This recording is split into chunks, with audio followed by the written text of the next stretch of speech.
Tuesday.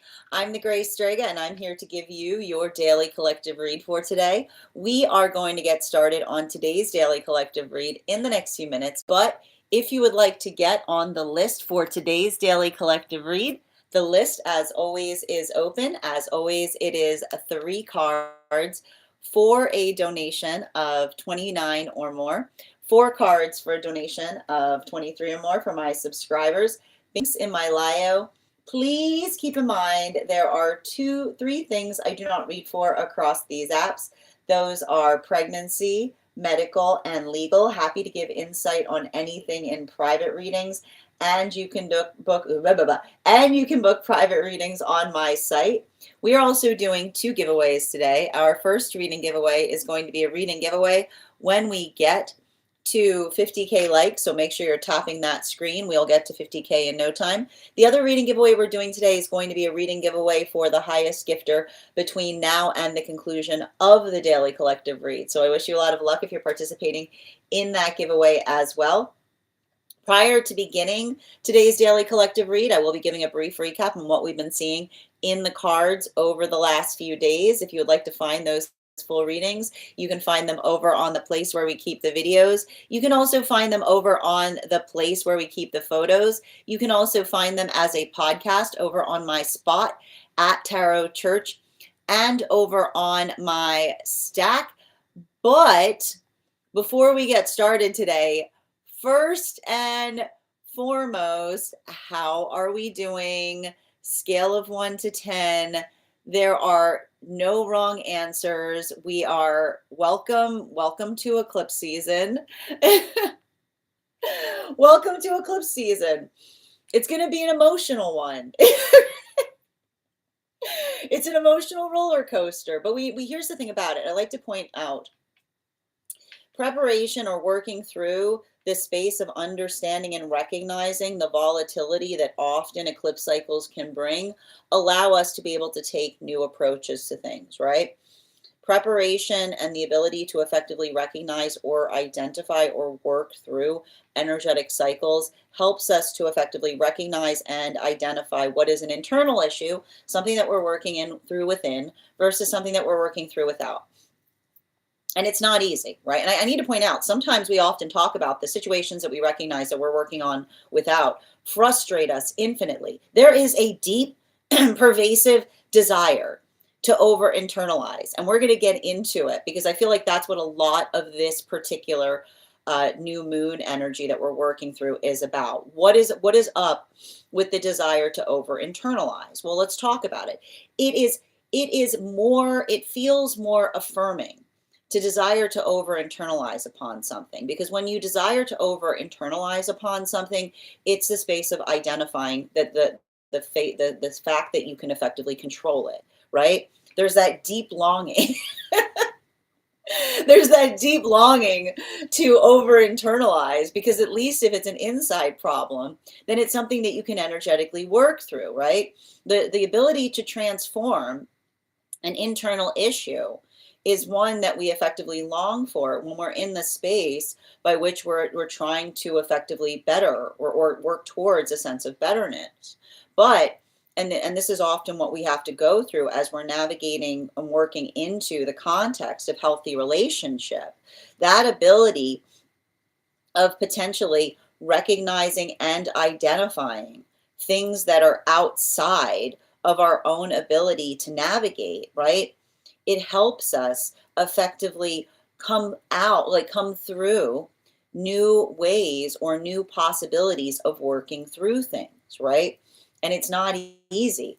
It's frustrating, right? It's often those experiences that feel, right? It's often those experiences that feel like we're working towards, right? Like the higher guidance or the guidance of the self. And I want to describe this right now, especially given the way that we see that the planets are moving and the fact that we've got this Pisces new moon energy. The positive about an energy like this is it can allow the quality for a bit of an emotional reset, right? It's the space by which we're able to step back and effectively recognize or identify the emotions that we're working through that allow us to be able to take new approaches to things. Now, The hard part, as with everything, is that work as we relate to being able to effectively identify and recognize that sense of personal responsibility, right? It often creates, and I want to describe this, and we often see this in the context of the work that we do. I would not be surprised if there are experiences right now that feel like they effectively frustrate, because it is the identification between, right, what we build into, right, the sense of personal responsibility that we bring to things as it relates to how we energetically prioritize or what we're effectively trying to work through, versus those experiences by which by which inner energy wants to move more towards indulgence. And let's talk a little bit about indulgence, right? Because I'm going to describe this. Often the space by which we become very, very invested in understanding ourselves, right? An unhealthy experience will often articulate that that is an indulgence.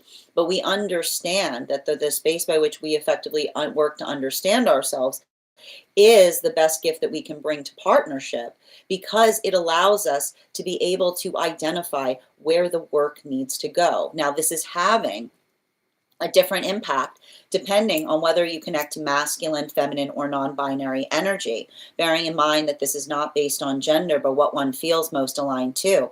And I've still got the cards here from yesterday's reading, so we're going to dive into a little bit to see what that work looks like, because it is going to be different depending on how you energetically connect to a lot of these lessons that we see that are occurring right now.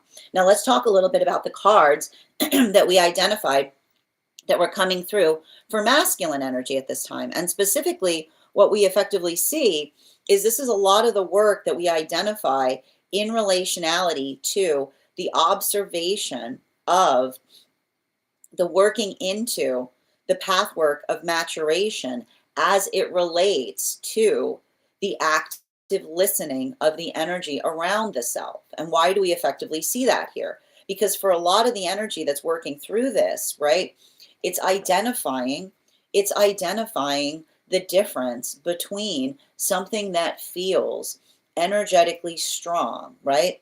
And this is what we articulate in relationality to the work that we do to bring our dreams to life, right? Because this is what we effectively identify the work that we do in healthy relationship in, right? We bring those dreams into a space of reality. So the modality by which we see that a lot of the masculine is working to bring their dreams to life is the space by which we're able to effectively articulate upon the dreams. And why do we see that that's really important? Because the space by which we are able to share dreams with each other is effectively the identification of moving towards relationships with unified manifestation goals, right? And so we see that that's a lot of that active communication, the ability to effectively speak it allows it to effectively come into being, because it's a space by which another person shares that manifestation goal with us. So we see that, and this is what we're potentially anticipating, that often comes through in relationality to Uranus going direct in Taurus, right? The hard part about that is, in order to find a deeper comfort zone, one must be able to effectively navigate discomfiture, right? Because it's the discomfiture of feeling vulnerable that recognizes that we ourselves are getting more confident in finding that vulnerability. So we see that for a lot of the energy that's doing that work, it's potentially building into the context of communicating upon their own vulnerability, even in the space of trying to articulate what those dreams are, right? We're vulnerable. We're vulnerable about our dreams. We're vulnerable about our feelings. But the beautiful thing about it, and this is what we see, and this is going to bring us into the feminine energy, our vulnerability acts as shield, right? And when we are effectively vulnerable with another, right, the space in being able to energetically observe how another receives our vulnerability tells us everything we need to know in relationality to navigating circumstances or situations. So we see that for a lot of the masculine doing that work, it's difficult, it's painful, and it may even feel like a process of relearning specifically as it relates to the ability of feeling strong, right? Strength is not found in avoiding things. Strength is found in energetically facing them. So we see that for a lot of the energy working in that, potentially being more vulnerable than they ever have before in the space of their in the space of their dreams, because understanding that the communication of that vulnerability is something that they are getting stronger within. And that brings us to a lot of the feminine energy. So what do we see that's happening for a lot of the feminine energy? Bearing in mind that this is not based on gender, but what one feels most aligned to. We see that a lot of the feminine energy right now is working into the context of communicating their own sense. I keep on hearing the difference between comfortability and tolerance is what I keep on getting, right? The difference between comfortability and tolerance. So the modality by which one feels energetically comfortable, right? Something that one is experiencing that one would like or desire more of, versus the adaptability of working through tolerance, which is potentially reaching your energetic limit upon things. And so I keep on getting that for a lot of the feminine doing so, the hard part that we see is harboring is never a gift to anyone around the self, because often the experience by which the feminine has been taught in or asked to be energetically complacent, this is the modality by which you cannot ask for feminine to be complacent and then be surprised that you never know what's going on in the headspace of feminine, right? Because if you're articulating to another that the aspiration that you have is complacency, be prepared to experience perpetual mystery, because that's a lot of the feminine that works into the context of recognizing and understanding that you can't have both. You can't articulate the fact that you identify or prioritize complacency and then desire communication. So we see that this is a lot of the energy of the feminine that's working to heal by being able to effectively have their feelings communicated. And the space by which they are effectively articulating upon their feelings, that is the feminine that is looking towards the feelings as their shield. Because, and again, as long as the emotions, right, as long as our feelings have healthy directions attached to them, something that is safe, sane, and reasonable, that we effectively articulate that the emotions are energetically asking for, the way another person receives them tells us everything we need to know in relationality to our own feeling of safety or security, the modality by which we are able to effectively feel grounding. Right. And so we see that that's a lot of the energy that is potentially, again, working through Uranus coming out of retrograde in Taurus, getting more comfortable at speaking upon their authentic feelings, recognizing that but not just communicating on the feelings, but making sure that the feelings have healthy directions attached to them that allow the impact of being able to recognize or identify what feels energetically supportive in relationality to healthy relationship. Now, this brings us to non-binary energy. Again, bearing in mind, this is not based on gender, but what one feels most aligned to. The hard part that we see that's happening for a lot of non-binary energy right now is working through the combination of both of these lessons at the same time. So potentially working through experiences by which one is recognizing or identifying the feeling or experiences in the past by which they themselves did not see their vulnerability as a gift. And this is often what happens. This is what we talk about in relationality. If you want to talk about what happens during a Saturn return cycle, it's not just the fact that one identifies or recognizes that the nature of time changes as we go through Saturn returns. And I want to point out one thing that we've been seeing, or I've been identifying, because this isn't the first time that this has happened for us. Every time Saturn moves into Aries, it kind of triggers a pseudo Saturn return moment for everybody, regardless of whether you're having a Saturn return or not. It's like, too bad. I don't care if you already had one. You're getting another one, right? It creates a little bit of that energy because it's the observation of working through, right, the distaste that we often have to our own vulnerability, right? You notice this, like when you're first maturing, when you're first maturing, it's the space by which, what do you often see? Older energy that talks about the fact that your vulnerability is a gift, and the modality by which you say, I don't care about my vulnerability. I want to get rid of it. I got too much of it. Right? It's a work that we often do that builds into that. But this is why we recognize and identify that the space by which we hold our vulnerability preciously is often identified into how authentic we feel energetically secure being, right?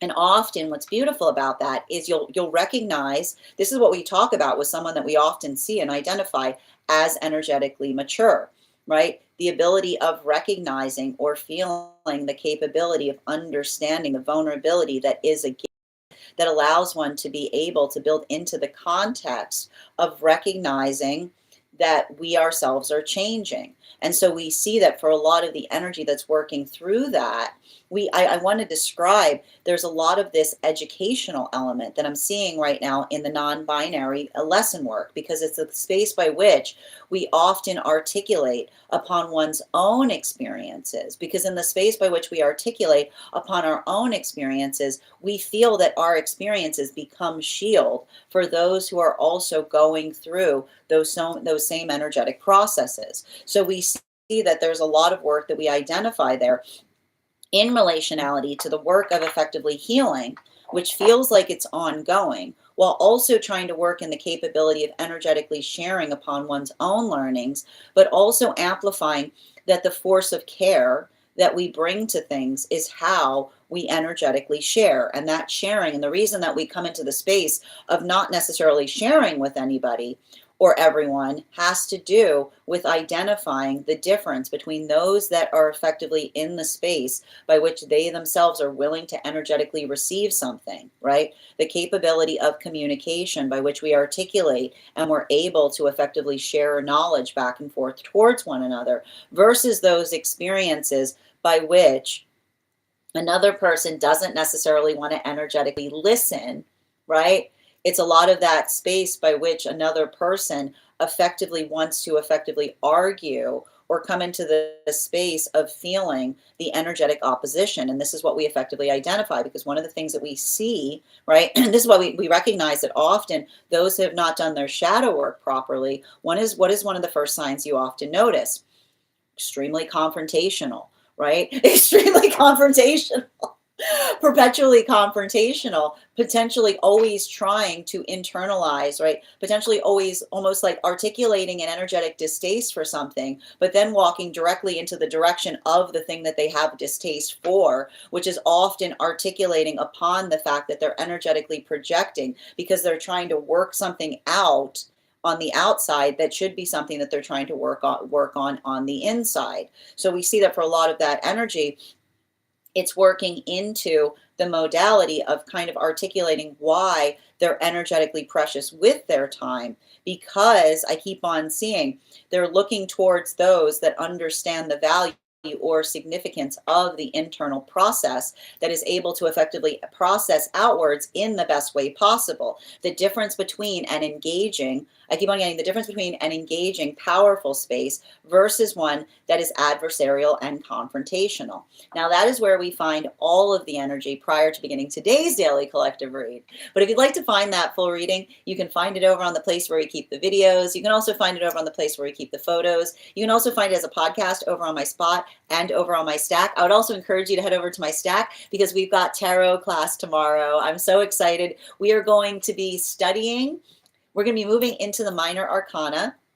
We're going to be studying the first court cards. We're going to be studying the court cards in the sword suite. And so we're going to be studying the page, the queen, the knight, the king of swords. We're going to be going through the history of those cards, the symbology. I'm going to be walking you guys through spread applications, how you can read those in any direction in your own spreads. I'll also be presenting you a unique spread to help you channel the messages of the sword suite into your own readings. And all you need to do if you'd like to become part of that tarot class tomorrow is head on over to my Stack and become a paid subscriber. Your paid subscription to my Stack is your ticket of entry into our live classes each and every month. You will also, as a monthly subscriber, have access to over 9 hours worth of material in the Tarot Church Library class archive. Now, it's not necessary to catch up.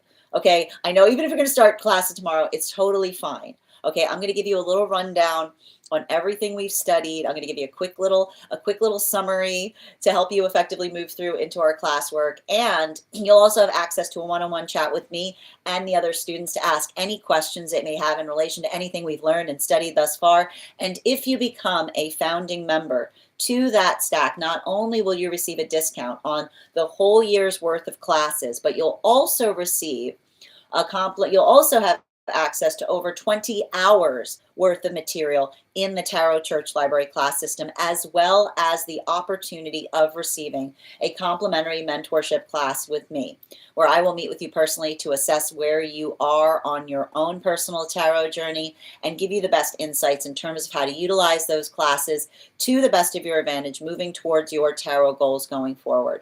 One of the things I try to do in these classes is make them accessible to the absolute novice tarot reader as well as the seasoned reader. There's definitely something there for everyone. Don't let your lack of experience or your robust experience prevent you from joining us in these classes. And even if you don't become a paid subscriber to my stack, I would encourage you to follow me there to stay up to date on any new offerings or services. I also post my Mystic Meditation articles there, which give you updates on everything we've been seeing energetically. I just wrote one a couple of days ago on navigating this new moon energy that we're moving into. I also want to let you guys know that on top of my standard life path readings, I also offer mentorship classes. These are for any of my students seeking a more personalized educational experience with me. I take a very limited number of students for this reason, as those classes are focused on each individual's personal spiritual goals and journey work. Those classes can be purchased on an individual level or as a monthly class series, weekly or bi-weekly, as your schedule permits. Also, for my students seeking more consistent weekly tarot support, I'm very happy to offer weekly tarot insight packages. That is a package of 4 30-minute readings, again, weekly or bi-weekly, as your schedule permits, so that you can stay more consistent on your personal journey. I'm also very happy to offer dream interpretation readings, which you can purchase per dream or as a series. If you purchase a series, I would encourage you to start to keep a dream journal, as we will meet weekly or bi-weekly with that journal and utilize the tarot to understand the key themes and messages coming towards you in the dream space. But let me know in the comments how this energy is impacting you personally. That said, we are going to get started on personal readings right now, but if you'd like to get on the list for today, the list is open. As always, it is 3 cards for a donation of $29 or more, 4 cards for a donation of $23 or more for my subscribers. Links in my bio. Please keep in mind there are 2 things I do not read for across these apps: pregnancy and medical. Happy to give insight on anything in private readings, and you can book private readings on my site. We're also doing 2 giveaways today. Our first reading giveaway is going to be a reading giveaway for the highest gifter between now and the conclusion of the daily collective read, and the other is going to be one when we get to 50K likes. So make sure you're tapping that screen, and we will get to 50K in no time. Grand Rising Selena, good to see you today. Denise, how are you doing? Guess what? Oh my gosh, how are you doing?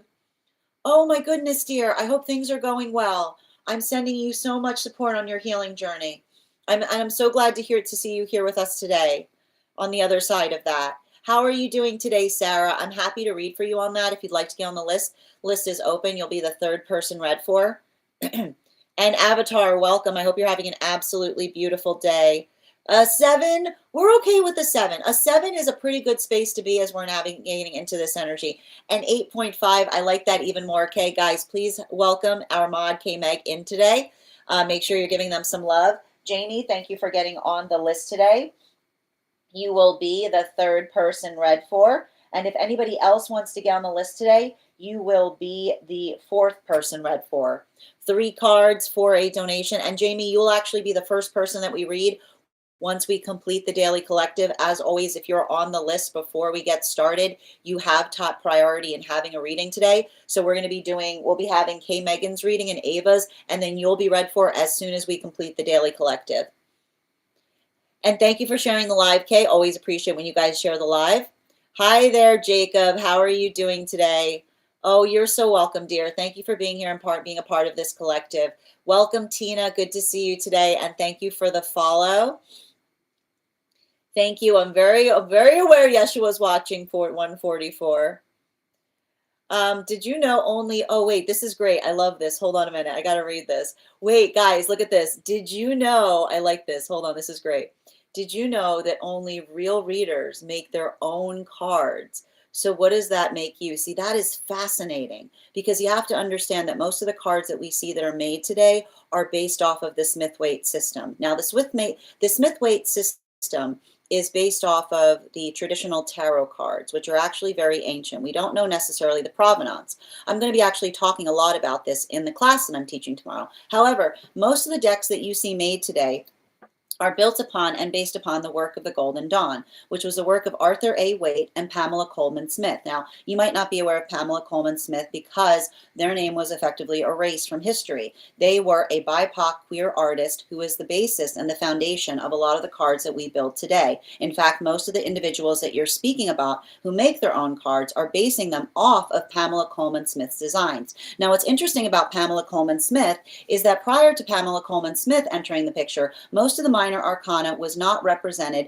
by pictorial depictions. Now, this is the genius that we see with Pamela Coleman Smith, because while they worked with Arthur E. Waite in terms of the allegorical imperatives that we see that are notated in the major arcana, the minor arcana was mostly inspired by the study and the meditations of Pamela in the contemplation of those cards in relationality to their divinatory purposes and practices. A lot of work in symbology, numerology, and history. So I find it very intriguing that you're trying to make the claim, which I have to stress, I've done a lot of research into the tarot, have never heard this fascinating import that you're bringing in about the fact that only a legitimate reader would make their own cards, because that would indicate the fact that the reader themselves is not basing those cards on the history of the tarot. In fact, most legitimate readers, even when I do know some readers that have made some incredible tarot decks, absolutely brilliant. But I will point out that almost every reader I know that creates their own tarot deck is not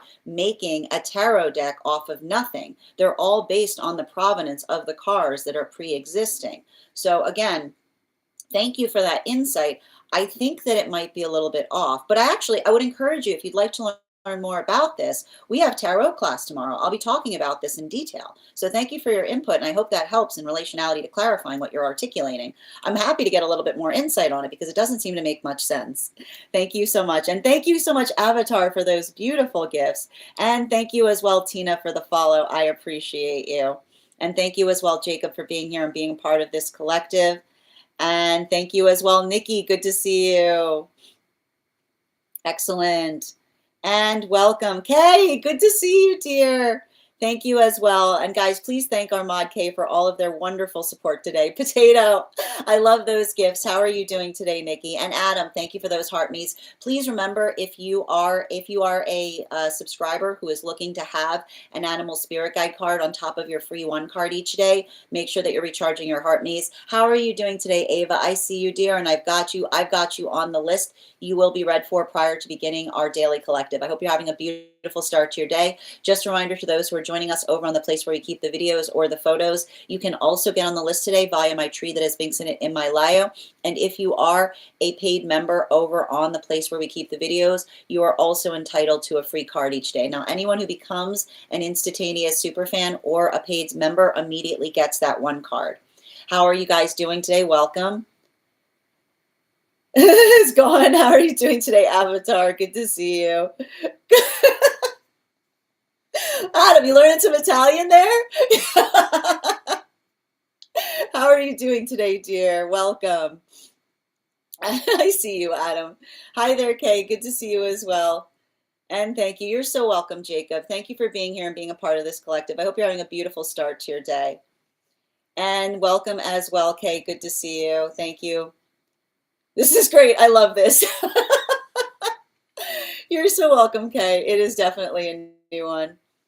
Oh, thank you. I mean, here's the thing about it. Like, I often, I like to describe, I've thought about doing, like, the thing with me as it relates to deck work is I don't want to create a deck unless there's something that I feel like is going to build off of what we have. There's been I have some ideas for it, but the thing is, like, again, and it's hard for me because like when I'm working with, this is why I stick to the Smith-Waite Centennial deck.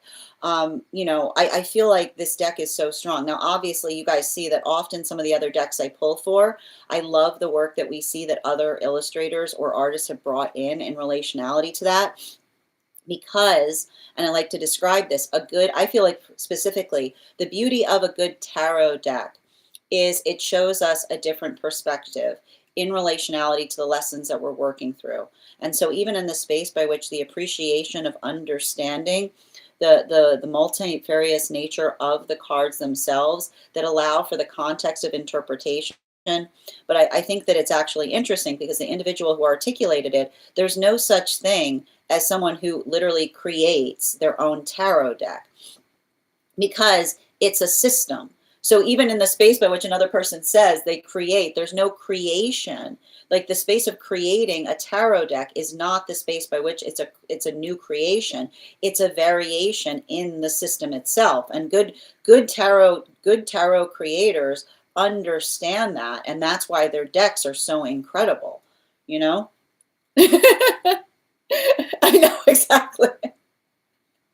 I couldn't help I mean, how could I help myself, Nikki? It's a little bit of a sensitive area for me. I study it a little bit. I look into it a little bit. You know me, just a little bit, just a little bit. Thank you as well, Lone Ranger, for those heart me's. I appreciate you.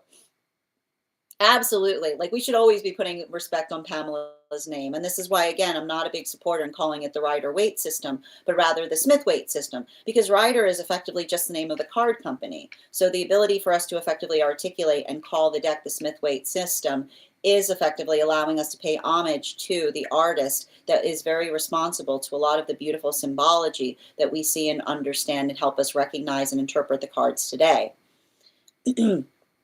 Absolutely. Thank you, Kay. I do my best. Oh, I appreciate you, Avatar. Absolutely. I know. I love the Cupid koala. It's super cute. All right, my friends, we are going to get started on today's Daily Collective Read. But as I mentioned, if you would like to get on the list for today, the list is open. You will be the third person read for. We did have 2 individuals that got on the list before the live started. And the way that we do it here is anybody who gets on the list before the live starts has privilege in reading. So the first person we're actually going to be reading for today before we get started on our Daily Collective is going to be Kay Megan. Guys, please thank our moderator today for all of their help. And Kay, could you let me know if we're doing a general reading or if you have a specific question that you would like me to answer? For anybody else who would like to get on the list right now, you will be the 4th person read for. 3 cards for a donation of 29 or more, 4 cards for a donation of 23 or more for my subscribers. Links in my bio. Please keep in mind there are 2 things I do not read for across these apps, pregnancy and medical. Happy to give insight on anything in private readings, and you can book private readings on my site. And before we get started as well, we are going to warm up those intuition muscles with an intuition check. I've got the animal spirit guide cards here. We're going to count back from 10, and when we get to 1, I will reveal the card. 10, 9, 8, 7, 6, 5, 4, 3, 2, 1. We got the cow. Thank you for participating. We'll do that again after the next reading. Emo cow. I love emo cow. All right, let's get to it. I'm going to pin up Kay here. Grand Rising, Siobhan. How are you doing today? And thank you for reposting. Always appreciate when you guys repost. Where were we? Let me just pull up the question here. Bear with me a moment. Please hold. And just a reminder, my friends, we are at 6.2K likes. When we get to 100K, 50K, 100K, I'm just jumping right ahead. When we get to 100K, well, I did it again. When we get to 50K, I will be gifting a reading back to the collective. So make sure you are tapping that screen, and we will get to 50K in No time. Where are we here? Wonderful, wonderful. Hold on a minute. There it is. Excellent. Is this inside T or outside T, dear? Just want to check before we get started.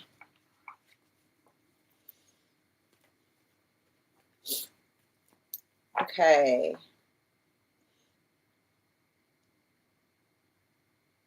All right. 1 second. Let's see. Outside T. Okay. Can I get an energetic read on this individual?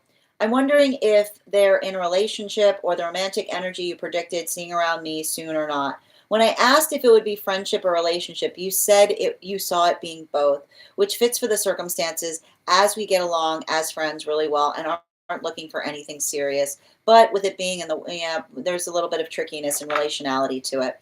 You can also say, you also said that they would have lots of Sag energy. Although they're not a Sag, they definitely have a lot of fire energy, so that fits well. Any insight or tea? Can I please get an energetic read on this individual? 4 cards, please. Highest priority messages. 2 more.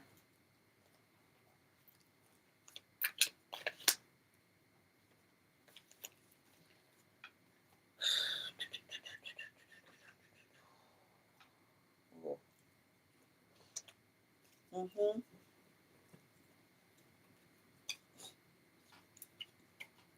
Oh, man. You know, I got to walk you through what I'm seeing here. And I think that there's something, you know, I feel like there's something around this energy that feels incredibly protective of you, right?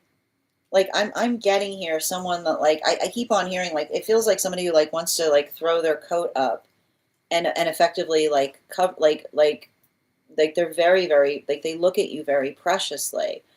And I think that, and I want to describe that. I feel like, you remember when I said, and I want to be clear to you, in relationality to me, articulating upon the fact that there was a feeling of both, right? I feel like I see somebody that's working through something in a way by which they themselves feel energetically torn, right? And I'm not sure why, and I got to stress this.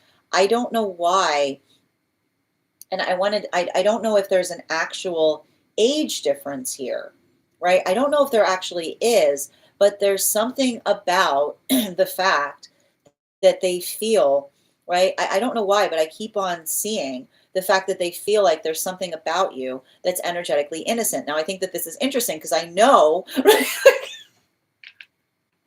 I feel like you have a visage issue, which is often the space, like, I feel like you've gone through this before, right? Like the modality by which, right, there's something I keep on hearing there's not, it's not about the age, but it's something about the way that you appear is what I keep on seeing. This isn't the first time that you've energetically encountered that, right? It's like, and I keep on, and I think it's interesting because I feel like it's you having to say to another person, right? Like you saying to another person, I can almost see you saying to them, like, I'm older than you, right? Like you said, I think it's interesting because it's not you saying that you're older. It's like your soul's trying to say that they're older, right? It's like the energy being like, I know I look like this, but I'm energetically older than you in the space by which you yourself feel that you carry a lot of that wisdom with you. Now, one of the things I identify about this is, and I want to describe this person's been through some stuff. You know what I mean? This person's seen some things is what I keep on getting. Like they've gone through they've gone through a lot and they've come out of the other side of it.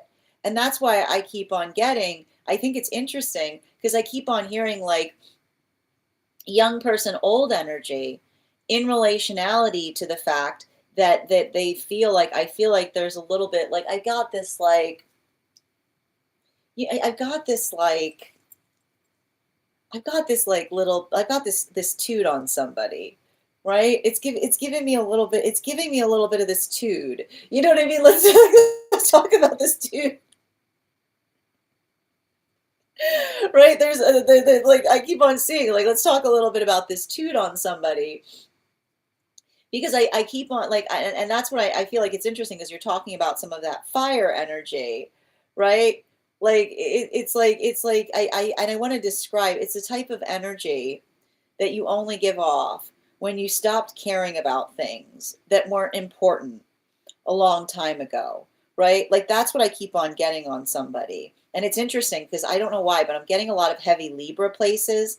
I know that you are. I know we're talking about that Sag energy, but I actually feel like it almost feels, and I like to point this out, sometimes, right? Sometimes a healed Libra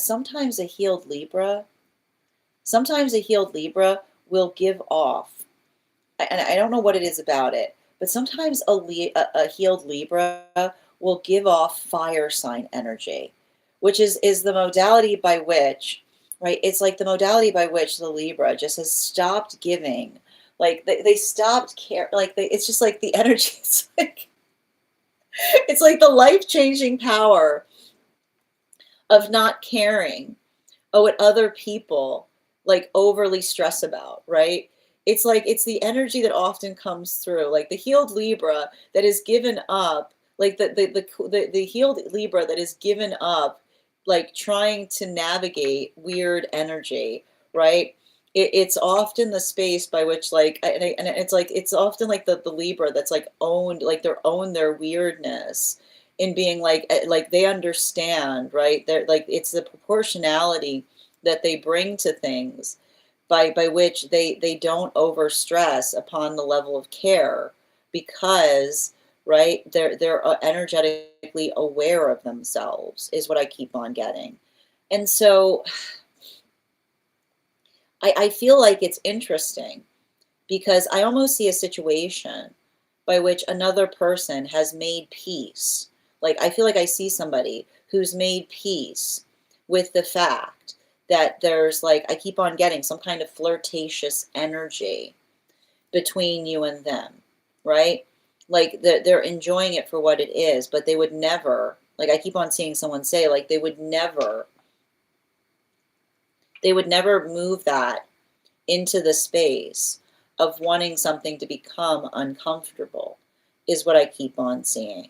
So I feel like that is kind of like I want to describe, like I feel like that's a little bit of that, like that's a little bit of that energy that I'm seeing there. Like I'm literally seeing someone that's looking at a situation and saying, if the situation were different, right?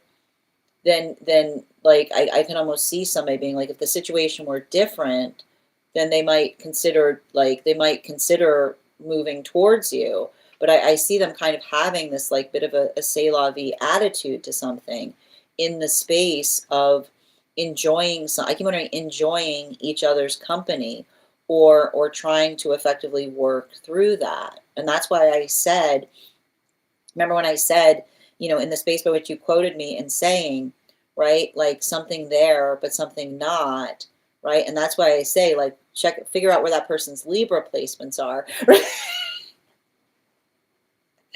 because like I literally, like I keep on getting, it's giving a lot of flirty friend energy, right? It's giving a lot of flirty friend energy. So somebody who effectively, like I keep wondering, like someone who effectively kind of skirts, someone who effectively skirts in terms of flirting, but would never, I keep wondering, skirts in terms of flirting, but would never dare to cross a line, is what I keep on seeing. Now, bottom of the deck on this energy, yeah, they respect, like they really care about you, is what I keep on seeing. You know, they care about you. I feel like they care about you tremendously. And that's why I keep on seeing, right? It feels very positive because it almost feels like somebody keeping themselves in line, right? Like it's the energy. Like I keep on seeing, and I feel like I keep on seeing that this is the type of energy that would never, I like not want, like your comfort, right? Your comfort is their priority. And I want to describe it. It says like your comfort is their priority, but they also like I feel like they do kind of have a little bit of that enjoyment being able to recognize or identify the fact that they feel like they can get under your skin on something is what I keep on seeing. Like there's a little bit of that energy that I don't know why, like saying something that like makes you like squirm a little, but I keep on hearing like, but I keep on seeing it feels all, I keep on hearing it feels like it's self-directed to them is what I keep on seeing, right? Like the squirminess about them, I keep on hearing like the self-effacing squirminess of another person, like navigating the discomfort of something that we say about ourselves is what I keep on getting, right? Which is somebody who's like, I keep on saying like somebody who is actually very, very protective of those that they care about, right? They would never say something, they would say it about themselves, but they would never say it about another person. And I feel like that's the space by which I actually feel like this person is like, I feel like they're almost like there's like I see somebody like working through the fact that they've got a lot of that there, and I almost see them kind of like going like I don't want to make it weird, like you know what I mean, like I almost feel like that, like I feel like they're wondering if you feel the same way too, effectively. Thank you so much for having that reading with me, and if this message connected to you as well, it's very common for those who need these messages to be here to experience them. We are doing personal readings right now. If you would like to get on the list is open now. Anyone who got on the list before we got started has top priority before we move into personal readings. But if you get on the list right now, you'll be the second person read for after we complete the daily collective. We are going to continue forward. I'm going to take a moment to read over some of the comments that came through as it was giving that reading.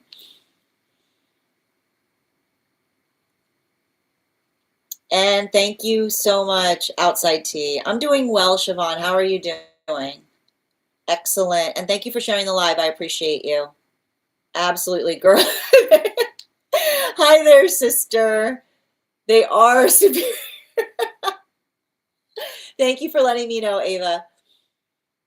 Yeah, we are equal. Yeah, they're, yeah, but it's like I keep on seeing, like it feels like I keep on seeing you, like it almost feels like somebody who keeps acting like they're older than you, and you having to say to them, I'm older than, like you saying to them, like, I'm older than you, right? Like that type of energy, like somebody who almost like teases upon it is what I keep on getting. Yep, I see. Yes, thank you for confirming. Yes. Yeah, I thought that they thought I was a teenager when we met, but I'm like, yeah, exactly. Thank you for confirming what I was seeing there. Yes, I come across, yeah, the visage issue. hmm I'd be curious as to where your Venus placement is, right? Yeah, he's young, but also been through it. I can relate. Thank you as well, Siobhan. Yeah, big, but it's like, it's interesting because I keep on hearing it feels a little bit like Libra energy in disguise. Yeah, you're, yeah, absolutely. Interesting. Grand Rising, Michelle, how are you doing today? Yeah, there you go, Nikki. My mom's fiery and she's a triple Libra. That's the thing about it. A healed Libra will come off as a fire sign. It can happen, right? It's like so cool or hot. Yep. Hi, how you doing today, Bridget? Welcome. Yeah, they refuse to stress about things that aren't worth stressing about, which I like too. Thank you for confirming what I was seeing there. Yeah, I feel like I'm in the same boat too. We don't want to mess anything up. Yeah, I keep on like I keep on hearing like I keep on seeing somebody that's like keeps on saying to themselves like we're just friends, right? Like they're like we're just friends. Absolutely. It feels very positive. No, it feels like very good energy. And Andrew, thank you for the follow. I really love this because the friendship really is important part. No, I see this. Like it says to me, like that is somebody who would never dare to, I feel like it's like that's the type of energy that would never dare to mess with a friendship unless that was something that you articulated that you wanted messed with. Yeah, and thank you for sharing the live, dear. Grand Rising, Ella. Yeah, Venus and Aquarius. That makes sense. Yeah, Venus and Aquarius is always like timeless beauty, you know? All right, we're going to continue right now. The next person on the list is going to be Ava. Ava's already posted their question up in the disco. But before we continue right now, we're going to warm up those intuition muscles with an intuition check. We're also at 9.5 5K likes. Remember, when we get to 50K, I'll be gifting a reading back to the collective. So make sure you're tapping that screen. We'll get to 50K in no time. Also, if you're on the hold list and would like to be added back to the list, please let me know the date that you were added to the hold list so I can add you back to the list. I've got the animal spirit guide cards here. We're going to count back from 10. And when we get to 1, I will reveal the card. 10, 9, 8, 7, 6, 5, 4, 3, 2, 1. Nikki, where are you? We got the frog. Thank you guys for participating. We'll do that again. They're in the room. They're in the room.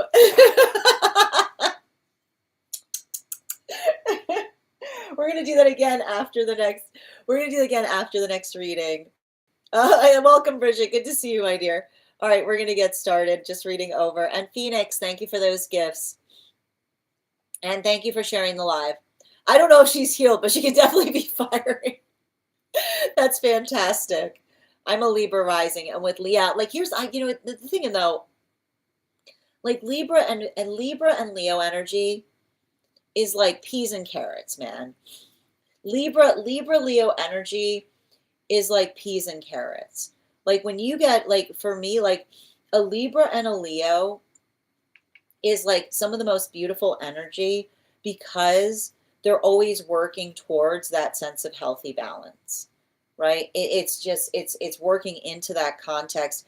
It's building into that experience. It's the observation and the understanding on how we feel that allows for a lot of that, profoundness. And the thing about it I want to describe is, and I like to point this out, a Leo in a Libra's life is a very good thing, because Leos will call Libras out if they're balancing with the wrong weight, is the best way I can describe it, right? Like, this is the thing, that's the thing about it. Like, Leos keep Libra in check, and Libras do the same. Libras do the same for Leos in a way. Because, and I want to describe it as the space by which a Leo will articulate to a Libra and say, you need to be very conscientious in making sure, right? Like, what are you using as the ballast in relationality to what it is that you're balancing, right? Like it's working into, and that's the best way I can describe it. Leos help Libras identify healthy ballast, which is the modality by which they help them to erase their own energetic bias as it relates to something that they're trying to balance, right? Like it's a lot of that. And simultaneously, Libras help Leos in the ability of recognizing Leo's tendency of overgiving to things, right? Like Libras will be Libras will be the first one to kind of recognize or identify that, right? Like they'll often, like, Libras will come to the defense of a Leo that's overgiving in a situation real fast, right? They'll be like, Libras will be like, that's my Leo. Only I could do that. Like, that's my Leo. Only I can do that. You can't do that. It's like a lot of that type of energy. All right, we're going to continue right now. Oh, I hope you feel better right now, Phoenix. And thank you, Margaret, for the follow. Grand Rising, Minnie, good to see you today. Absolutely. Just reading over. You said dog. Of course you did. Spirit's got jokes. I'm so keen for this. I am too. I feel like it's going to, depending on the sign work, I feel like certain signs, it's going to feel healthy, working into it's kind of like feelings check, right? It's working through the healthy feelings is the best way I can describe it. And I wrote all about this in the article that I posted over on the Stack in relationality to navigating this energy, right? It's not just about feeling our feelings. It's about talking. Like, it's good to talk about our feelings, because when we talk about our feelings, we're able to recognize whether that we're holding them from a space of honor, you know? Absolutely. Why does it when they don't hate you? Yeah, I didn't see it come through. What, it didn't come, I didn't see it come through either, actually. They're just messing with you at this point. Did you block certain words? That's so bizarre. Oh my gosh, that's so wild. I'm so ready. Grand Rising Minnie, good to see you. And thank you, Margaret, for the follow. Kat, what about Capricorn? I mean, that's a big question. How much time you got? How much time you got? Yeah, I don't think that is working with Scorpio. What do you mean by working with Scorpio? In what context? Like in what context? All right. We are going to continue right now. The next person on the list is we're going to be reading for Ava. It's Inside Tea, so I just need a moment. I need a moment to read over some of the context. I mean, like we need clarity. Do you mean like in relationality to like the partnership between like which sign work when you're talking about Capricorn or Scorpio? What about Sag? But again, I mean, oh, are you talking about how this energy? Oh, you're talking about how how this energy is going to be affecting the signs.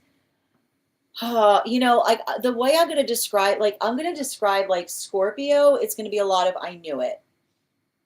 You know,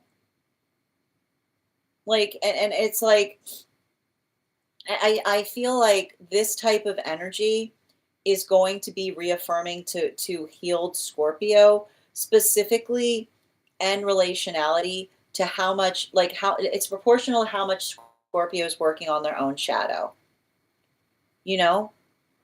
And I want to describe it. I feel like I feel like a lot of this energy is going to potentially feel like a boost of confidence for Scorpio in being more authentic, right? Because it's understanding, and I like to describe it, it's understanding that our authenticity is a gift to the world, right? And I feel like that space of working through that, I feel like for a lot of the Scorpio energy, this is going to feel very fortifying because I feel like it's gonna feel like a bit of a confidence boost in relationality to Scorpio, finding a deeper ability to be authentic.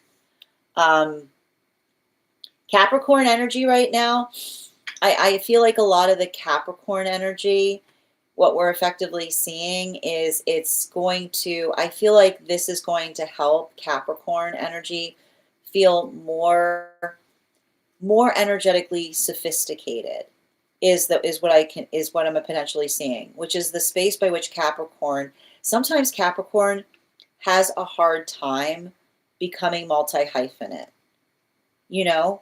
Right. I like to describe that sometimes with Capricorn energy, that feeling of having a hard time kind of doing multiple things. I feel like this type of energy is going to help those with Capricorn placements get a better ability to identify, right?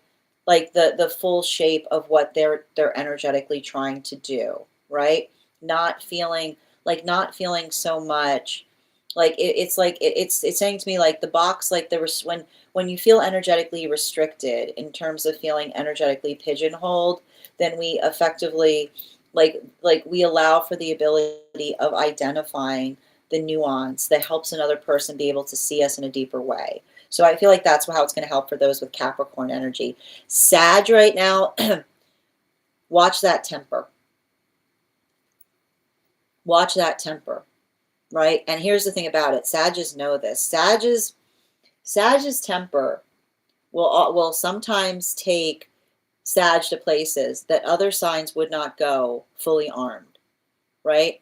Like that's the thing about it. This is often why Sages, right? This is often why Sages, and they're similar to Leo like that, right? Like when those who like value Sag energy, right? It's working into, right? It's working into the space by which we ourselves effectively articulate our feelings.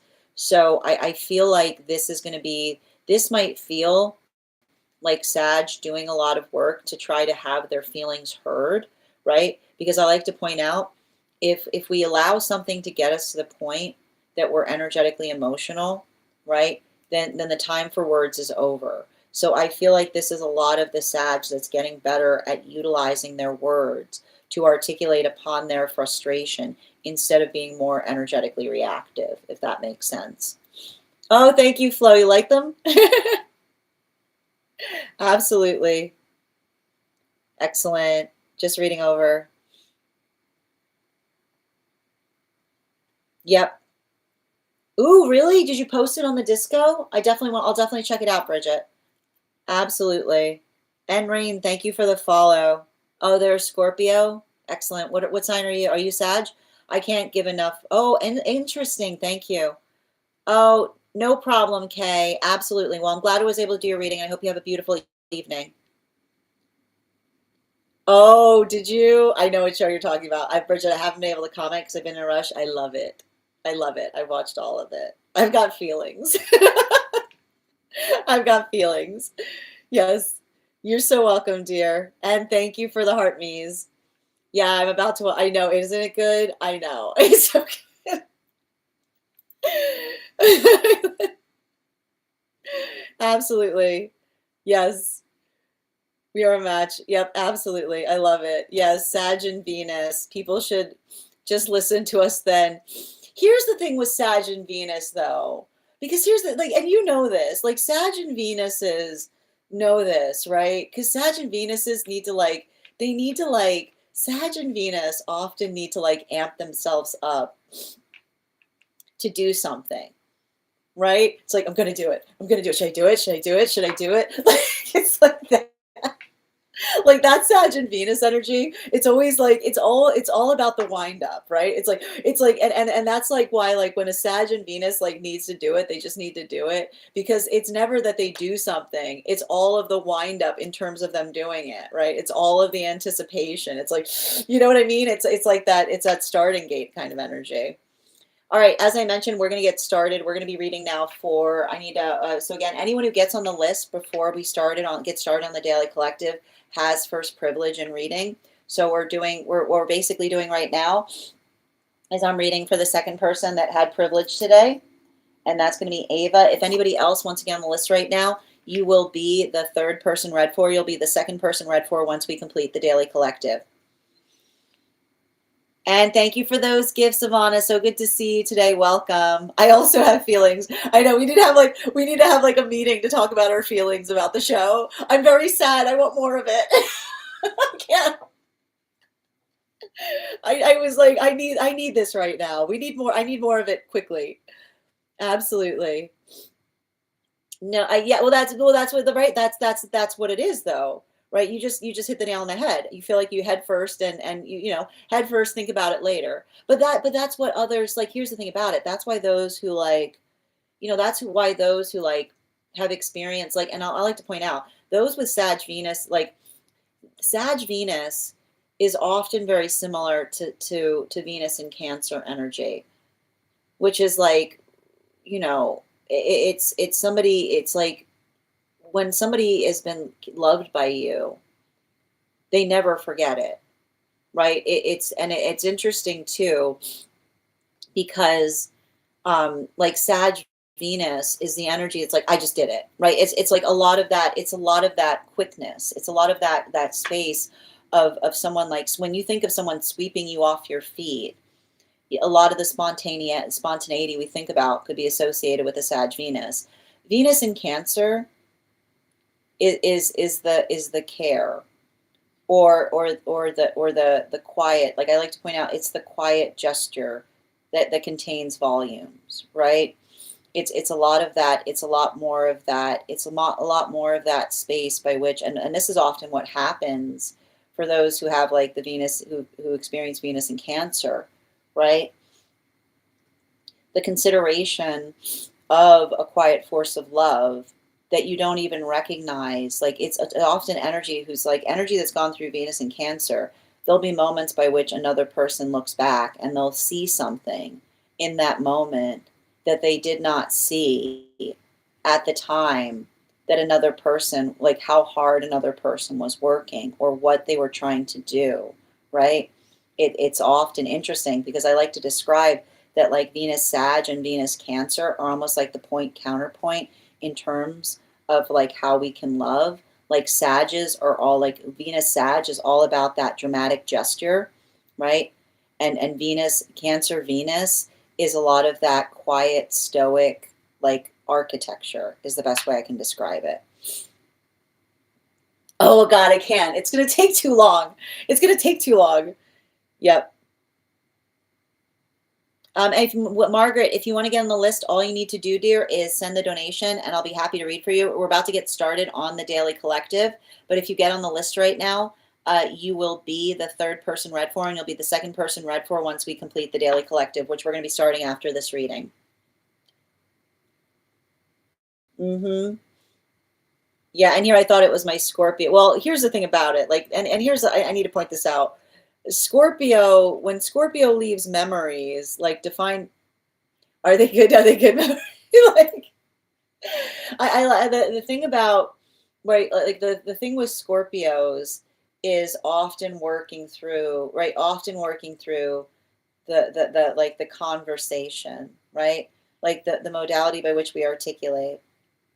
It often like the impression it often deal like those who've like experienced love of a like a scorpionic love, it depends entirely on how healed the Scorpio is, right? Because often with Scorpios, whatever they're doing to another person, they're doing to the self first, right? So the space by which the Scorpio is healed is the modality by which, right, it often can create those spaces by which another person like recognizes and identifies like that sense of, I like to point out, a healthy Scorpio will bring wonderful surprises into your life, right? An unhealthy Scorpio, it's a surprise, but it's not like it's like surprise, surprise. It's like that type of energy is the best way I can describe it. Thank you for those gifts, Mish. SB, I received the Galaxy. Were you trying to get on the list? We're about to get started. So if you want to get on the list, getting on the list with gifts starts after we do the Daily Collective. But thank you so much for that. And I deeply appreciate that beautiful Galaxy. All right. Oh, you got the baby dragon. Oh, wait, I see that there. Hold on. I didn't see it come through, but I see that you sent it. So I will add you to the list. And if anybody else wants to get on the list right now, you will be the fourth person read for. All right, we're going to get started right now on, you're welcome, dear. We're going to get started right now on Ava's reading. I just need a moment to read over the message because it is inside tea. Oh, thank you, Flo. That's really kind of you. Yeah. Yep. Yeah. Okay. Yeah. Yeah. Oh.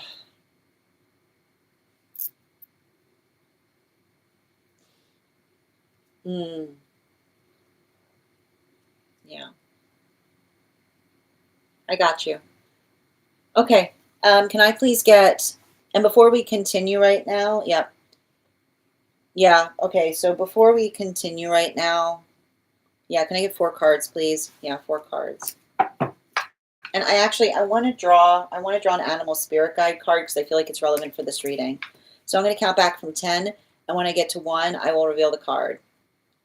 10, 9, 8, 7, 6, 5, 4, 3, 2, 1. Fox. Okay, we're going to do that again after the next reading. Can I get 4 cards, please? 4 cards, please, for Ava. Thank you. 2 more, please.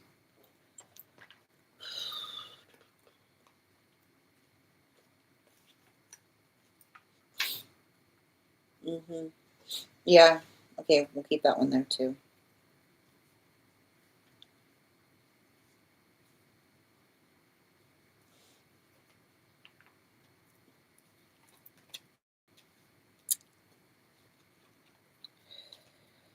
Yeah, let's talk about it. Um, one of the things I'm identifying as it relates to this relationship is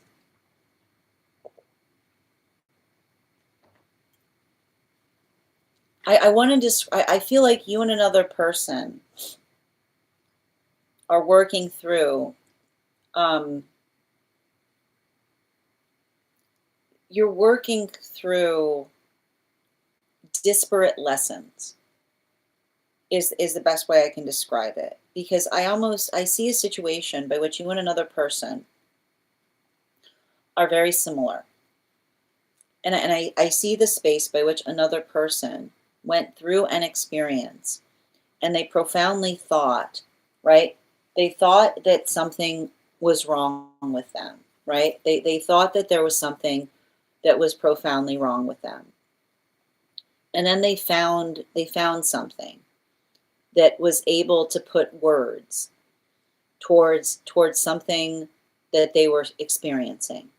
And I keep on seeing that was the day that was the day that everything changed for them, right?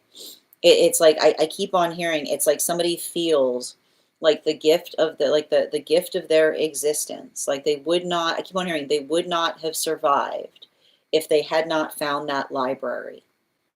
Is all I keep on hearing. They would not have surprised. Just keep on hearing someone say, I would not have survived if I had not found that library, which is a modality by which someone was immediately felt like they were liberated in the state by which they found the word, right? They found the word that effectively helped them to identify that something that they experienced wasn't an isolated incident. It wasn't an abnormality. It was something that others had experienced too. And so I see somebody who believes, and I keep on hearing, they believe, right? They believe that library is energetically supportive to them. And so it is what I keep on seeing. However, I see you arrive, right?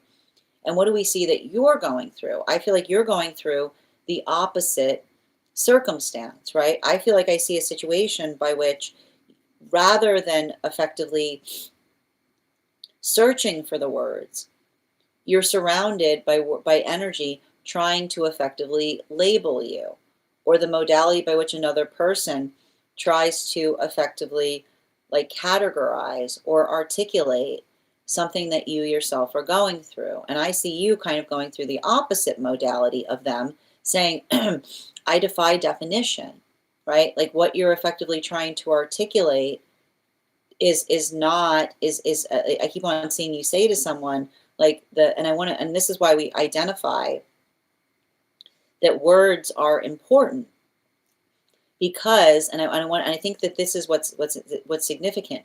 The reason that those words were healthy for them was because they arrived to them, right? They feel like they effectively discovered them, and the discovery to them felt like it was a relief.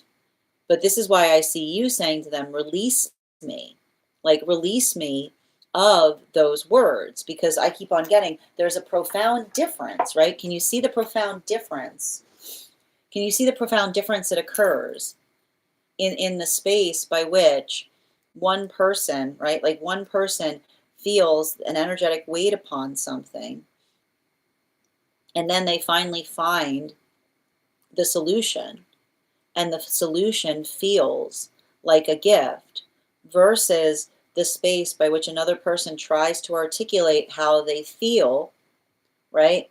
Like trying to communicate to another person how they feel, and instead of another person feeling the things that they feel, continuing to do the work to try to attach words to it, which is saying, oh, that's this, that's that, right? And so I feel like there's a lot of that pain that potentially happens in relationality to them identifying, right?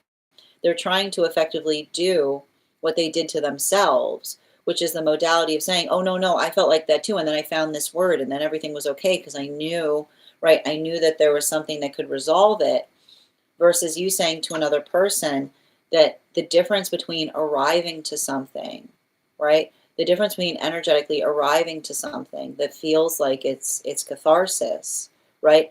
There's no catharsis when another person is trying to label us in the space by which we're trying to talk to them about how we feel, right? And if anything, often it creates the opposite, right? Often it creates the opposite of catharsis because it creates a lack of desire to speak to another, because it's the feeling of another person looking towards our circumstances like a problem in need of solving, as opposed to being able to hold space for how we are feeling. So one of the things I would potentially articulate to help with this is make sure, because I see somebody who's very, they mean well, right? Being able to say to someone, I would like to talk to you. Like, I would like to have a cathartic conversation with you. Like, literally saying that to them. Saying, like, I would like to have a cathartic conversation, which is the modality by which you say to them, I don't want to talk to you in looking for a solution to something. I'm not coming to you to talk to mom about my feelings, seeking a solution. I want to be in the space by which I share how I'm feeling, so that you know how so that I feel that I'm not alone in feeling it. So I feel like it's something about introducing the word cathartic and saying, like, can we have a cathartic conversation for a moment? Is the space by which you say to another person, I'm asking you to try to do the work of stepping away from one's inclination, right?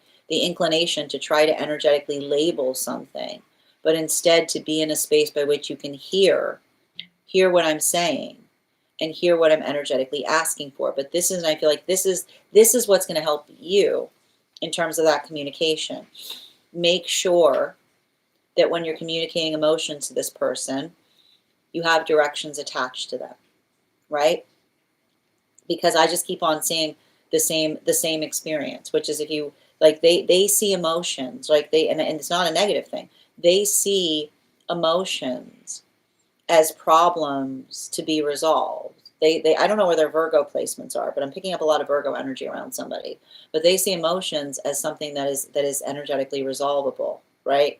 The modality, like, being like, I feel like this, be like, oh, this is what you do for that, right? Like, here you go, you're welcome, right? Like, somebody being in the space of working like that, that's their love language. You have to just look at it like that's their love language, and being like someone saying, like, I feel like this, and they go, I got something for that, right? Like, that's, I feel like this. Here you go, because that's them giving something. So your ability to say to them, like, when you start the conversation, saying, "Listen, can I want to talk to you about something. I'm not asking, right? This is what I'm seeking from this conversation, right? I'm looking for catharsis. Can you just hold space, right? Can you just hold space for how I'm feeling?" Right? I'm not looking to feel resolved in this. I just need to express it. And I want to see if that helps. I keep wondering, see if that helps them become a better sieve, is what I keep on hearing. See if that helps them become a better sieve. Because what you're effectively trying to say, and this is why you guys are kind of like working through this, right? You're saying to them, right?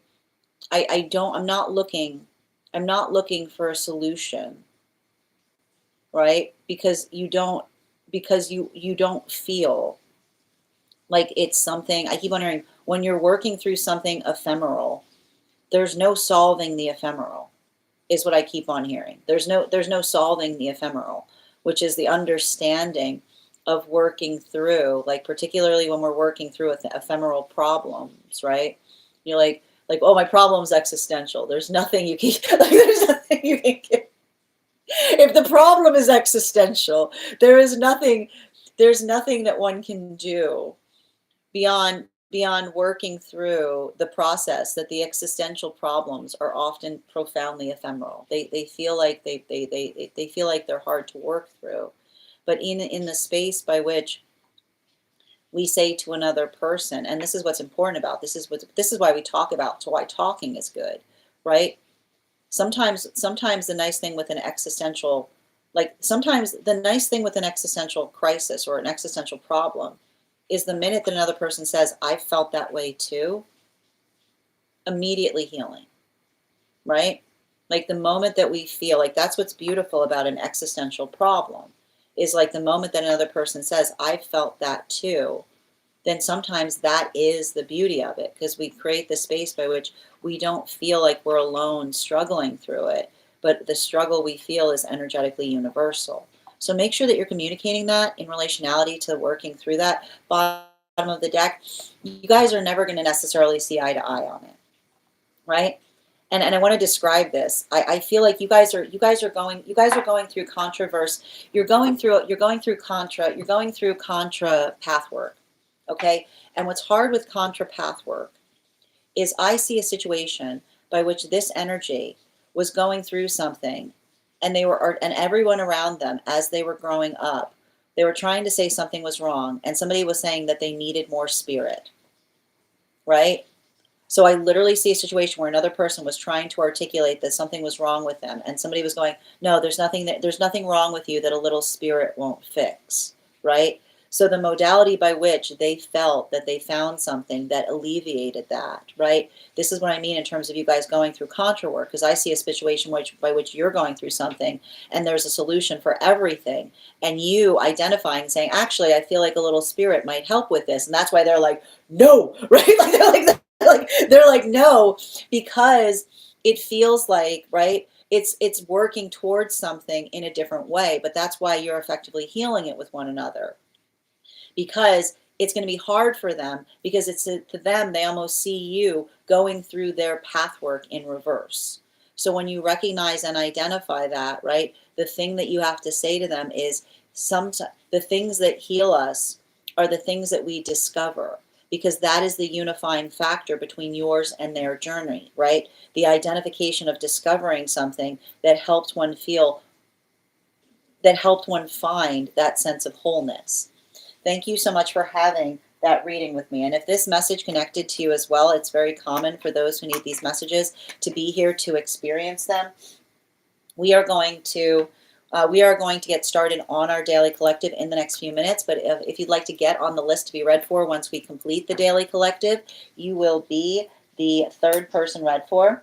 It's 3 cards for a donation of $29 or more, 4 cards for a donation of $23 or more for my subscribers. Links in my bio. Please keep in mind, there are 3 things I don't read for across these apps: pregnancy, medical, and spiritual. Happy to give insight and private readings, and you can book private readings on my site. We're also at 17K likes. When we get to 50K, I will be gifting a reading back to the collective, so make sure you're tapping that screen, and we will get to 50K in no time. We're also doing a giveaway. Whoever gives the highest gift between now and the conclusion of the daily collective will also be getting a free reading. Michelle, you're currently in the lead for that.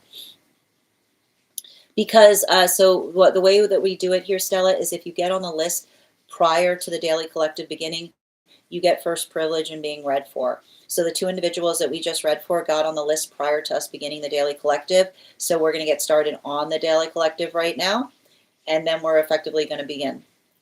I hope that helps clarify. Oh, did I say, I meant legal? Did I say legal? I meant legal, not spiritual. All right, one moment, please. Hi there, Ivana. Good to see you. And Mish, thank you for the follow, dear. Thank you for those heart me's too. Thank you, Flo, for the compliment. That is so on point about Scorpio. No, we're not going to use the E word when we talk about Scorpios, okay? And this is why we're not going to use the E word when we talk about Scorpios, okay? Everything a Scorpio does to another, they do to the self first, right? And when you recognize that, when you've been hurt by a Scorpio, when you recognize that the hurt that you've experienced from a Scorpio, they're doing all of that to themselves first, it doesn't necessarily make it okay, but it helps one build empathy. Scorpios are here to help heal their sting, right? It's the modality by which they understand and recognize that allows the space by which the healing begins, right? And the hard part is a lot of the scorpionic energy, like working through the protectiveness that makes them energetically reactive, like being able to understand and calibrate that is when the healing journey of the Scorpio begins. But it's not easy. But we never want to employ the E word, right? We never want to employ the E word when we're talking about any of the sign work. Okay. And Anna, thank you for the follow. Absolutely. And Destiny, thank you for sharing the live. Always appreciate when you guys share the live. Good to see you today, Heather. Yes, we're doing readings, Alieness. Yes, and if I'm ever saying your name incorrectly, by all means, please feel free to correct me. And we're about to get started on the collective. How you doing today, Walks? Catharsis, good to see you today, Nambuere. I hope you're having a beautiful day. Yep, and Anna, we do 1-card readings for subscribers each day. We usually do them once we finish the personal readings. So if you become a super fan, anyone who becomes a super fan or a paid member over on the place where we get the videos immediately gets that 1 card. And when you get a heart me, if you add a heart me to it, then you get an animal spirit guide card on top of your 1 card each day. I hope that helps. Excellent. I definitely read on spiritual. Hi there, Smart. If you've been hurt by a Scorpio, you may be entitled. Yeah, that's true, though. If you've been hurt by a Scorpio, you may be entitled to compensation. But I need to point this out, right? The healed Scorpio, this is often why you'll notice this. Like, what often happens when a Scorpio starts healing, right? Like when a Scorpio starts healing, right? That's a Scorpio that says, I owe them a conversation. I also, like, that's the energy, like Scorpios keep that list of the energy that they hurt before they healed, right?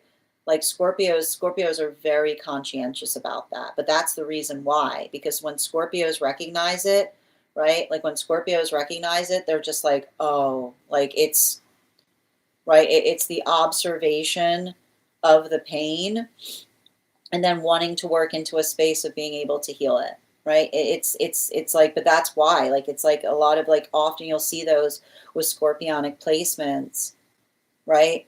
Like it's working through the pathwork of forgiving themselves for before they recognize like how the protective quality can be so eviscerating, right? And that's why we have to work into the context of being able to heal from our own fear. So thank you for becoming a super fan, Michelle. If you want that 1 card, just let me know your question. I'll be happy to draw a card for you before we get started on the Daily Collective. We are going to get started on the Daily Collective.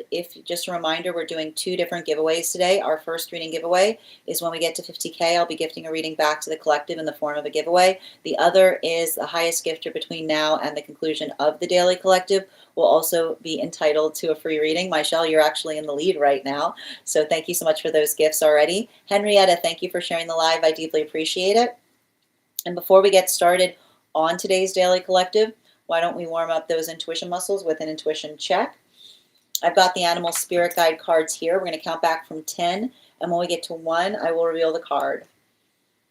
10, 9, 8, 7, 6, 5, 4, 3, 2, 1.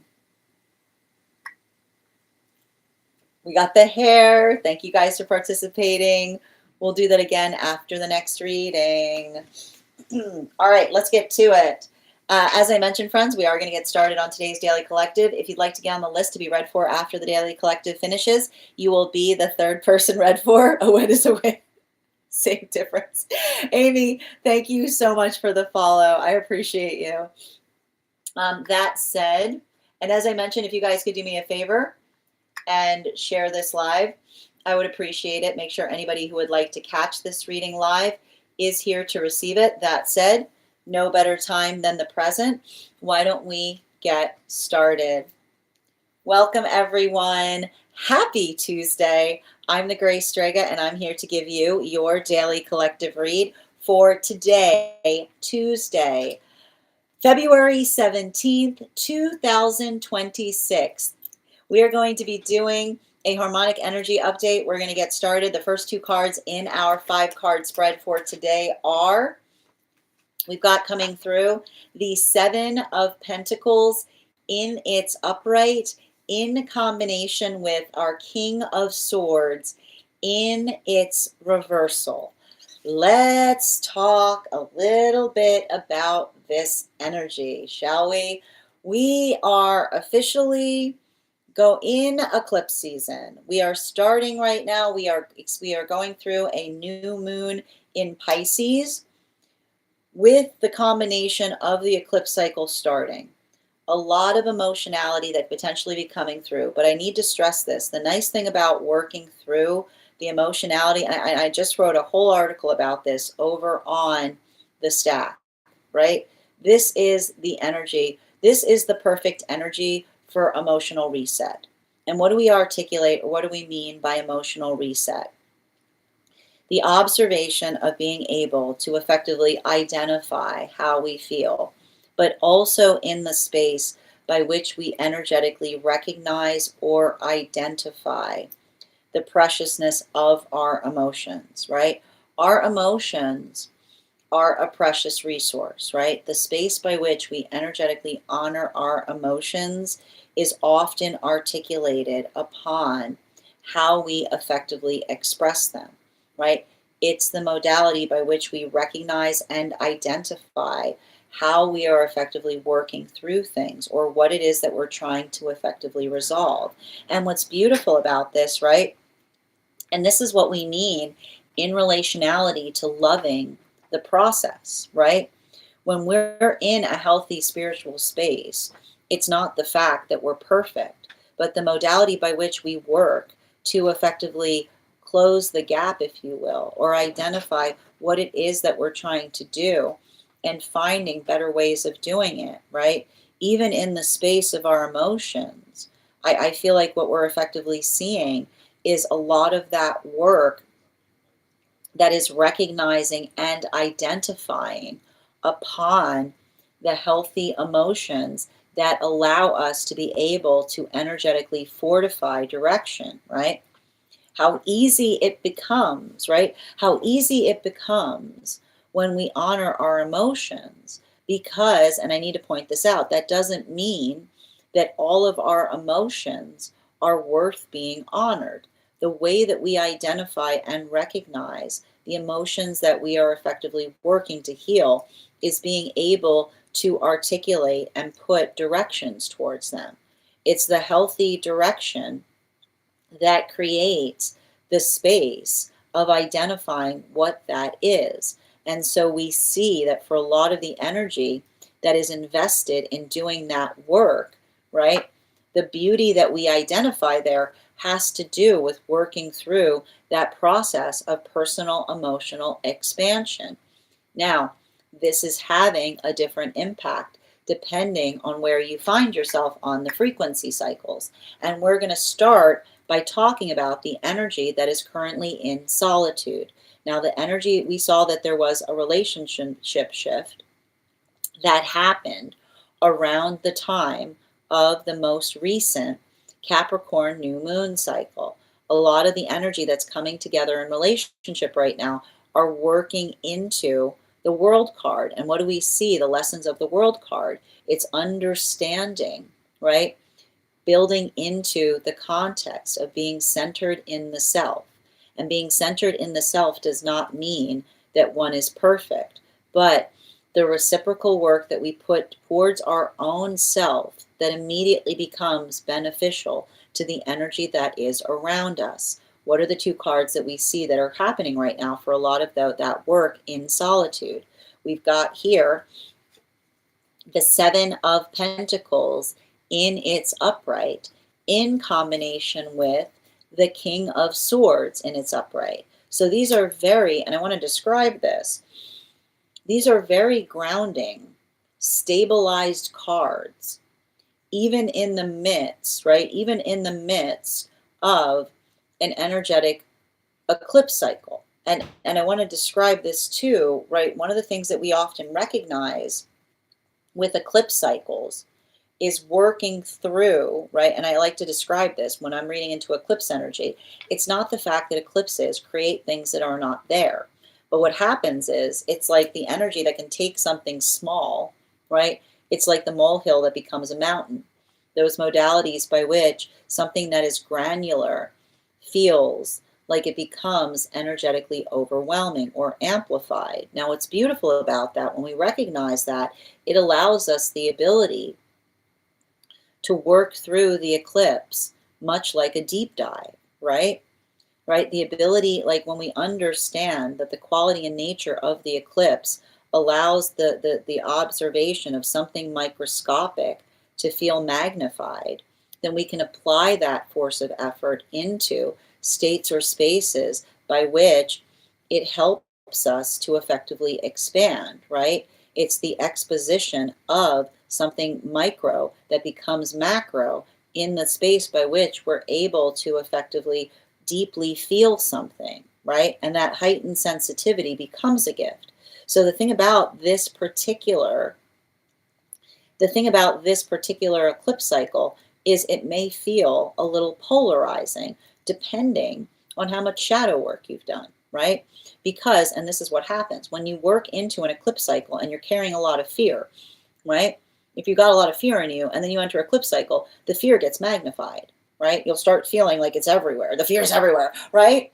But when we're able to recognize that, right, and we understand the proportionality by which we're navigating the eclipse, then we're able to effectively identify what it is that we're working through within, right? Something that we ourselves are working to get stronger at.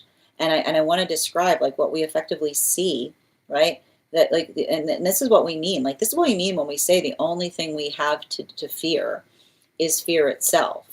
Because when you're in a fear space, you avoid things. And when you energetically avoid things, you move right into them because it's a space by which we energetically, and I like to describe this, like the space by which we don't necessarily want to like work through something becomes everybody else's energetic burden, right?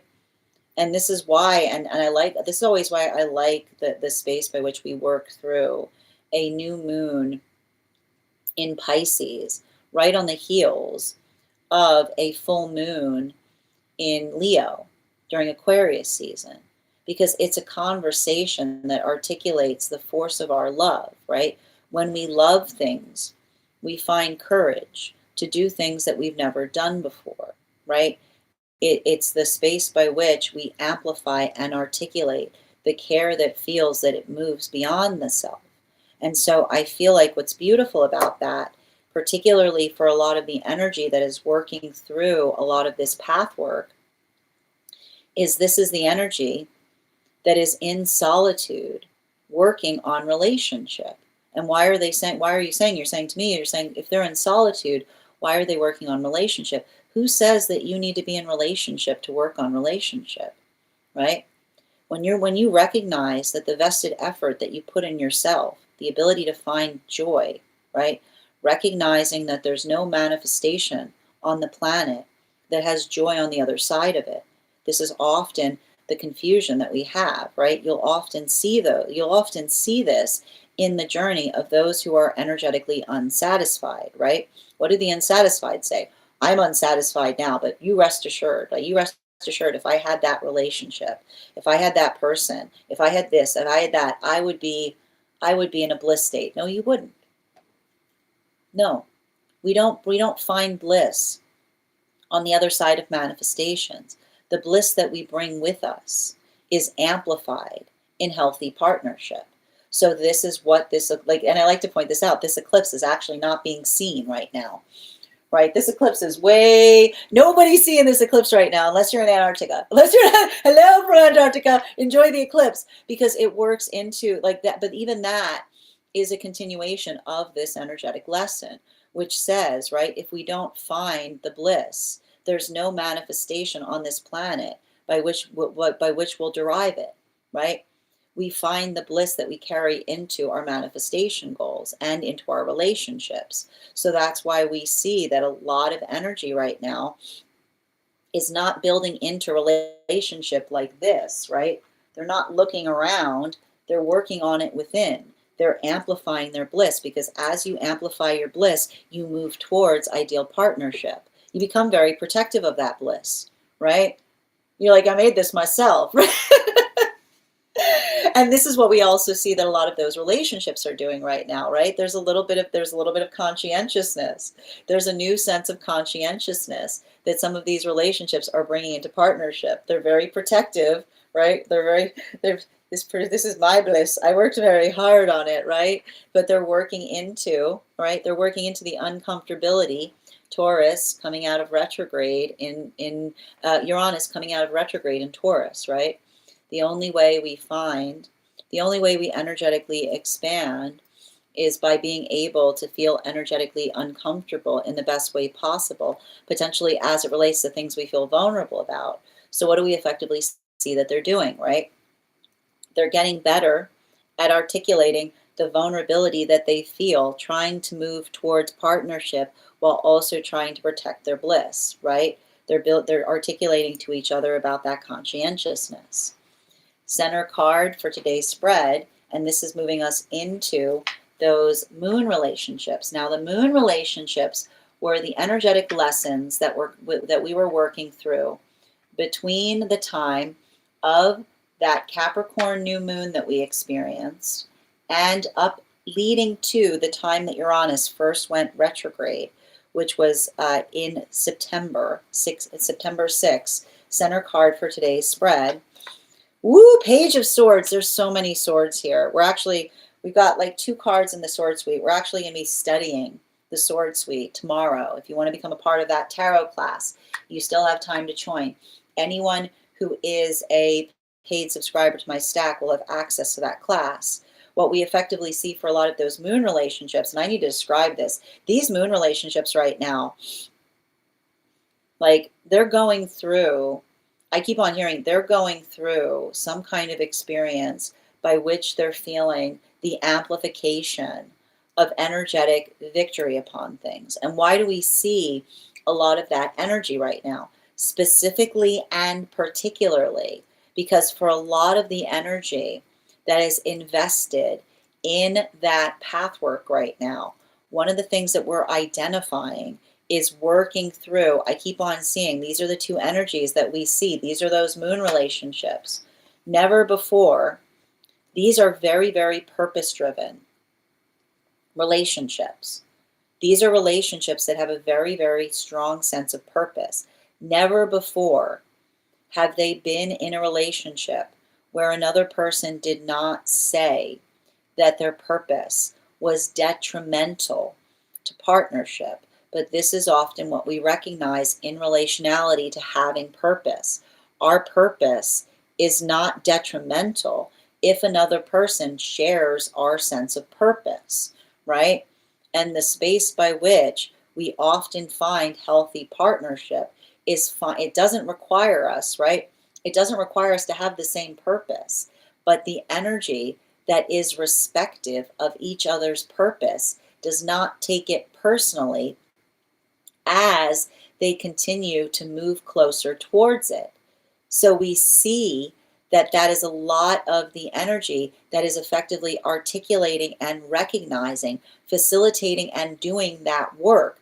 But not only are they doing that work, but they're doing the work, they're feeling the energetic relief and release of finally being in a relationship with a counterpart that does not take their purpose personally, but profoundly. This brings us into the temperance relationships. Now, the temperance relationships were the relationships that were coming together at the time that we were navigating through the partnerships that were going through the temperance card lessons, which is the mutual work that everything is possible so long as the work is mutual. These were effectively the relationships that were coming together between the time of Uranus going retrograde in September up until the solstice period that we experienced this summer. 2 cards to clarify, please.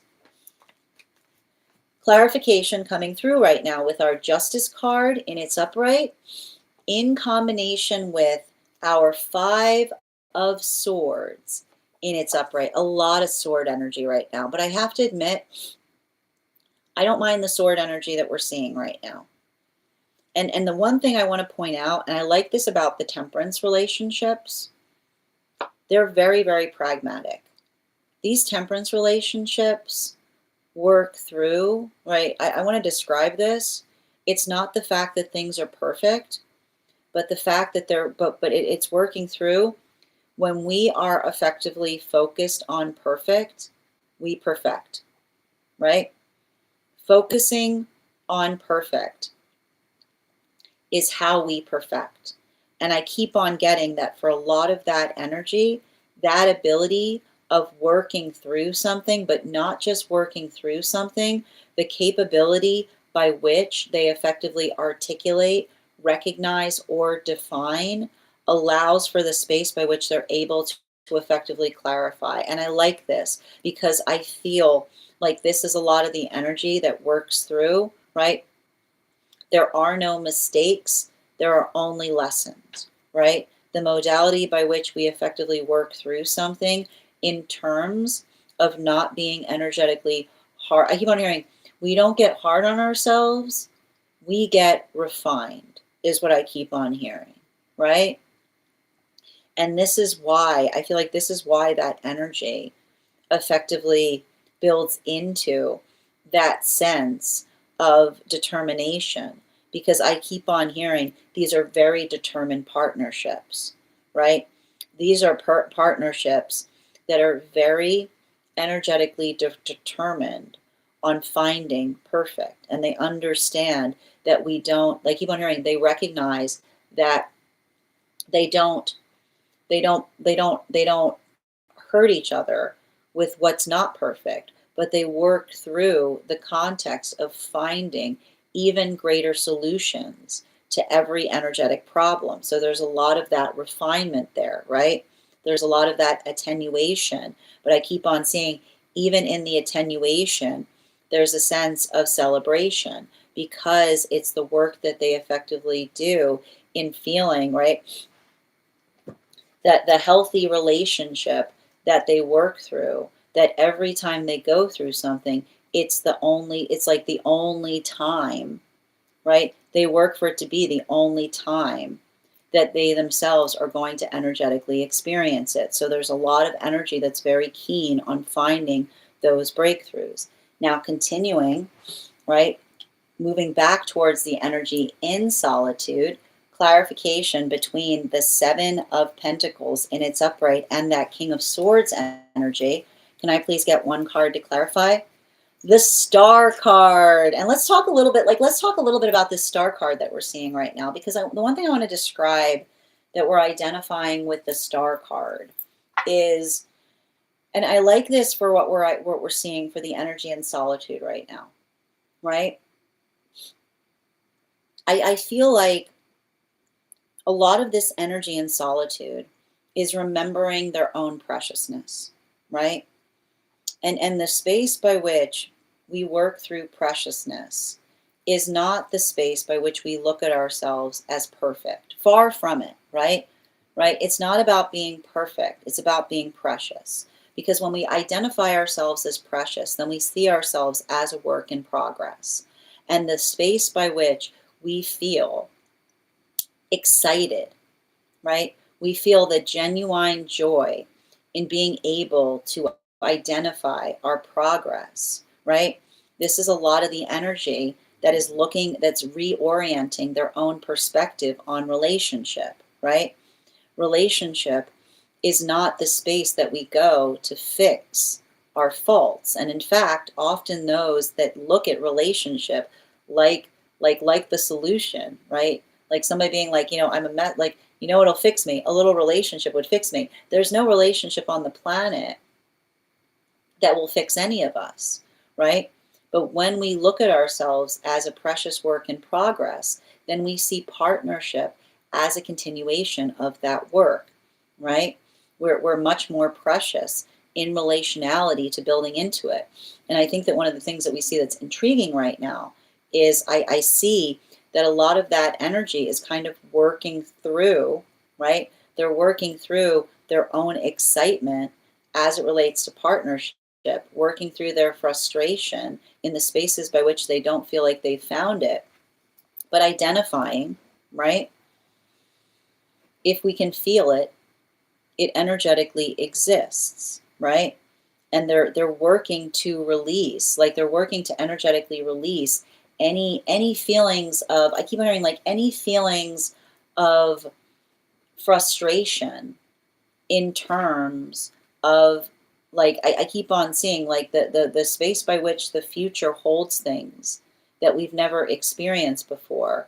I keep on seeing it's a lot of the energy in solitude that is healing their relationship to the future, right? Because the future is a gift, because it's the space by which we never, like, we don't know what exists there. And I keep on getting that there's also a lot of work in healing our words, right? Because for a lot of the energy, I just keep on seeing, right?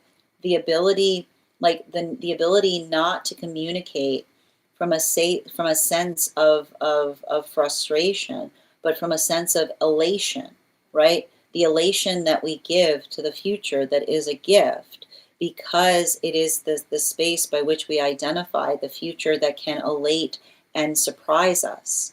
So there's a lot of that energy there.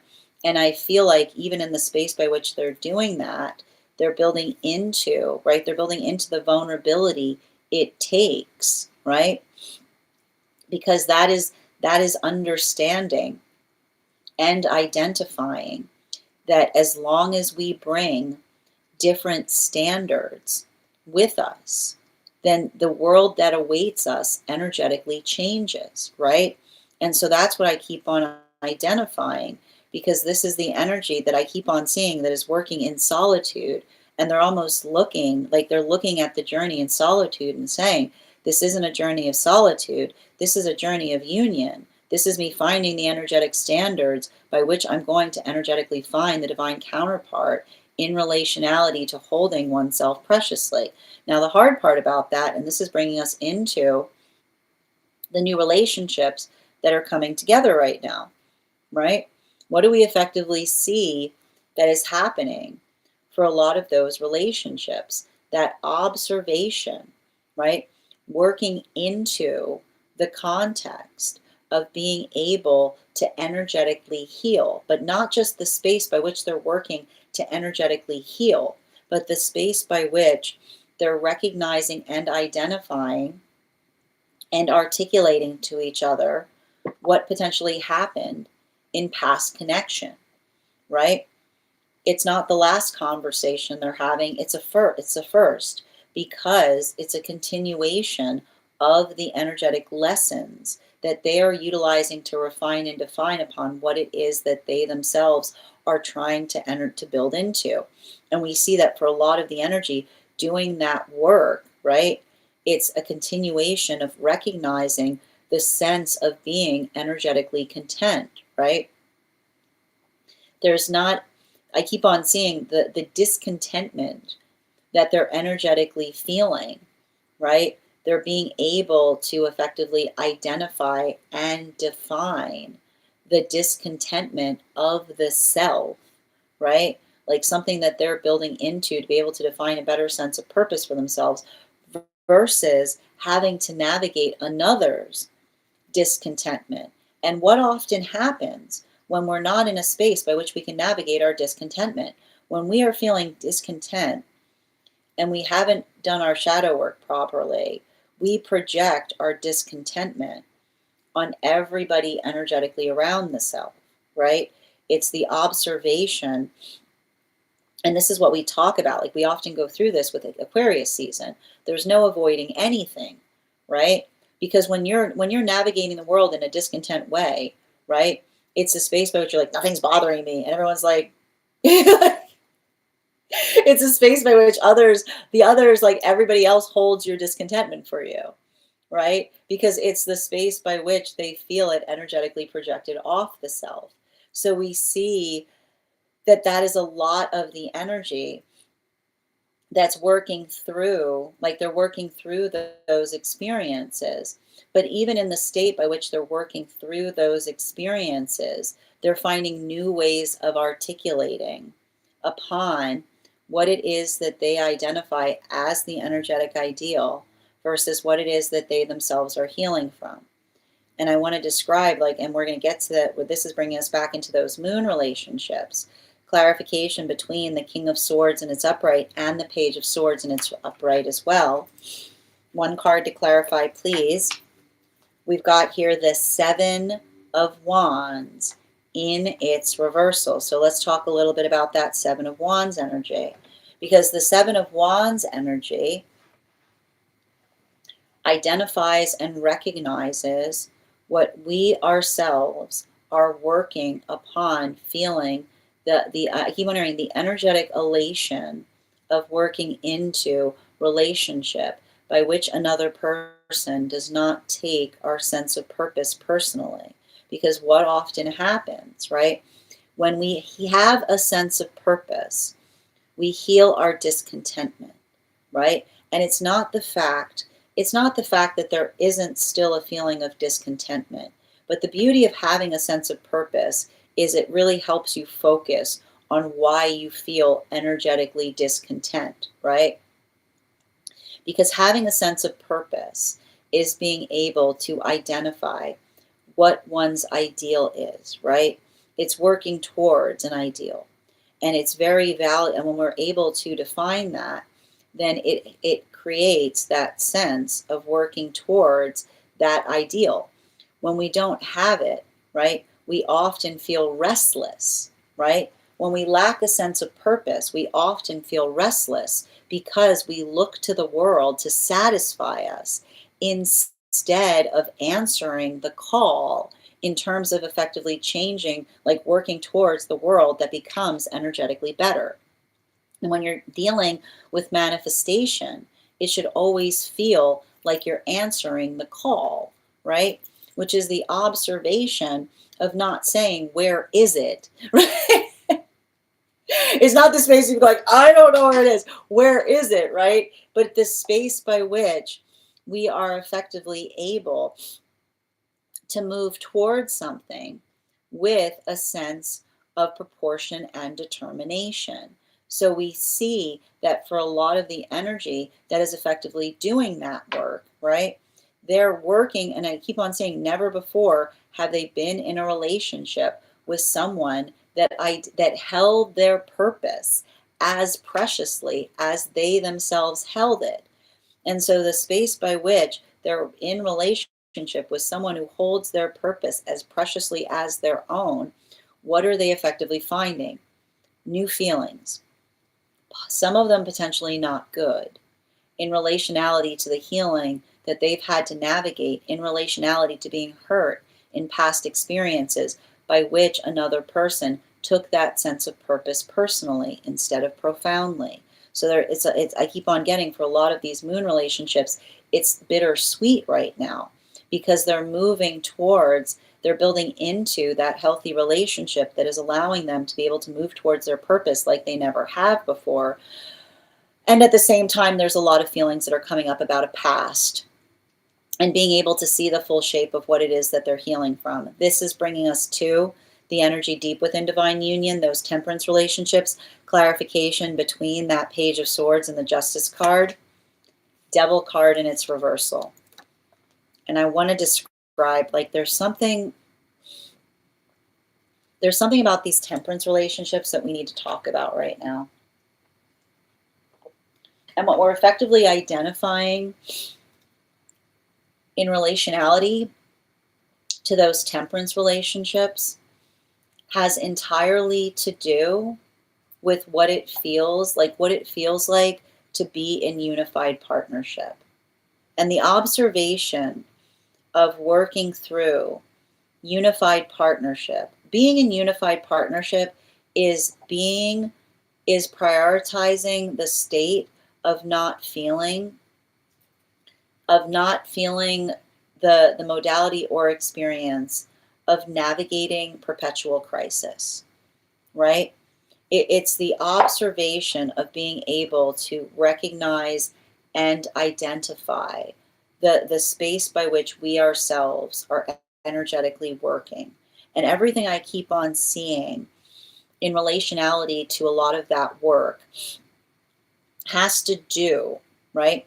It has to do with working through a healing journey, particularly and especially as it relates to navigating from past trauma situations that felt like they created a sense of perpetual crisis. Because I just keep on seeing that for a lot of the energy, like working through, or I keep on getting up like the space by which another person is able to effectively work, like I keep on seeing like the space by which they're not energetically hard on themselves, but working into the context of being able to define and say to one another like everything, another lesson, like learning to trust each other and trust each other's processes.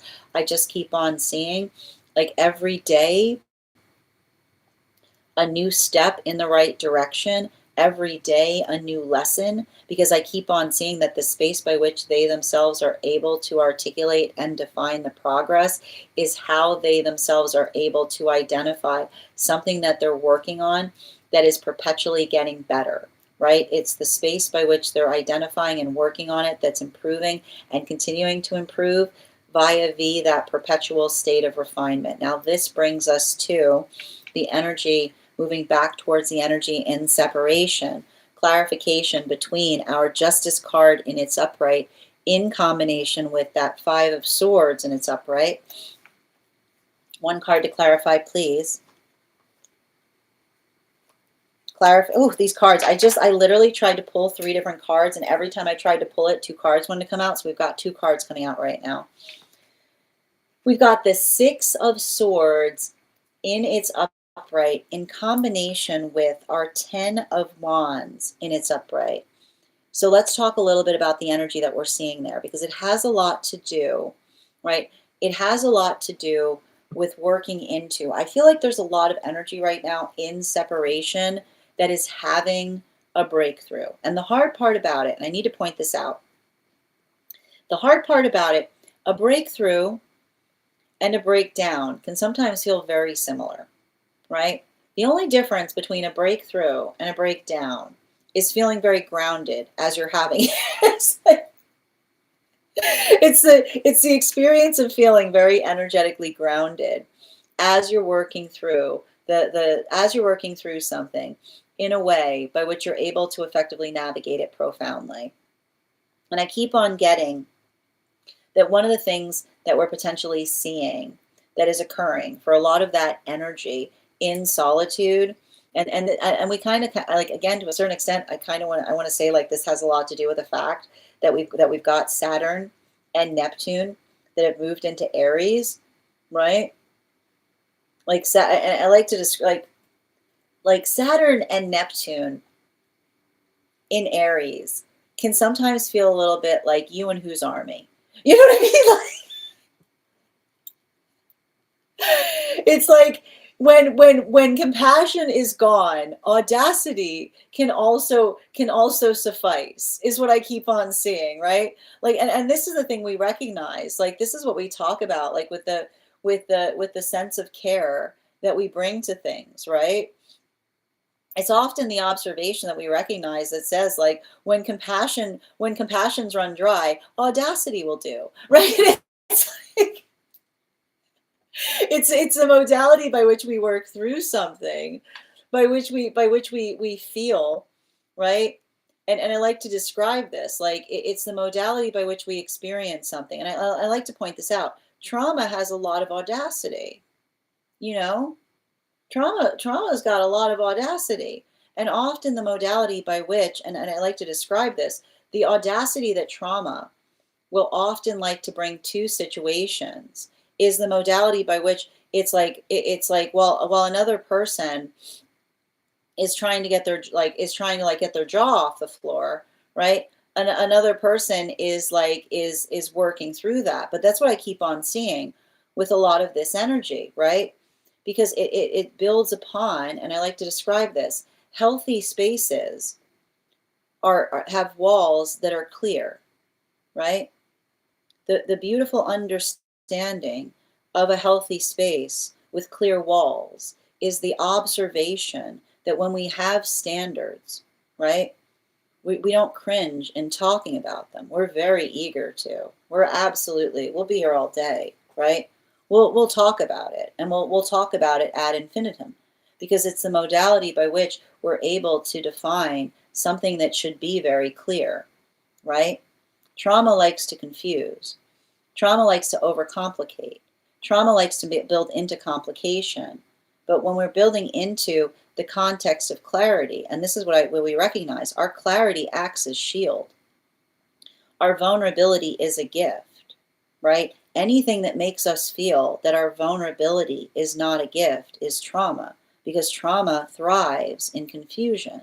So our ability of identifying and recognizing and working to understand the self, right? It's working into understanding the self, and even in the space by which another person projects when we start to articulate upon it, is the modality by which we recognize the shadow that comes up, right? What, like and I like to describe this because this often happens. This is often why you'll notice somebody who's talking very clearly, and what do you start to see happens around them? Others start to project things at them, because it's effectively revealing the energetic shadow within a person that hears something honest, and instead of understanding the honesty and embracing it, works through the vibration of the trauma that says to be afraid of the energetic honesty that articulates upon the force of love. And that's difficult, right? Because we have to be very conscientious about that, right? The amplification of the fear that we throw at each other at a moment by which we ourselves are afraid is often the amplification of how little we can energetically hear, right? Because the when the ego is too large, it doesn't want to hear any clarity, right? It only wants to hear things that hold up the ego. So when we're working into the space of trying, and here's the thing about it, it's not the fact that egos are bad. A healthy ego is one that we see very clearly. Egos are important. They're the protection point of the soul, right? The streamlined ego is one that you're like, yeah, I'm very aware that it's there. It's supposed to be there. It's doing a lot of good. It's doing a lot of work to protect me, right? I love that ego, right? When we build into the space of having a good relationship with our ego, it's often an ego that's transparent, right? It's a transparent ego. It's the space by which we say, yeah, I know. And then you'll notice this. Someone will throw like often those with transparent egos, you'll throw an insult at someone and say, thank you for the compliment, right? Because it's the modality or the understanding by which we're like, yes, I'm glad you articulate that. That's something that I'm working to thrive within on the self, right? And this is what I keep on seeing with a lot of this energy that is in solitude, right? They're working into the space of saying the best way to come into relationship is becoming good with the self, because that love that you bring to the self is the best protection that you have in finding healthy partnership.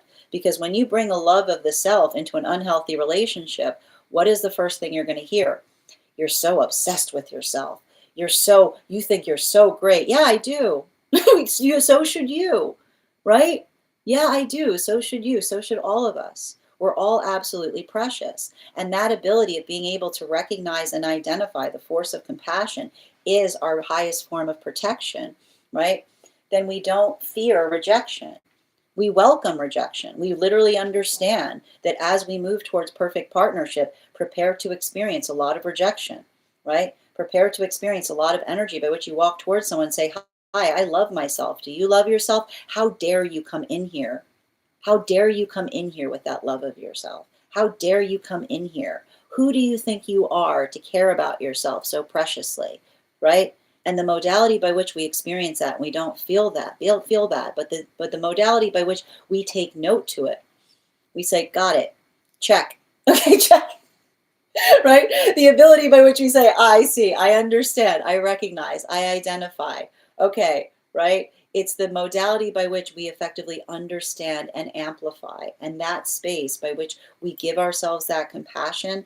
This is why I keep on seeing that for a lot of the energy in solitude, they're recognizing that that separation is the energetic illusion, right? When you're working towards healthy partnership, start loving yourself. Because as you start loving yourself the way that you aspire counterpart to do, that love will act as lantern to help you find the relationship that's for you. And that's what I see. And that's why we see these new relationships that are coming together right now. The star card in its upright with that 7 of swords in its reversal. We got, oof, really? All of these? Okay, sorry. We've got 4 cards coming up. We're going to read all of them because they were all stuck to the bottom. They were all stuck to the table. It's a Pisces new moon. There's going to be extra cards. Okay, there's going to be extra cards.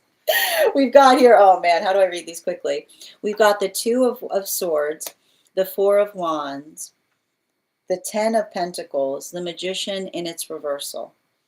There are new relationships coming together that are having conversations on capacity. New relationships coming together, having conversations on capacity. Potentially another person defining the fact that they're healing from past counter relationship by which another person articulated that they were too much to handle. What is too much to handle? When we are, and this is what we recognize, right? The modality by which we feel, right? The modality by which we effectively identify the space, and this is the thing you need to understand. Manifestation or the relationship has to do with the ability of finding deepened capacity, right? Like this is what we often identify and recognize, right? The ability by which we effectively grow has to do, like this is why we call it a heart opening, right? We find room that was not there. We find strength that we didn't find possible. We find ideas that feel like they were energetically limiting, which is why we have to see past our own energetic limitations, right? Because the modality by which we're able to navigate possible is more of the space by which we understand that a healthy manifestation will stretch you in the best ways possible, right? They'll expand the love you feel. They'll expand the possibility of what you can energetically do, right? And the modality by which we effectively articulate, right? And this is why we talk about working through navigating the discomfort, but in the best way possible, because that's a continuation of understanding what we see with a Uranus coming out of retrograde in Taurus, which says if you want a healthy manifestation, you better be ready to feel a little uncomfortable, right? Because you can't ask for something without being able to make energetic room for it, right? The space by which we effectively identify our own capacity. And this is what I like about this, because this is the energy that is experiencing, like they're coming into relationship. They're feeling their hesitation on talking about their vulnerability. And what do we see that they're effectively doing? They're saying, I'm doing something I feel somewhat uncomfortable doing. I'm finding the confidence to articulate upon my vulnerability. This is how I build energetic connection. And the modality by which they're even articulating the discomfort, right? It's not the discomfort that creates contortion, but the discomfort of another saying, this is the sound of me getting energetically stronger at something, which is doing something I did not think I could do before, but finding the capability as I energetically go. And as we move towards those moon relationships, I just keep on seeing with a lot of this energy right now, it may be feeling like go, go, go, go, go, right? So we've got here the 8 of Wands in its reversal in combination with the Devil card in its reversal. One card to clarify, please, clarification coming through right now with that Fool card in its reversal. I love to see a Fool card in its reversal. Love seeing a Fool card in its reversal. Because the Fool card in its reversal talks about the observation of what feels like a healthy practice, right? It's the ability to effectively be able to navigate something by which one is always growing, always learning, even as you do it again, right? The modality, this is what we talk about in relationality to healthy practice. It's understanding that something cyclical isn't necessarily a negative, so long as you find divinity in what it is that you're energetically cycling through, right? Everything that we see that's in existence builds upon a healthy cycle. And the modality by which we understand, right? Those energetic cycles that feel like they fortify us, that feel like they energetically support us, then we allow the context of understanding the refinement point, not in the space by which, and this is the thing about it, not in the space by which we feel frustrated, right? And this is what often happens when we feel like we go through the same thing over and over again, and it feels like nothing changes, then often that is articulating upon what we describe as a block, right? The observation of going through an energetic cycle, but it doesn't feel like there's any point of expansion within it. Whereas when we're doing something in a healthy way, it is the observation of being able to feel something that does, like something that continues, but even as it continues to expand, it continues to grow, it continues to energetically flourish. And so we like to see right now, and I keep on seeing this with a lot of those moon relationships. These moon relationships, I just keep on getting unified purpose, what even faster, right? The modality by which this energy used to feel that they had to persevere with their purpose through partnership, right? The experience by which this energy has carried a lot of trauma in having to navigate situations by which another person articulated that they were okay with a sense of purpose until it felt like the purpose, right? Until another person started taking the purpose personally, right?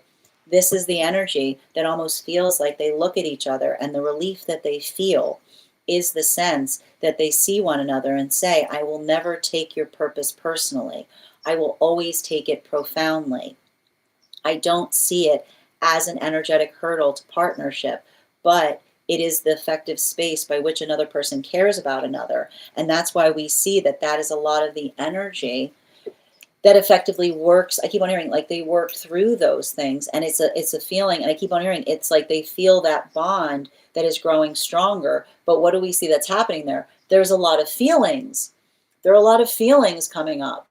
A lot of feelings coming up in the process of them building into that, because it's the observation of having to look at the past through the optics of the relationship that now is giving clarity, because they're with someone with a unified sense of purpose that's holding their purpose as preciously as they do their own. This brings us to the temperance relationships, clarification between our devil card in its reversal with the 10 of Wands in its upright and the 6 of Swords in its upright. One card to clarify, please. Clarification coming through right now with that Ace of Pentacles in its reversal. I like to see, listen to the thing, an ace is an ace. I don't mind if the ace is in its upright or it's in its reversal. The way I read, aces are always good, okay?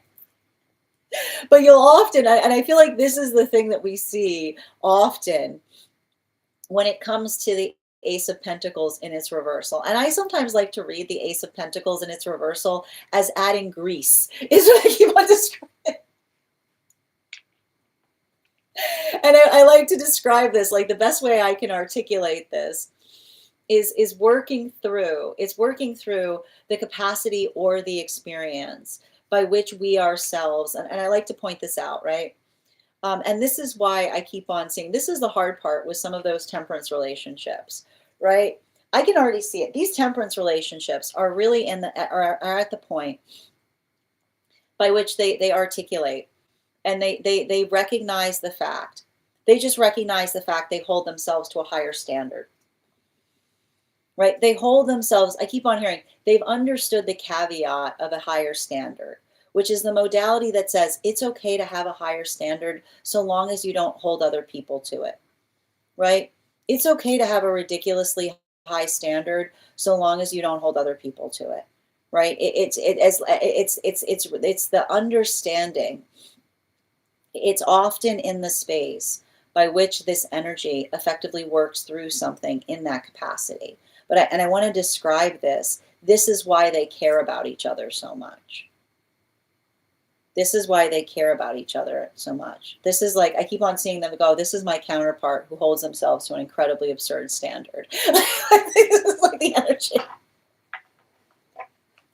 Like this is the energy. Like this is the energy that they like. I keep on hearing the endearment of the incredibly high standard that they hold for each other, that they don't punish each other, like they don't punish anybody else with, but by which they hold each other with even more deep, profound care, is what I keep on seeing. And I keep on getting like the space by which we identify that Fool card in its reversal with the Ace of Pentacles. Like what do they say to one another, right?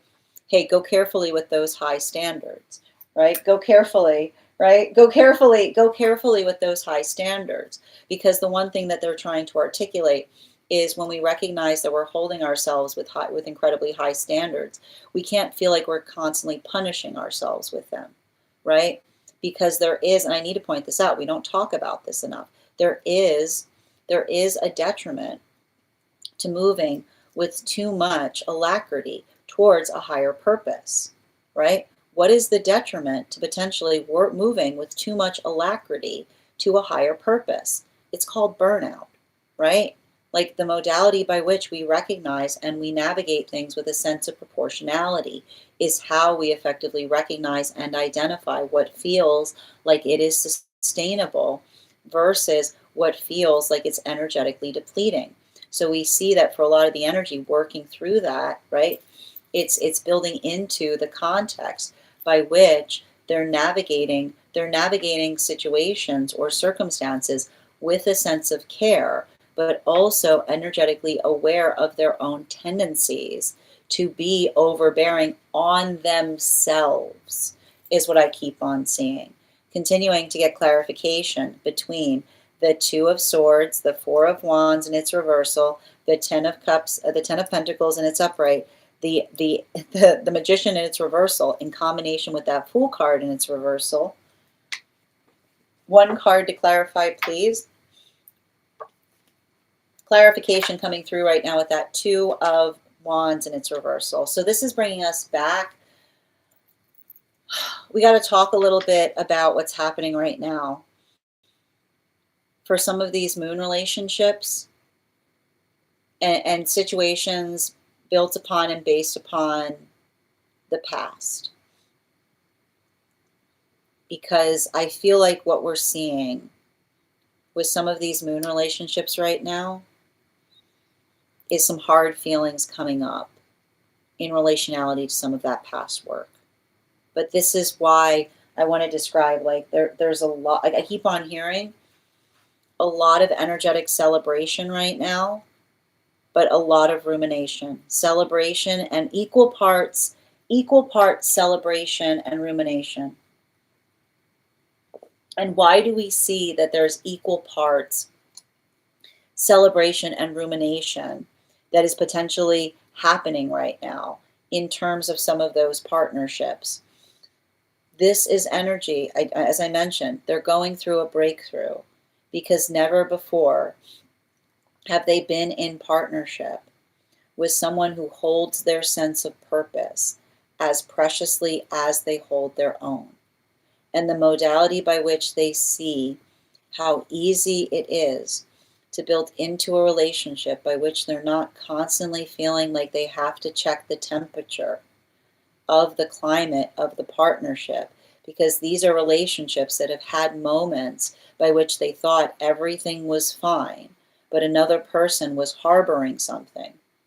And so the modality by which they've often had those experiences by which they felt like everything was fine until it was not, right?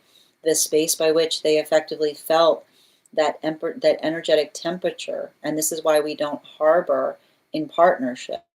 We get our feelings out, because harbor becomes an arbor by which everything falls apart, right? And the space by which another person doesn't know that we're harboring is the detriment of partnership.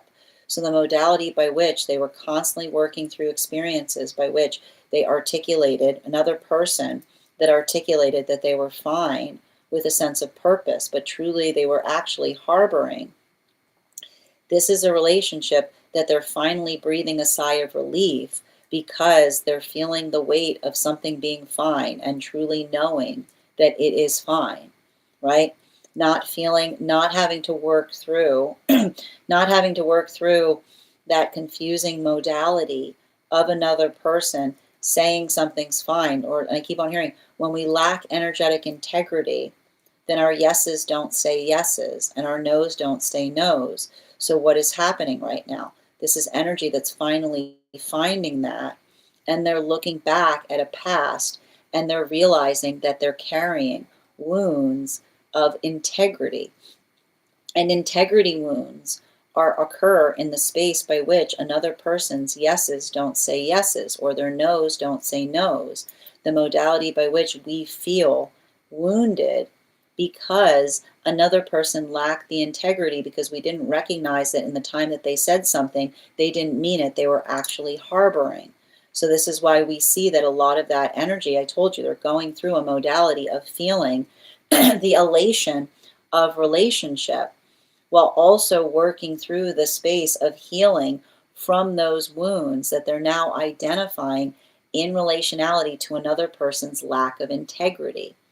This brings us to a lot of the energy that's deep within divine union, clarification between the Fool card in its reversal and the Ace of Pentacles in its reversal. One card to clarify, please. Clarification coming through right now with the Knight of Wands in its reversal. So let's talk a little bit about this Knight of Wands in its reversal. We've got a lot of reverse Knight energy here. And a lot of the reverse Knight energy, and I want to articulate this, particularly, and we're talking specifically with the energy that's deep within divine union right now, right? And it has to do, and I want to describe it, it has a lot to do with, and like, I want to, the thing I keep on seeing is it works into the context of being able to identify and recognize what feels like, and I want to describe this particularly with those temperance relationships. The space by which we energetically communicate is the observation of being able to effectively be able to define what, like I keep on saying, like what energetic plans are. And one of the things I keep on seeing for a lot of these temperance relationships, and I just want to describe this, it has a lot to do with this energy being very used to other energy. And this was actually interesting because it was coming up in the non-binary read that we did the other day, which is often the paradox of having the integrity to move away from dramatic situations and another person, like you will move away, like, and I just keep on hearing this energy articulating this, you will move away from a traumatizing situation, and that traumatizing situation will articulate that you are the source of drama, right? You will move away from traumatizing situations, and what will be what will be the reliable articulation in being able to recognize that? You'll move away from a traumatizing situation, and the traumatizing situation will identify you as the source of drama, right? That is literally the nature of traumatizing situations. The modality by which often you can see a traumatizing situation because the modality by which you make a healthy choice, others try to articulate that you have now become, right? It's very convenient to then effectively try to say, oh, like that person making a healthy choice, no, they're the dramatic one. They're the traumatizing one. They're the one that said that they can't energetically take something. But here's the important thing. When we're in a healthy space, there's no taking anything, right? It's the space by which we recognize and navigate cooperation. It's the space by which, and you'll often see this, like when you're working through an expansion point and you're having to effectively work through things, it's like the space by which how easily, right? How easily something moves or changes is often the articulation of why it feels healthy. And often this is what happens, right? This is what, and I keep on telling you guys, when we got Saturn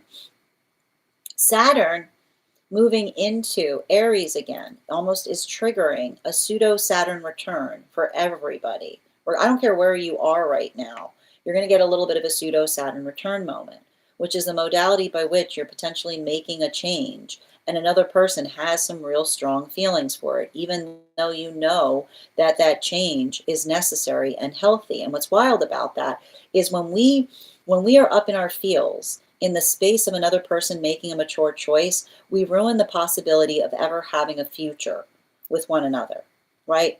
And it's often that articulation, it's often that recognition, right? The space by which another person works through another person's energetic resentment, right?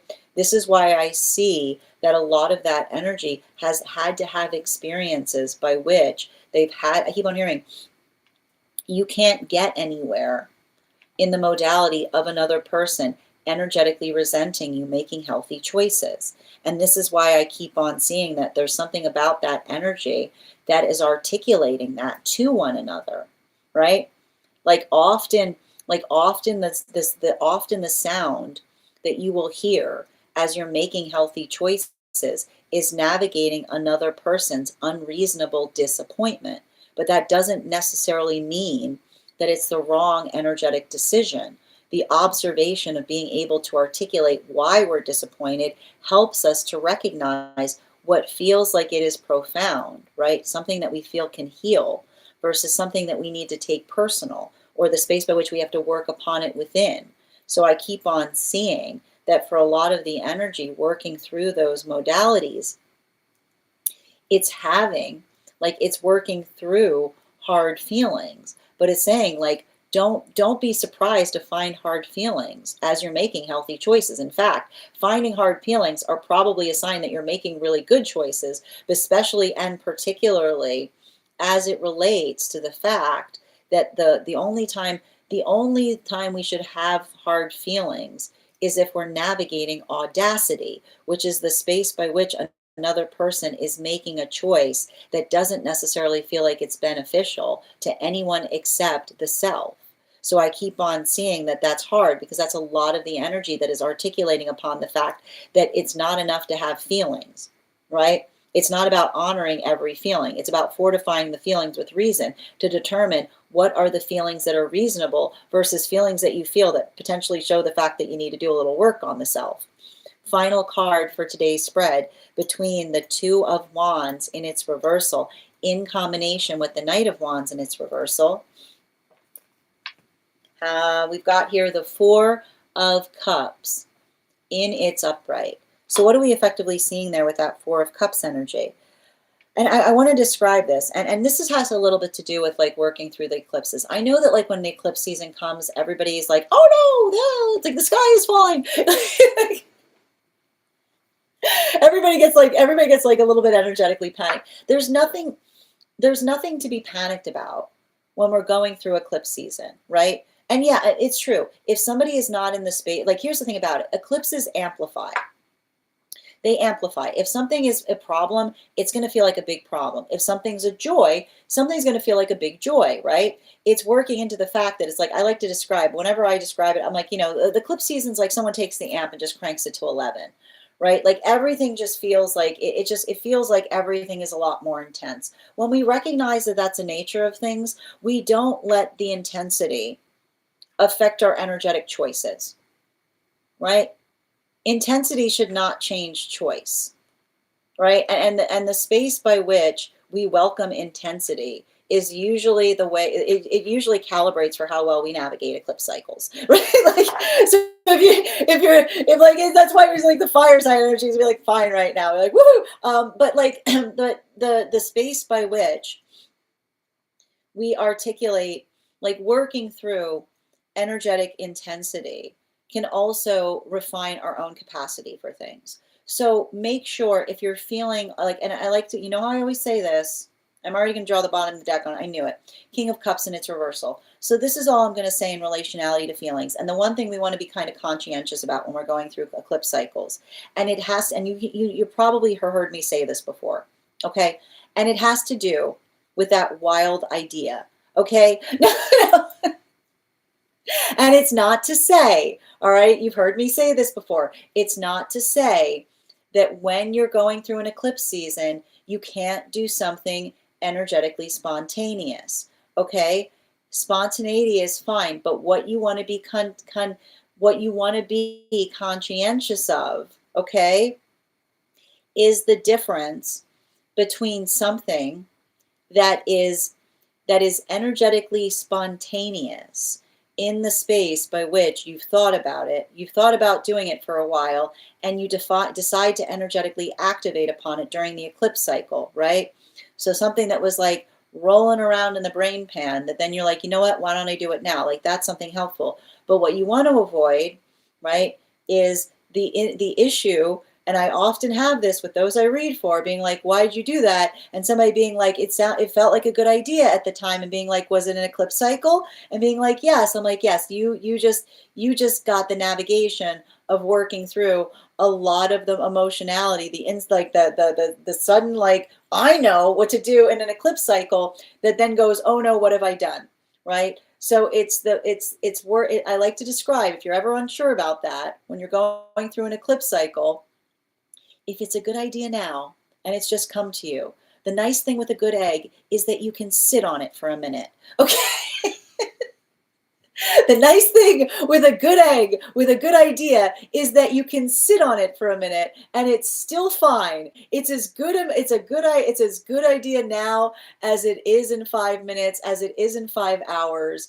But make sure, right, especially as it relates to your feelings, make sure that you're not doing something in the moment during an eclipse cycle that you're like, I know what I'm going to do, and then being like, oh, right, I let the eclipse get the better of me, right? I don't allow the amplification of the eclipse to move you in an emotional way that steers you further off course, right?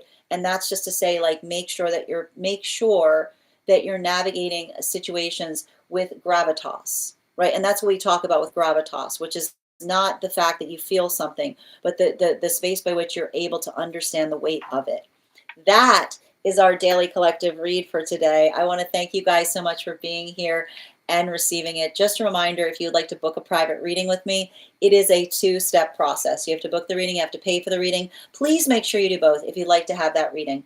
Most importantly, please remember that I will never, ever, ever, ever, ever, ever, ever reach out to you for a private reading. I will never DM you.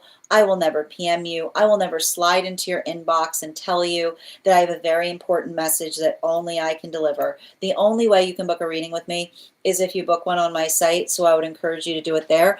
A couple of updates before we move into personal readings.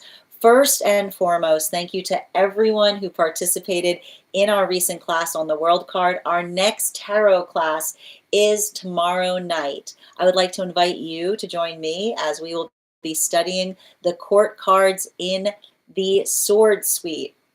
Everyone who participates in that class will be learning about the symbology of the cards, the history of the cards.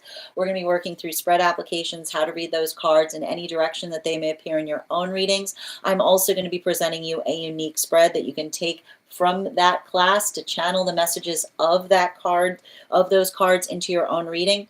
And all you need to do, if you'd like to become part of that tarot class program, is head on over to my Stack and become a paid subscriber. Your paid subscription to my Stack is your ticket of entry into our live classes each and every month. You will also, as a paid subscriber, monthly subscriber, have access to over 9 hours worth of material in the Tarot Church Library class system. Now, it's not necessary to catch up. I do my best to give you guys an update on everything we've experienced prior to beginning the next class, but the material is there for you to receive as you're ready to receive it, and you'll have access to a one-on-one chat with me and the other students to ask any questions that you may have in relation to anything we've learned and studied thus far. And if you become a founding member to my stack, not only will you receive a discount on the whole year's worth of classes, but you'll also receive access to over 20 hours worth of material in the Tarot Church Library class system, as well as the opportunity of receiving a complimentary mentorship class with me, where I will meet with you personally to assess where you are on your own personal tarot journey and give you the best insights in terms of how to utilize those classes to the best of your advantage, moving towards your tarot goals going forward. One of the things I tried to do in these classes was make them accessible to the absolute novice tarot reader as well as the seasoned reader. There's definitely something there for everyone. Don't let your lack of experience or your robust experience prevent you from joining us in these classes. And even if you don't become a paid subscriber to my stack, I would encourage you to follow me there to stay up to date on any new offerings or services. I also post my Mystic Meditation articles there, which will give you updates on everything that we're seeing energetically in the cards. I just wrote one recently on this new moon energy that we're currently experiencing. And I also want to let you guys know as well, on top of my standard, and on top of that, I want to let you guys know that on top of my standard life path readings, I also offer mentorship classes. These are for any of my students seeking a more personalized educational experience with me. I take a very limited number of students for this reason, as those classes are focused on each individual's personal spiritual goals and journey work. Those classes can be purchased on an individual level or as a monthly class series, weekly or bi-weekly, as your schedule permits, so that you can stay more consistent on your personal journey. I'm also very happy to now offer as well, for those that are seeking more consistent weekly tarot support, weekly tarot insight packages, which is a package of 4 30-minute readings, again, weekly or bi-weekly as your schedule permits, so that you can stay more consistent on your personal journey. And I'm also very happy to offer dream interpretation readings, which you can purchase per dream or as a series. If you purchase the series, I would encourage you to make sure that you're starting to keep a dream journal, as we will meet weekly or bi-weekly with that journal and utilize the tarot to understand the key themes and messages coming towards you in the dream space. I want to thank you guys so much for being here today and sharing in these messages, and we will do this again tomorrow. That is our daily collective read. We are going to get started on personal readings. Congratulations to Michelle. You got the highest gifter today. You'll be getting a free reading. And congratulations to Avatar. You came in second, so you will have an additional card in your one card subscriber readings. If anybody else would care to get on the list for today, you will be the 5th person read for. 3 cards for a donation of $29 or more. 4 cards for a donation of $23 or more for my subscribers. Links in my bio. Please keep in mind there are 2 things I do not read for across these apps: pregnancy and medical. Happy to give insight on anything in private readings, and you can book private readings on my site. I'm going to take a moment to read over some of the comments that came through as I was reading. Also, friends, we are at 24.3K likes. When we get to 50K, I will be gifting a reading back to the collective, so make sure you're tapping that screen. We'll get to 50K in no time. Oh, absolutely, Nicole. Make sure to go take a peek at my site. Hi, I hope you're having a beautiful day, Nicole. I feel restless. There's going to be a lot of that. Listen, there's going to be a lot of that feeling of restlessness coming out right now with this energy. It's going to be the eclipse cycle. The eclipses always make us feel restless. Absolutely. Good afternoon, Antonio. If I'm ever saying your name incorrectly, by all means, please feel free to correct me. Absolutely. And thank you guys for supporting each other in the comments. Ona, thank you for becoming the 110th fan member of my fan club. And thank you for those heart me's, and thank you for the follow. Grand Rising, Heather, good to see you. I am doing readings. Alliness, if you want to get on the list. Thank you for the help, Bridget. A lot of catharsis right now, Nambuere. Absolutely. Yes, I do read spiritual. And for anybody who's interested in getting on the list right now, we do hear highest priority messages from spirit, life path, mediumship, dream interpretation, angelic guidance, animal spirit guide readings, pet readings, akashic, mind, body, spirit, and love. If you have information that you feel is relevant for the purposes of our reading, make sure that you're including it in the notes when you send the donation. You can also post it in our subscriber only disco channel in the appropriate channels. Absolutely. And thank you again, Michelle, for becoming a super fan. And Amy, thank you for the follow. Thank you for reposting as well, Amy. Always appreciate when you guys repost. B, thank you for the follow as well. Hi, cool boy. We just finished the daily collective. We're about to get started on personal tarot readings. If you'd like to get on the list is open. Catherine, thank you for the follow. Today is the solar eclipse, Nikki. The thing is, though, the only place you can see it in totality is Antarctica. I believe there's partial locationality in South America, but it's an interesting eclipse for that reason. Hi there, Julia. How are you doing today? Happy year of the fire horse. Struggling. Yeah, no, so I want to describe some of the things that we're potentially feeling in relationality to that have to do with the fact that Neptune is in Aries, right? Sleep is a little bit easier when Neptune's in Pisces. Neptune in Aries can sometimes create a harder time getting into deep sleep is the best way I can describe it. Oh, that is wild, Nikki. Sending you support on that journey. Laurel, thank you for those heart me's, dear. I appreciate you. Absolutely. How you doing today, Jean? You and whose army? Not around to your partner, exactly. The universe responds to the level of audacity we choose to have. I like that. For better or worse. That's a really good way of putting it, Julia. How are you doing today? I hope you're having a lovely Tuesday as well. Yeah, absolutely. Thank you as well, remastering. And Valentina, thank you for those heart me's as well. Oh, thank you for the compliment. I appreciate that, dear.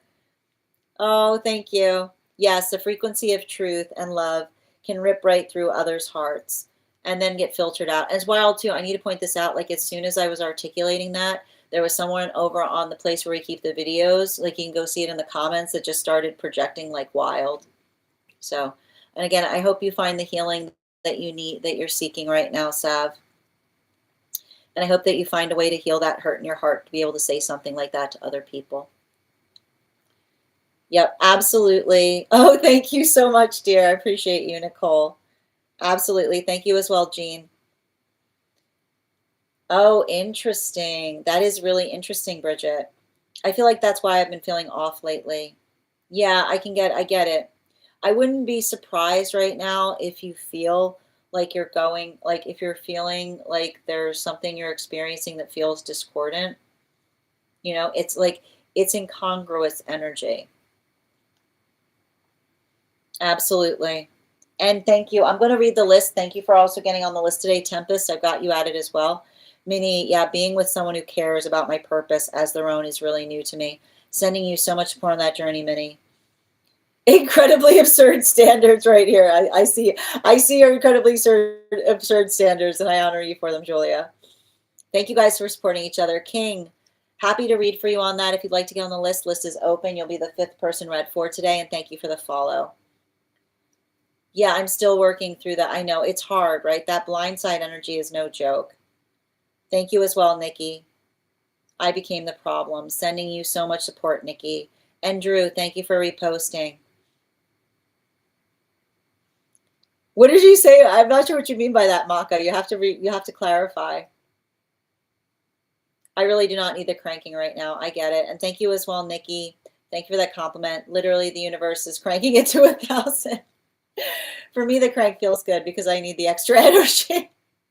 Almost doesn't count. I mean, it does count, Adam. I think the thing about it, though, is it's like I actually feel like this eclipse is going to be beneficial for that reason, right? It's going to be able to work through the amplification of the eclipse, but in a productive fashion, And thank you, KB, for the follow. Yeah, a summer day. Get me to a beach. I'm right there with you, dear.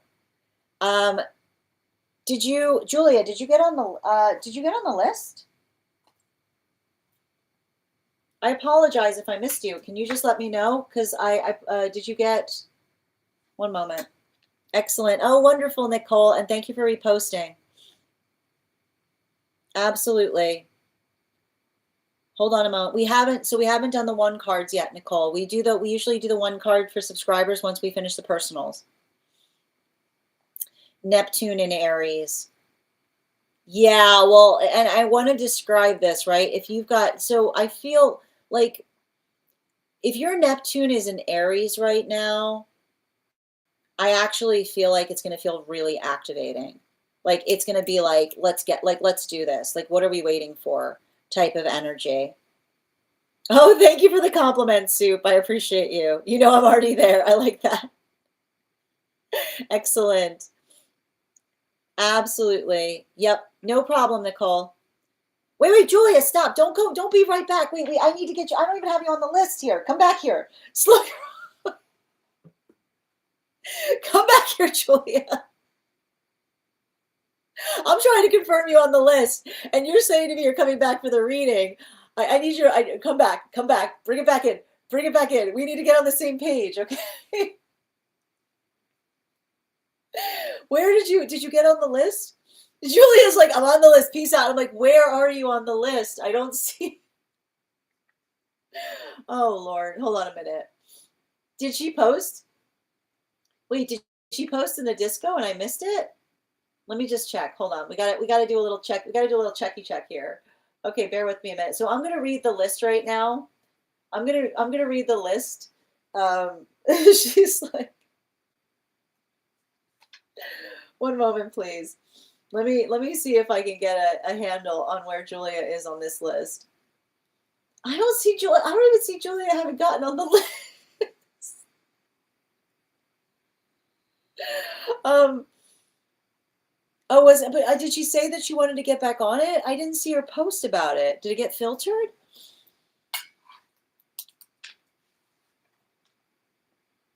I'm looking here. I don't, I mean, I just need clarity. I'm happy to add her to it. All right, I'm gonna put a placeholder. I'm gonna put a place. Oh, I know. Oh, no, I know what happened. Wait, no. She's totally right. No, Julia got on the list yesterday. Yeah, but she arrived late. Okay, so that's what happened. She got on the list yesterday. So she's actually the first person to be read for right now. Yes, that's what happened. Yes, it's all okay. Yep, it's all coming together. Okay, it's all coming together. It was a group project and we just aced it. It's fine. We figured it out. We didn't need Julia here. It's all taken care of. All right, we're going to get started. So when Julia's back, she'll be the next person because she does have privilege because she got on yesterday. So in the meantime, though, we are going to continue with the list as we have it now. So I'm going to read the list for those who are here. If you are on the list, which means if you sent a donation and I have not named you, you're going to give me the initial. Look at me, just the initial. I don't want the whole name of the site. The apps are very jealous. They don't want to hear the other apps' names in this house. You're just going to give me the initial on where you sent the donation so that I can confirm your name on the list. If you are on the hold list and would like to be added back to the list, you're going to tell me the date that you were added to the hold list so I can add you back. And currently, I have 4 spots available for readings today. So if you'd like to get on the list and you'd like a reading today, we've got 4 spots left before the list will be closed, okay? The list that we have currently is Julia, who has first privilege. We've got Jamie, Stella, Michelle, and Tempest. And if anybody else wants to get on the list right now, you will be the 1, 2, 3, 4, 5, 6 person read for. Okay.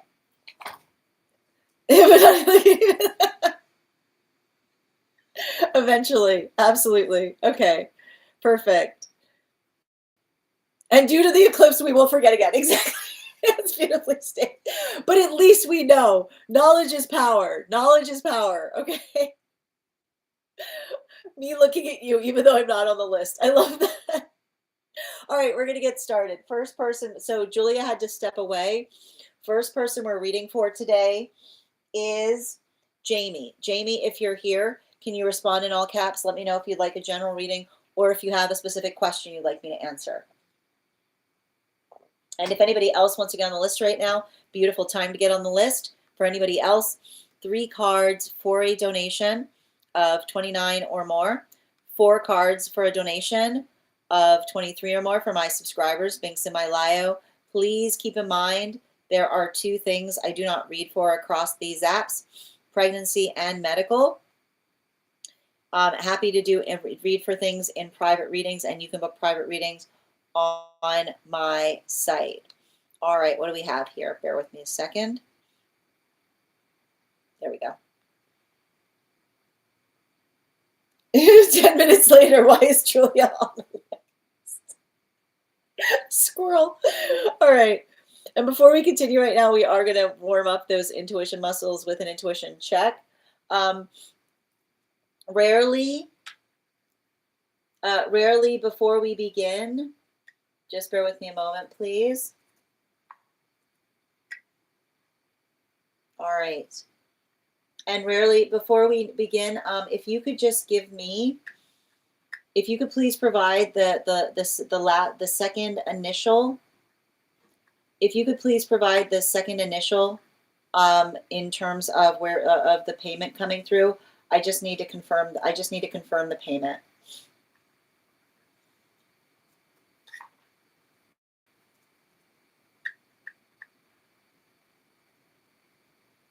Okay. I appreciate that. Thank you, dear. All right. And before we continue right now, we are going to warm up those intuition muscles with an intuition check. Hold on a minute. I've got the animal spirit guide cards here. We're going to count back from 10. And when we get to 1, I will reveal the card. 10, 9, 8, 7, 6, 5, 4, 3, 2, 1. We got the cow, emo cow. We'll do that again after the next reading. I'm also going to pin up Jamie here. Make sure. Which icon for subscribers? What do you mean by which icon for subscribers, Nicole? I'm not sure what you mean, dear. Do you mean to get on the list for a full reading?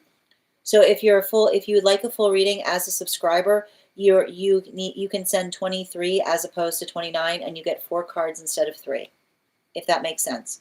You'll also be entitled to the 1 card when we get to the 1 card readings for super fans, which happens each day.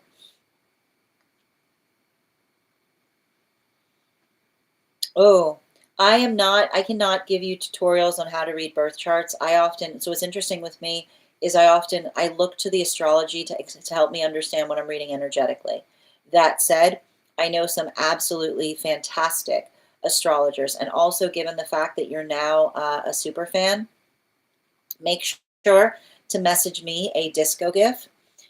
Send me a personal message, send me a PM with a disco gif, and I will send you an invite to our subscriber-only disco channel. You'll be able to find a lot of astrologers there, very talented astrologers that can help you read some of that birth chart information. They can also recommend some very good astrologers to you as well. Also, you'll find there in the perks section, once you introduce yourself, a special coupon code that will give you a discount to our tarot class that's starting tomorrow. The discount that you find in the perks should effectively should nullify the amount that you're paying for the superfan here, so that way you're not double paying to have subscriptions in both spaces. That class is going to be tomorrow at 6 p.m. PST, 9 p.m. Eastern. All right, and we are doing a general right now for Jamie. I'm going to pin up Jamie here. Guys, make sure to give Jamie some love. Can I please get 4 cards for Jamie? Highest priority messages, please.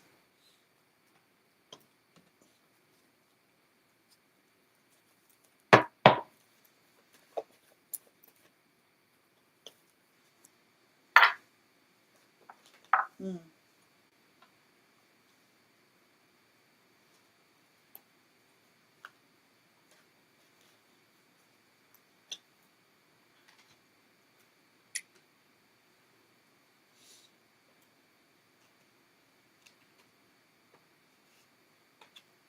Okay.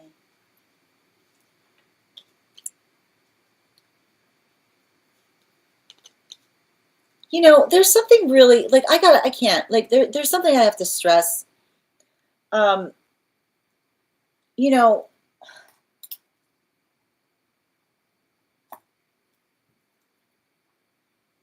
you like and really it has to do with another person's wild expectations from you.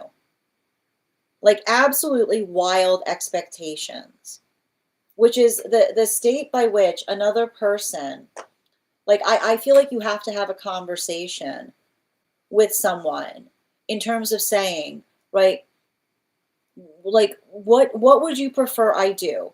Would you prefer that everything get done,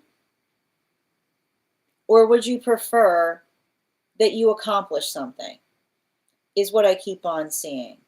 And I think that this is really important because specifically it says to me, right, that somebody has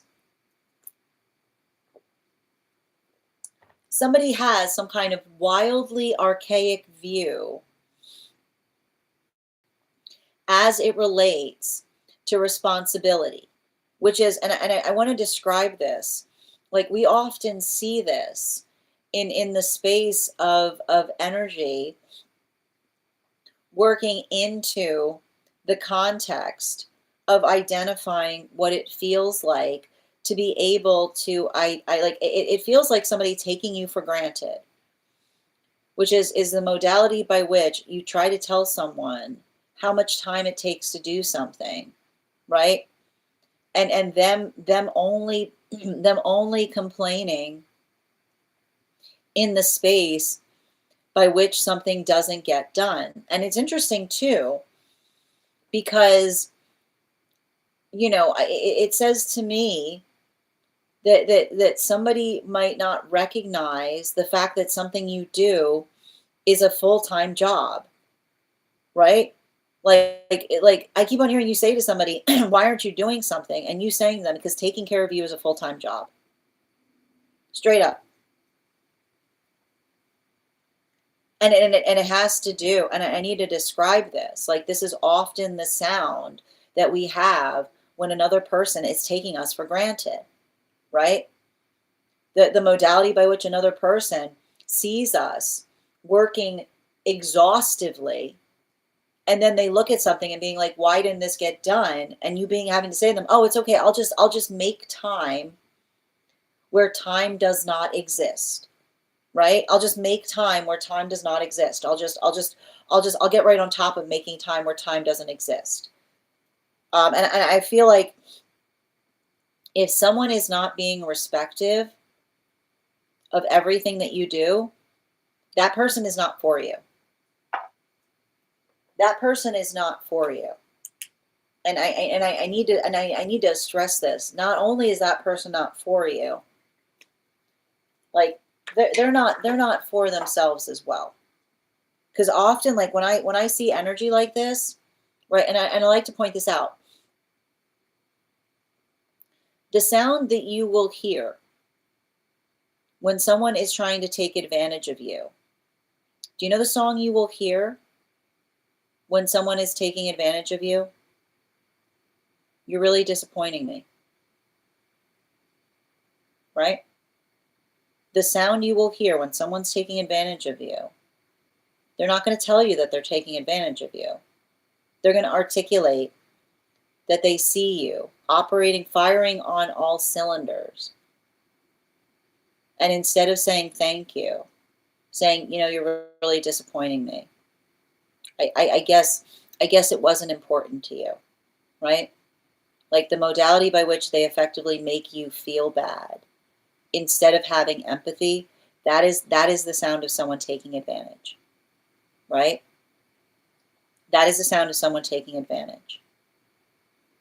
Because healthy energy is going to see you working tirelessly, and they're going to be protective of everything that you're doing. I keep hearing, they're going to be respective in everything you're doing to allow them to energetically thrive, is what I keep on hearing, right? Especially if you're not doing it for yourself, but you're doing it for the benefit of another person. And you know what? I want to describe this too. If another person, especially if they try to articulate that something that you do is not important, I keep on hearing that is entitled energy, right? Entitled energy tries to articulate, right? Like I keep on hearing someone say that's not real, like that's entitlement, right? The modality by which another person sees you doing something and effectively identifies the fact that they make you effectively doubt yourself as you're doing it, you have to stay away from energy like that. And I know how painful it is, because I see somebody, like it literally it seems to me like somebody who wants more attention from you, right? And what will somebody who wants more attention but does not but is constantly asking and never giving, what are they going to say?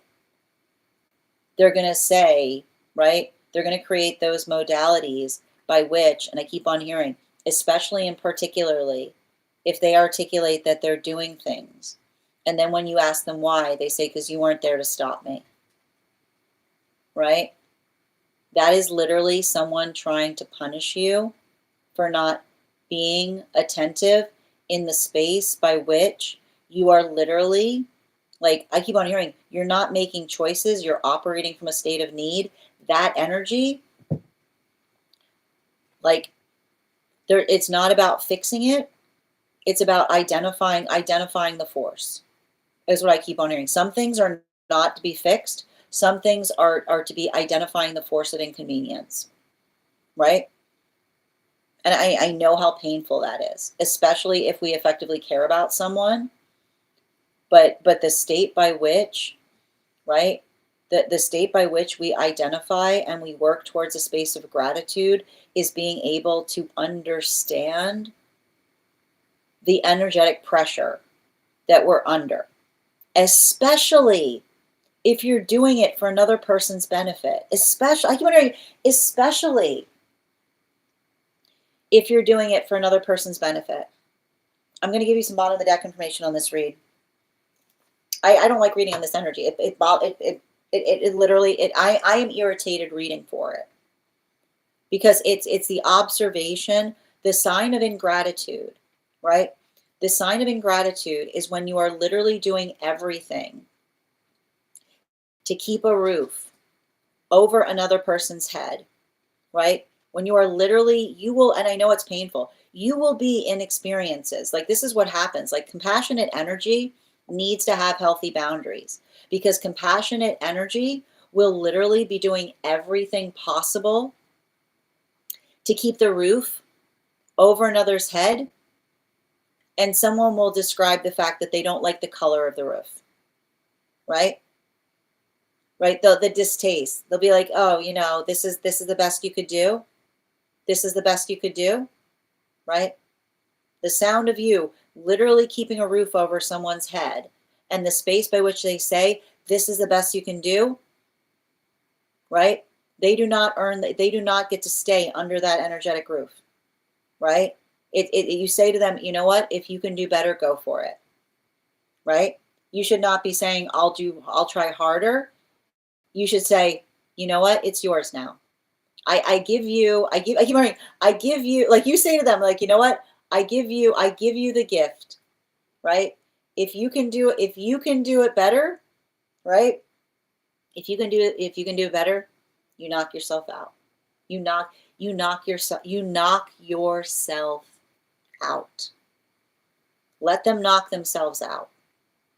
Right? Give them the responsibility. Right?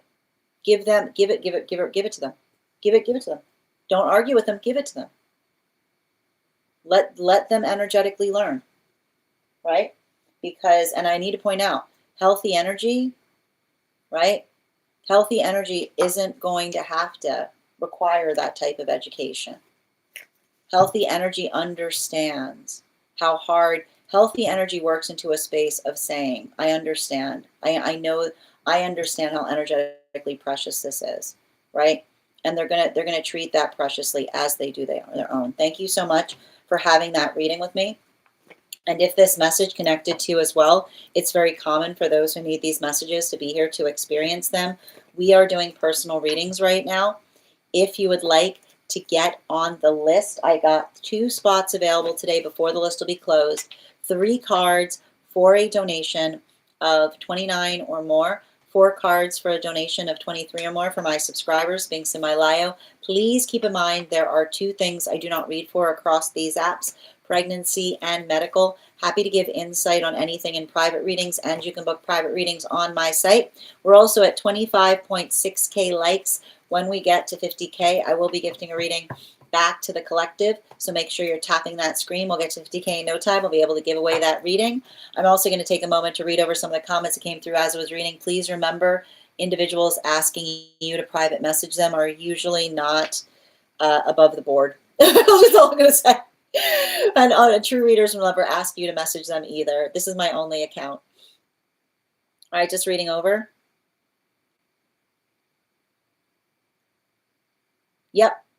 Yep, you got it. So basically, Nicole, I'm going to pin it up here again. Send me a private message through that pinned post. Just message me directly with a disco gift, and I will send you a personal invite to the disco. Excellent. And I got you on the list here. You'll be read for today after Julia. Or apology, after Tempest. Happy to read for you on that, Jundorni. If you'd like to get on the list is open. I've got 2 spots left today before the list is closed.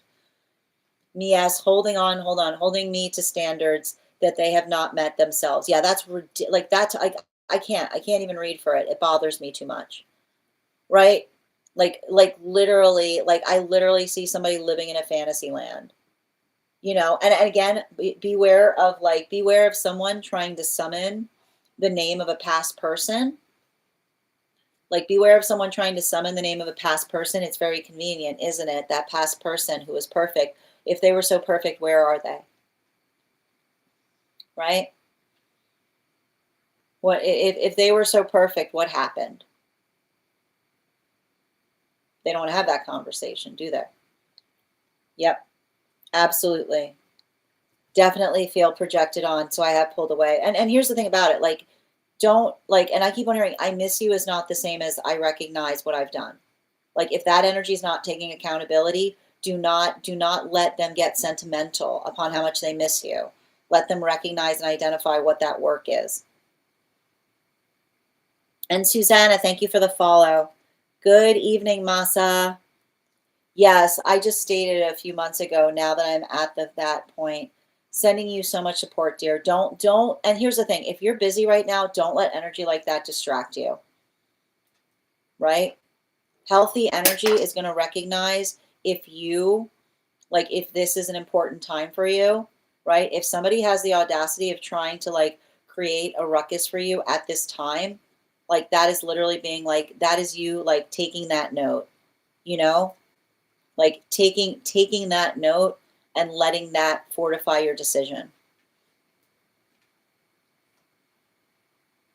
Oh, didn't like the paint color and that I was trying to make it too perfect. Thank you. So was it actually a paint color issue? Because that would be even more wild. Sometimes we have that happen in these readings. You're so welcome, dear. Thank you for having that reading with me and sending you support on that journey. The next person we're reading for today is, we've got on the list today, Stella. Stella, if you're here, can you respond in all caps? Sorry, I'm just laughing because Strega's sticking her head up over my computer. If you'd like to go on the list today, we've got 2 spots available. Stella, if you're here, I see you. Thank you, dear, and thank you for confirming. Just a reminder, if you have information that is necessary for the purposes of our reading, you can post that information in the subscriber-only Disco channel, or you can post it as in the comments when you send the donation. I wish I could have gotten a picture of it because, like, literally her head just like rose up. She was like, inside tea. Thank you for confirming, dear. But before we continue right now, let's warm up those intuition muscles with an intuition check. I've got the animal spirit guide cards here. We're going to count back from 10. And when we get to 1, I will reveal the card. 10, 9, 8, 7, 6, 5, 4, 3, 2, 1. We got the hind. We haven't had the hind in a while. Thank you guys for participating. We'll do it again after the next reading. Okay. And I need to take a moment. This is inside tea. So I just need to take a moment to read over. SB, can you confirm that you sent it? Because I don't see anything in my inbox.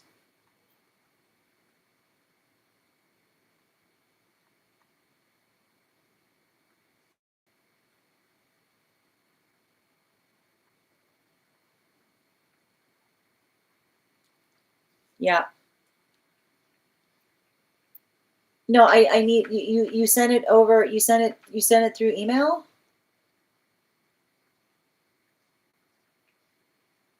Okay. You want to be a dear and try resending it? Wait.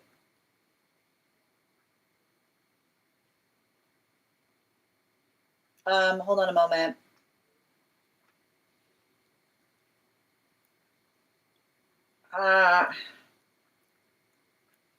Yeah, I'm not seeing it. I'm gonna have to ask if you resend it, please. You sent it to Grace Strega?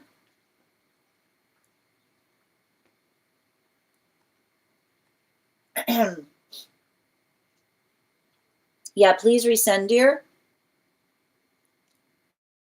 And we'll see if maybe it'll come through a second time. Thank you. Perfect. All right, let's. Oh, I see it. I see it now. I see where it went. I got you. That one came through. Perfect. Okay, let's get to it. All right, I just need a moment to read over the comments, the statement before we continue on this read. So bear with me. And just a reminder to anyone joining us across the other apps, you can also get on the list today via my tree that has binks in it in my Laya.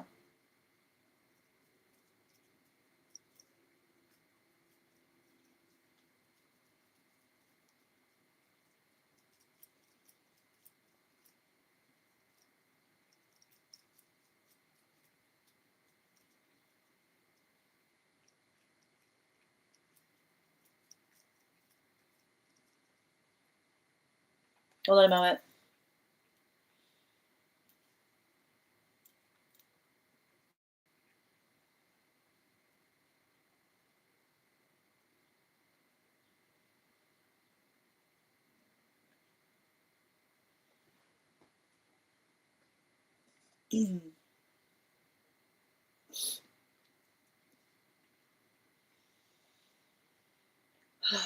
Again, first and foremost, I'm sending you so much support on this journey. This is a lot of trauma to have to navigate.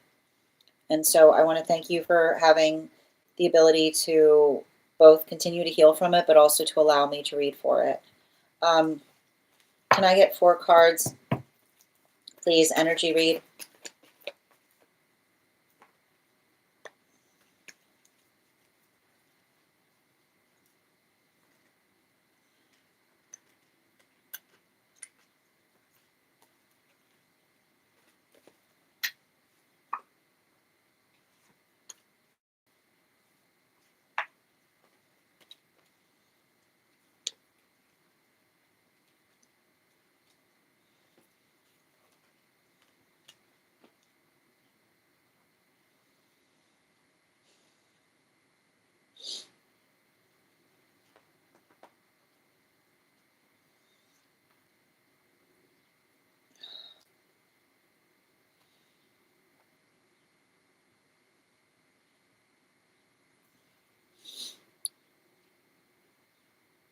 So everything I'm saying in relationality to this is, I just keep on describing this. I see a situation by which you're asking me how, like, whether this energy was putting any thought in relationality to how you effectively felt. I feel I see very little consideration in relationality to your feelings. I see somebody who was working through the space by which they were just thinking about themselves. They were thinking about their energetic desire. They were thinking about they were thinking about the energetic opportunity of fulfilling that desire through with you. And I keep on seeing in the space by which you identify or articulate as to whether they were working through emotionality as it relates to how you were feeling upon things. I keep on seeing that it's the observation, like, and I want to describe this, the observation of creating an uncomfortable situation is the space by which I keep on seeing you couldn't have done more to try to broadcast to another person the fact that you are not energetically comfortable, right? And instead, and I want to describe this, instead of stopping, right? Instead of stopping, they tried to do things that would make you feel more comfortable, right? The observation, even in the space by which you are broadcasting to them that you are energetically uncomfortable, right? The modality by which they didn't take that at face value, the space by which you are effectively articulating to them without outrightly saying stop, right? Them saying, well, what if I do this instead? And I want to describe this like that in itself is effectively coercion, right? It's the observation of another person that says, I'm not comfortable with this.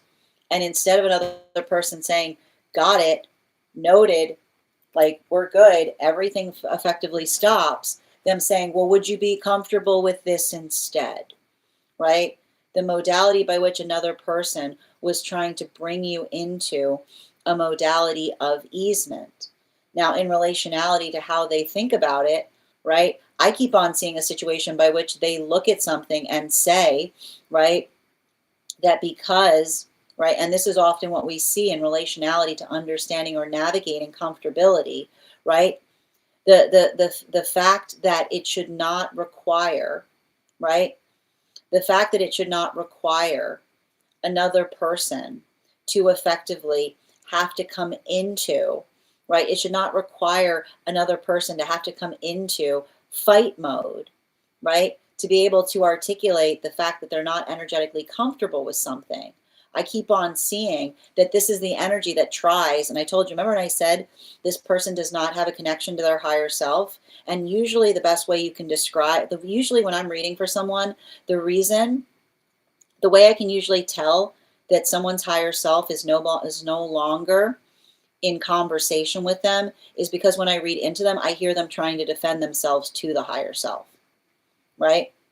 Like usually you've lost connection to the higher self when the conversation you're having with the higher self is all defense. So I keep on hearing something by which another person has a conversation with themselves, saying things like, they didn't they didn't do this, they didn't do that, they didn't do this, they didn't do that, like kind of trying to go through a litany of things about what didn't happen, right? Instead of taking the responsibility for what did, right? The modality by which, even in their own path work of energy, they're trying to energetically deflect in the conversation that they're trying to have with themselves, in the space by which another person says, well, they didn't energetically fight me, right? Somebody going, oh, they didn't fight me, they didn't scream, so it's okay. Like literally somebody who's reached that point by which they say to another, oh, well, they didn't fight me, they didn't scream, so it makes it energetically okay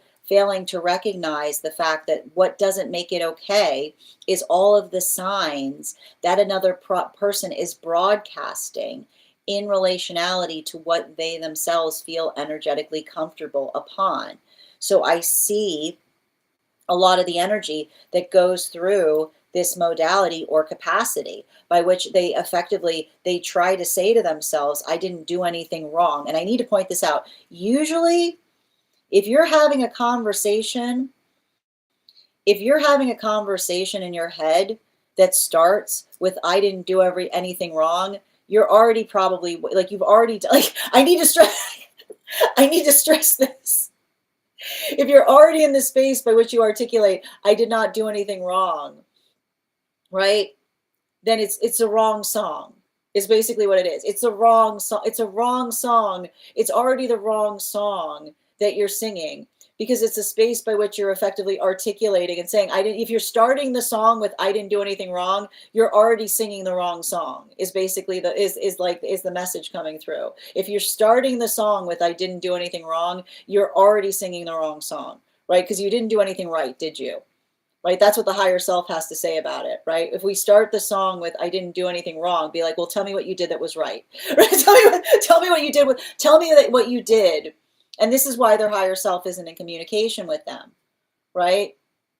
Because that is the wrong way to start a conversation, right? It's not about saying I didn't do anything wrong, being like, what did you do that was right? What did you do that was the correct thing to do?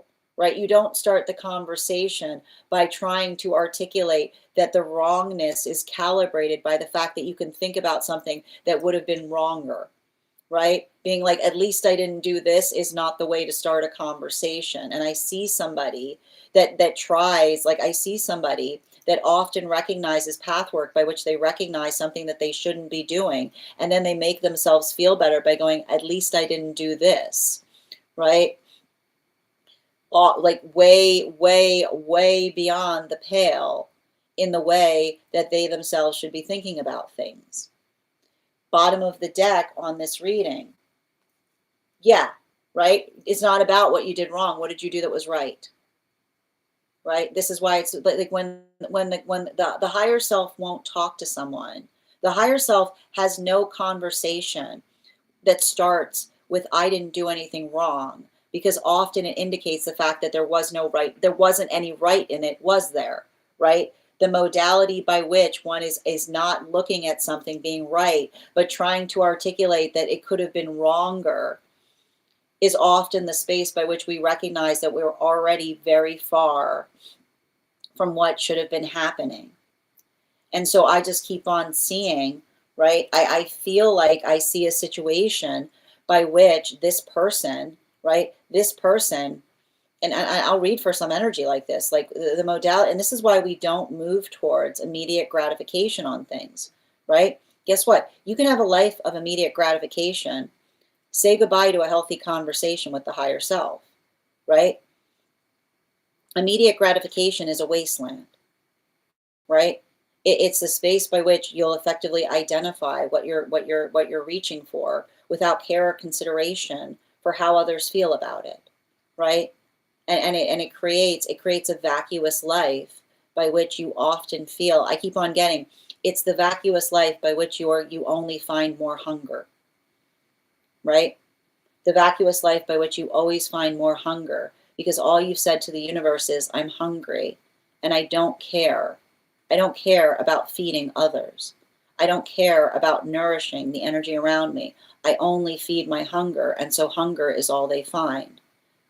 So I see somebody who often works through the context of feeling energetically dissatisfied, and then often trying to utilize that dissatisfaction as reason or cause to do something selfish. And what do they find on the other side of that selfishness? More hunger, right?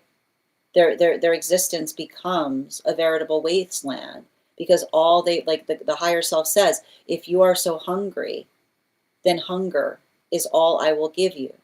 If you are so hungry, then hunger is all that you will find.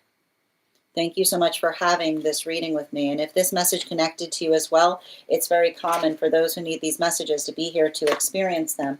We are doing personal readings right now. If you would like to get on the list is open. I have 2 spots left for today before the list will be closed. 3 cards for a donation of $29 or more. 4 cards for a donation of $23 or more for my subscribers, links in my bio. Please keep in mind there are 2 things I do not read for across these apps: pregnancy and medical. Happy to give insight on anything in private readings, and you can book private readings on my site. And thank you guys for supporting each other during these reads. I know sometimes these subjects are difficult, but your appreciation and your support of one another go a long way in helping each other heal. And thank you, dear, and sending you so much support on that journey. And thank you for becoming the 116th member of my fan club, Maze. It still exists, exactly. And thank you as well for that gift, Susie. Absolutely. Yeah, you hear her? She is being rowdy. Do you want to come here, Strega? Come on. You want to come over? What are you looking for? You want to come say hello? Yeah, she's being a little nudged today. I had to step away. No problem, Julia. You're next on the list, dear. And thank you so much for the follow, Ren. Good day, Marcia. Genuine, thank you for those heart me's. Hope you're having a beautiful day. That part, so true. Thank you, Soup.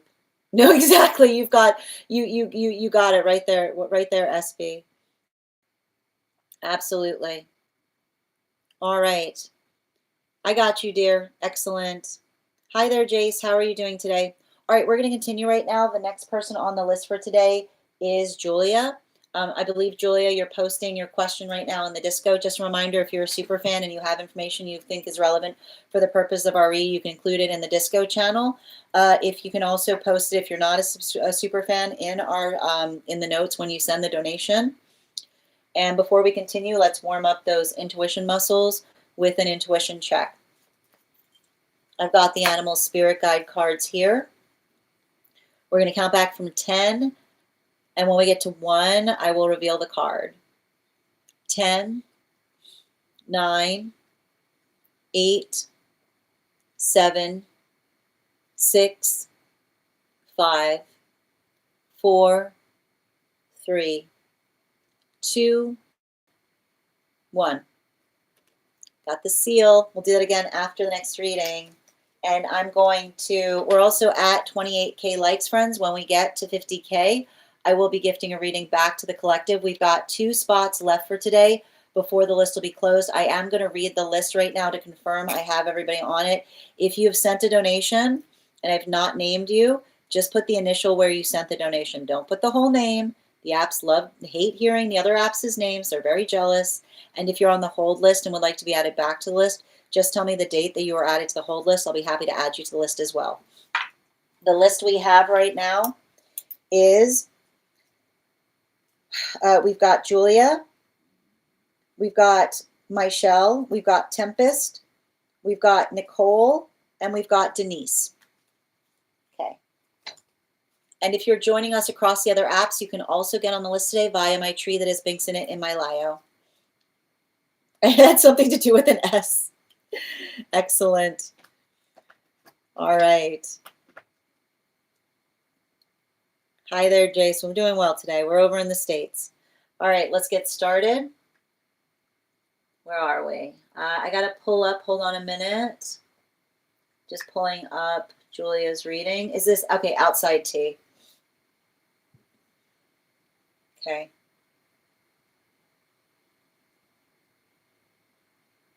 Okay, doing a split reading, 2 and 2. Okay, one moment, please. All right, advice. Yep. Woof. I got you, dear. And guys, make sure to give Julia some love.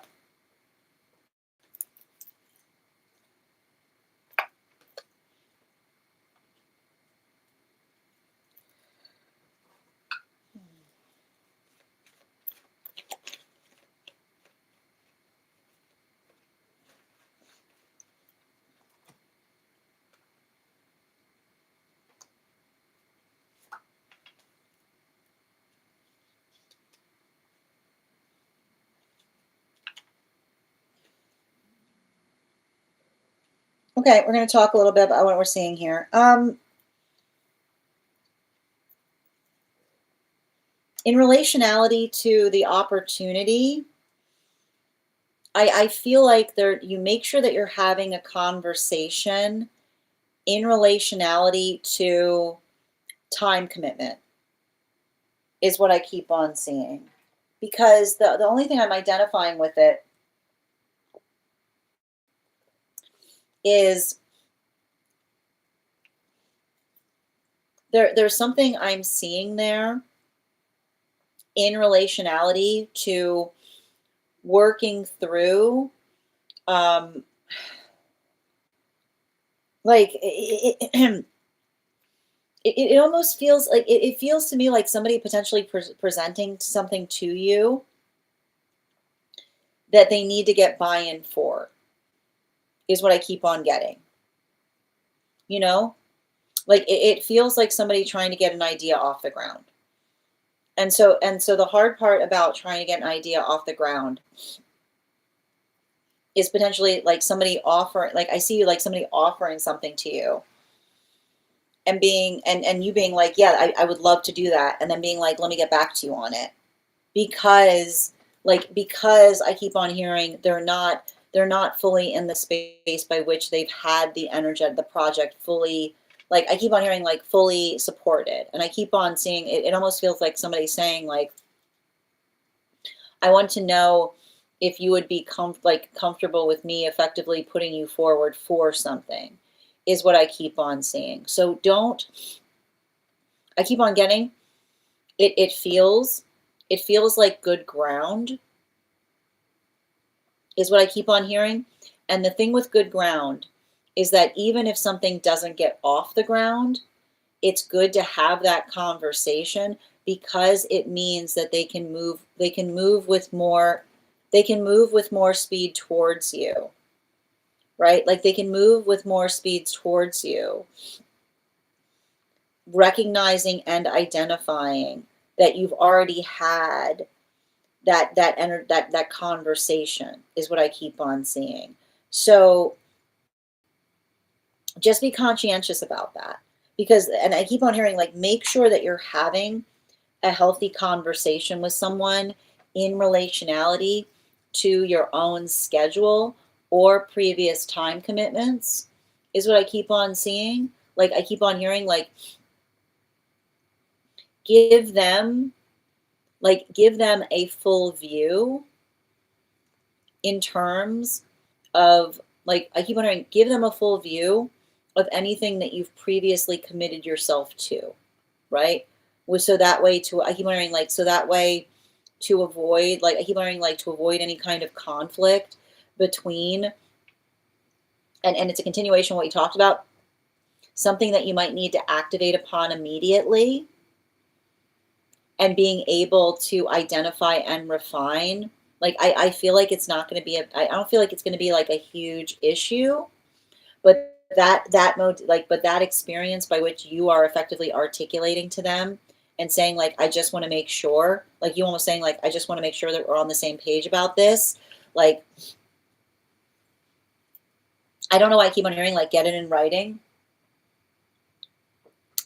or readdressing. I keep on hearing readdressing what you talked about is what I keep on hearing, like readdress it after the conversation to make sure. I keep on hearing make sure that you readdress it in the conversation so that it doesn't fly away at the time that it occurs, right? I just keep on hearing readdress it in writing so that the conversation doesn't fly away at the time by which it might be relevant or important, right? So make sure that you're just articulating the fact that that was energetically communicated. Now, in relationality to the connection, I keep on seeing that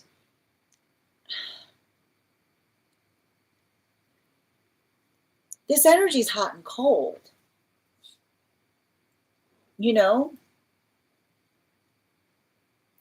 I feel like I feel like I see somebody with a lot of obligations. And the thing about it, I see somebody who has a tendency of having a hard time building a relationship with others, because I don't know why I keep on seeing, like, I just see this person surrounded by people, like constantly, and people get the wrong idea about them, you know? Like, it almost says to me, like, I literally see somebody that is surrounded by people constantly, but feeling like nobody understands or gets them. Which is, it's not easy for, I keep wondering, it's not easy for them to be surrounded by people. I just keep on hearing them say it's a necessity. It's a necessity, not a desire, is what I keep on getting. It's a necessity, not a desire. But you'd be shocked. You'd be shocked how people get up in their headspace with energy that has to be around people as a necessity, not a desire. Because I like to point out, like, the space by which I feel like they've they've often had experiences by which, um, like, energy, like, they've had situations by which another person is like, who is that? And being like, who is who? And being like, like, who is this person? And being like I literally see them articulating and saying to someone, like, they've got a lot of friends, you know. But I don't know why, I don't know if their friends are like, I don't know if their friends are like popular, but it don't, like, you know what I mean? Like, I want to, like, I don't know why, this is going to sound really strange, but it's coming from this reading. Cool people make people insecure. Is Does that make sense? You know, you're saying, yeah, like, you're saying, like, I know I hope I know you're confirming, right? But, like, like, what I mean, like, the thing about it I keep on seeing is, like, I literally see somebody where it's like, like that, like, that's the situation, which is often the space by which they're like, I can't control, like, I keep on seeing them say, like, I can't control who my friends are, like, I literally see them being like, I can't control my friends are, but others get really, I keep wondering, like, it feels like it's been a source of insecurity for them, you know? Like, it's funny because, like, I just literally see them being like, it's, and I don't know why. It's like, I just keep on, it's like, it's like, it's them kind of having to work through these situations by which, like, others, like, I don't know why, but it feels like it's like a constant source of energetic strife in their life.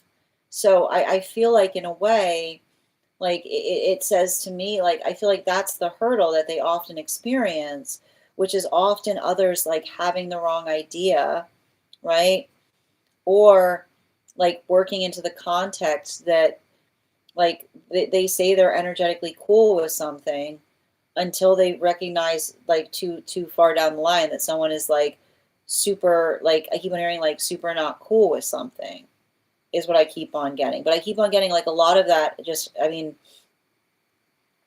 I keep on hearing them say, like, it comes with the territory, like, I feel like they're very, it takes them a lot of time to build trust with others for that reason. Um, Bottom of the deck on this reading. Yeah, especially with that moon card in its reversal. Um, the thing I want to articulate with, like, the moon card in its reversal, like, and I like to point this out, like, in terms of, there's a quality to you that I feel is beneficial. And it has to do with the fact, I feel like it has to do with what impresses you, is what I keep on getting, you know? And I think it's interesting because, like I see, like I almost see you kind of working through some kind of experience by which, and it's interesting because it feels like it has something to do with your past life. But um, what takes, like, I feel like you're impressed. No, you're impressed by things that others aren't impressed with. Is what I keep on seeing. You know, like I see, like I would not be this, like I wouldn't be surprised, and I feel like it's come up in your dream space too, right? The like when you, like you have certain things that you are impressed about. And I feel like sometimes it often feels like, I keep on hearing like the space by which everybody walks one way and you walk the other is everyone's like, ooh, and everyone's like, what are you looking at? And you being like, ooh.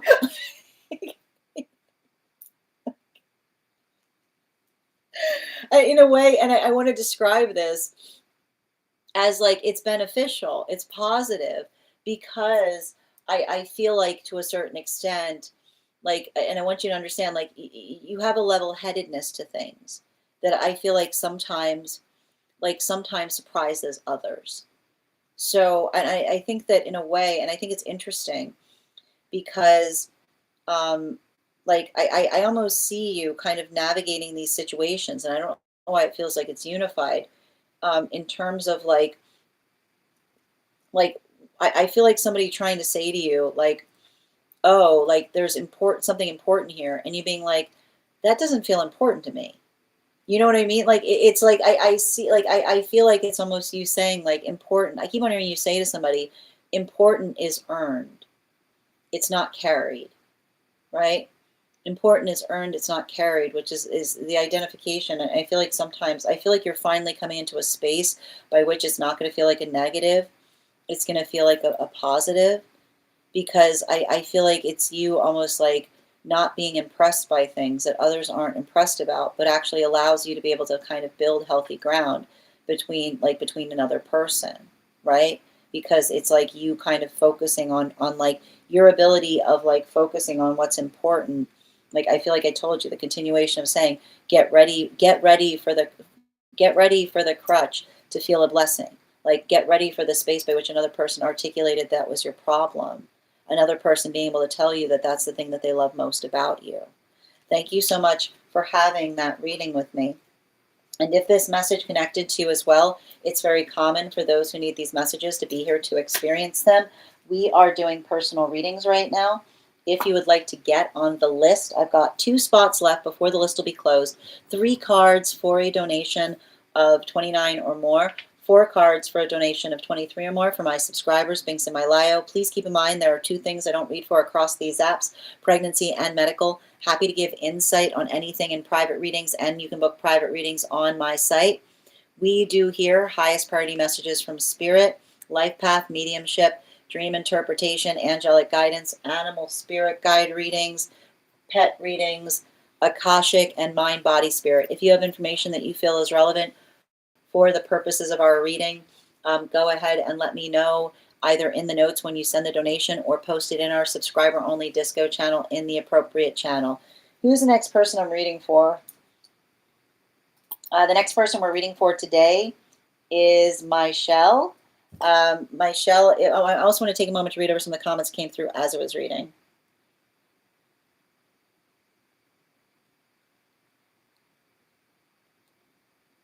Yep. No, Jacqueline, it's okay. You want to get back on the list, dear? It's not a problem. Let me just add you back. Okay, I've added you back, and we've got one more spot today. We've got one more spot today before the list is closed. Excellent. Peachy, these are donation-based readings. We do a free collective each day, so we've moved on to personals. So it's 3 cards for 29 for non-subscribers. I also offer a free 1-card reading for super fans if you'd like to become a super fan. Yes, that opportunity. Okay, thank you for confirming. I understand. Yep. Yo, thank you for confirming about that individual.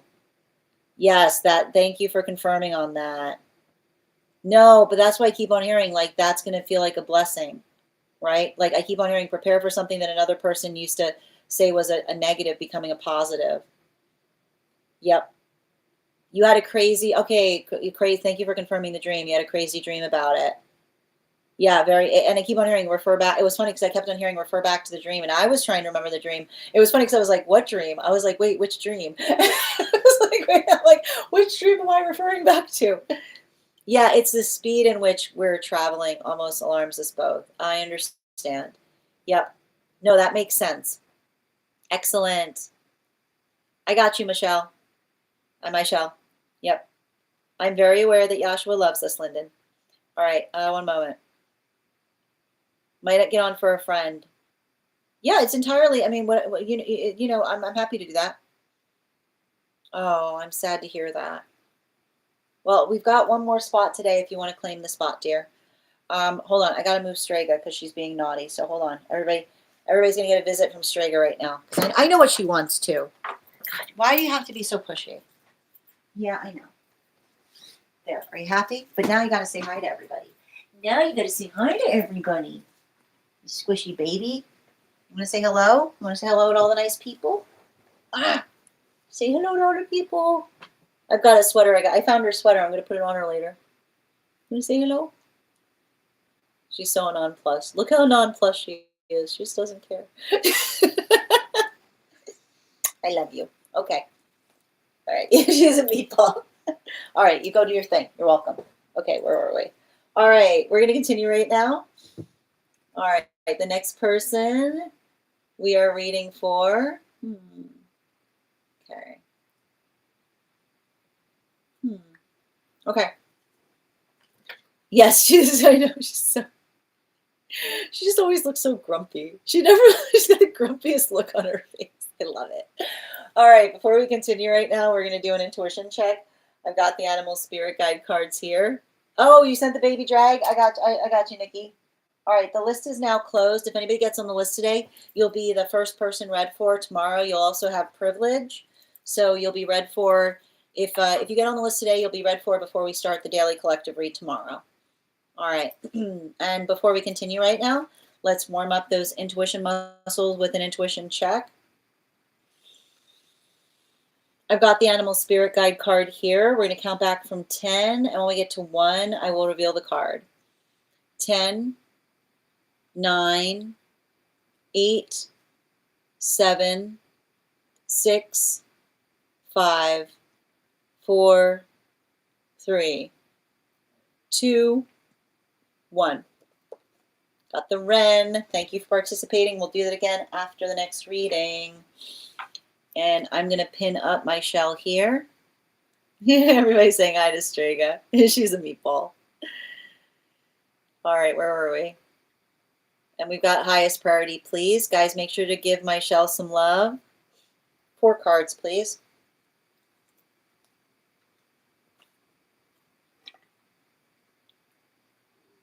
Okay,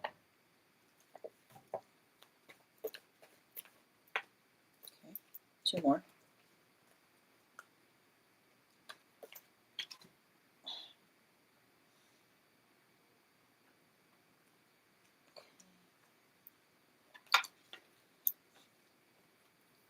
Man, it's feeling, I know you wanted a general, but it's feeling real angelic in here.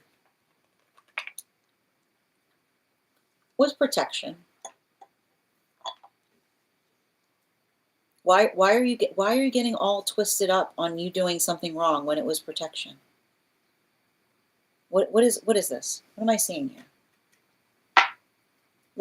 Did you say something? Did you say something honest that made someone go away? I keep on hearing this, and it feels like it's coming through really strongly. Like, when we're in a healthy, like, our honesty is a gift. Our honesty is an energetic shield. And if there was something that you lost because you were being honest, that was not a loss. That was energetic protection. And I feel like it's really important to articulate here, because I feel like I see something, right? You've got a guide that's articulating upon the fact that you're overthinking something. You're sitting here, I feel like I see you sitting here stressing, like you're stressing, like you're stressing about being too honest. But I keep on hearing like the quality of honesty is a gift. Like the quality of honesty, like the gift of our honesty. Like when we're truly in a space by which another person is mature. Do you know what a gift honesty is? Like the gift of being able to talk to someone in the space by which you're energetically honest, not in the space by which another person is trying, and when we are honest and another person is too insecure, you can't have an honest conversation with someone. You know, there's no room, there's no room for insecurity in the space of honesty. That's why every time you read upon anything angelic, the first thing they say is don't be afraid, right? Which is the space by which saying, like, if you want to have something true, right? If you want to have something true, you gotta let go of that fear. And I think that this is really important because it feels like somebody who broke something with you, because and I always see this, right? Like the self-fulfilling prophecy of another person being so insecure about losing something that they destroy it entirely, right? I got to say it again. The self-fulfilling prophecy of someone being so insecure that they're going to lose something, that they break it entirely, is the sound by which another person sees harm in every corner, right? Sees malintent in every like in every small conversation, right? And often you'll recognize this with energy in that space, because they'll be like, oh, I know what they're thinking, being like, nobody knows. Like, and I'll like point this out, even good psychics will be like, it's not about knowing what everybody thinks, right? It's not about knowing what everybody thinks. A good psychic will pick up the fear. A good psychic will pick up the fear that you're carrying. Toot sweet, right? The modality by which another person projects, right? The modality by which, and I need to point this out, the modality by which another person tries to project in the space by which they say, I know what they were thinking.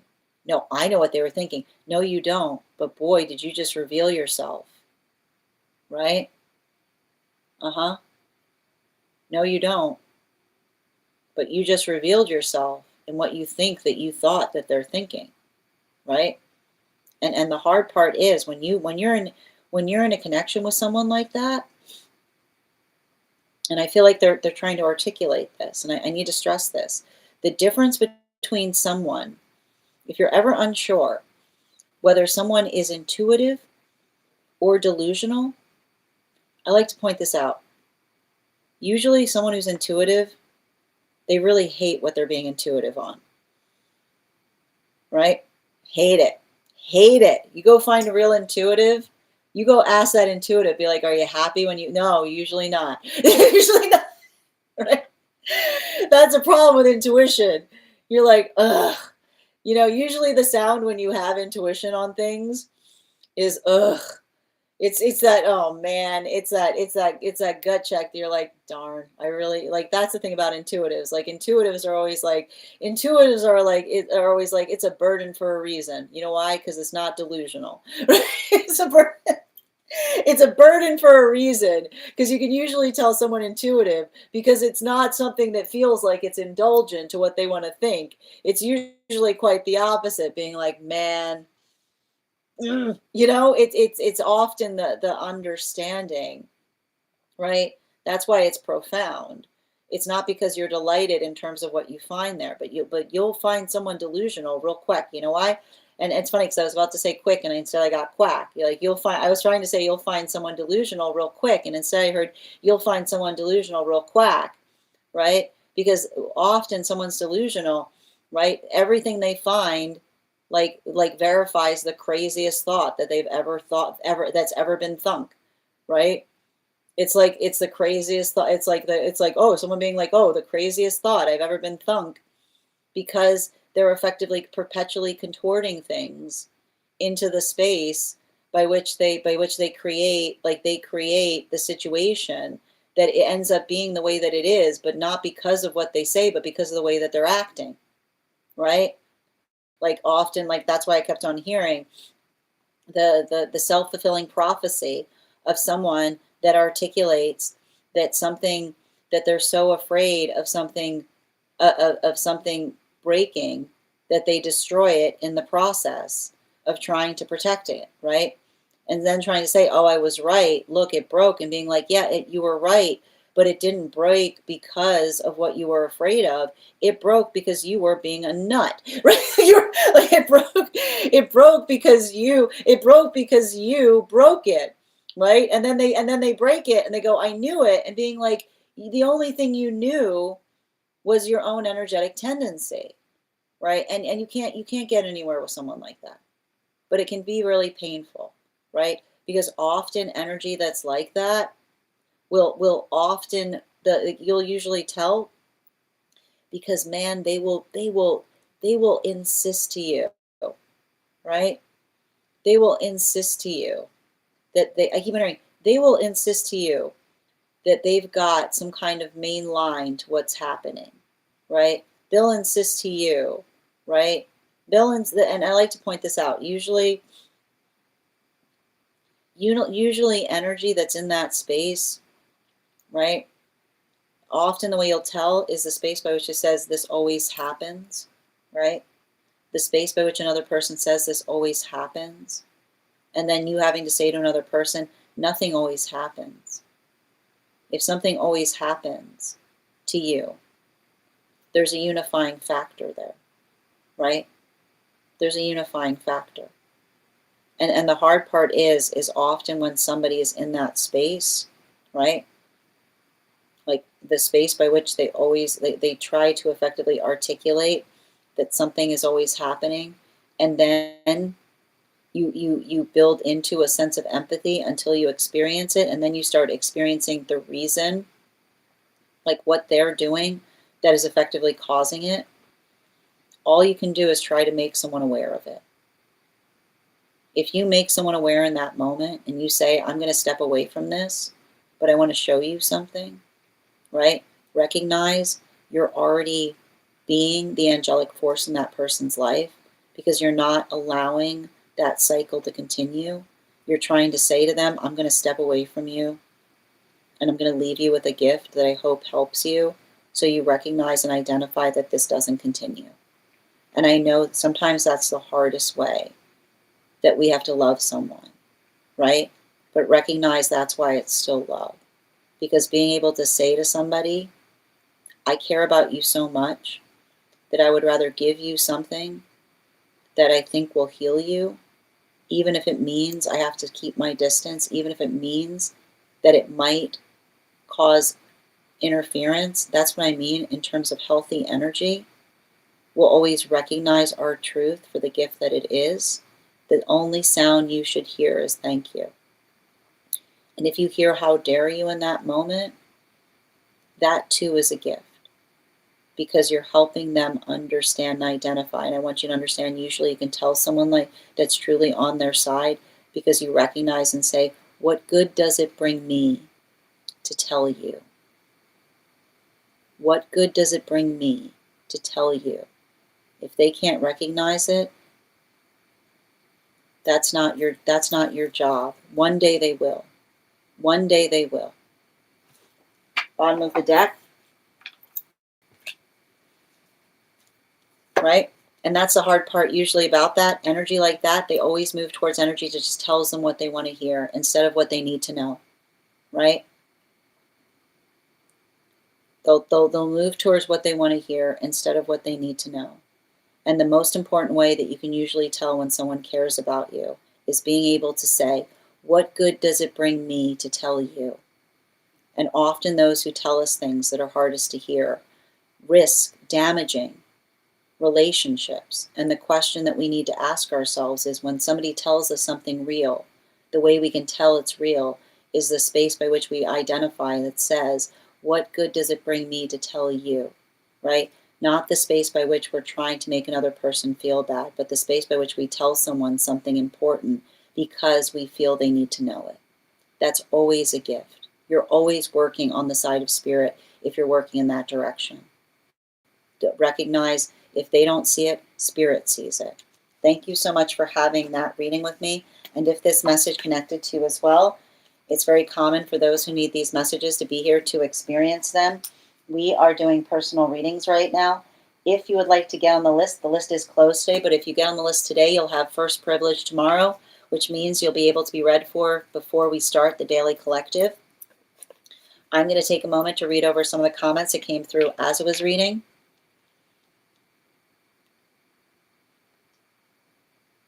And thank you, Aid, for the follow. Happy to read for you on that, Naresh. The list is closed today, but if you'd like to become a super fan, I draw 1 card readings for subscribers each day. In every crevice, right? Yeah. Yeah, that's my pet peeve. I know you're thinking this. No, you don't. Exactly. Often the space by which another person says that reveals more about what they're thinking, right? Yeah, exactly. Intuition's usually like, oh, I wish I did not pick up on that. The list is closed today, Lisa, but if you want to get on for tomorrow, you'll have first prior, you'll have a privilege.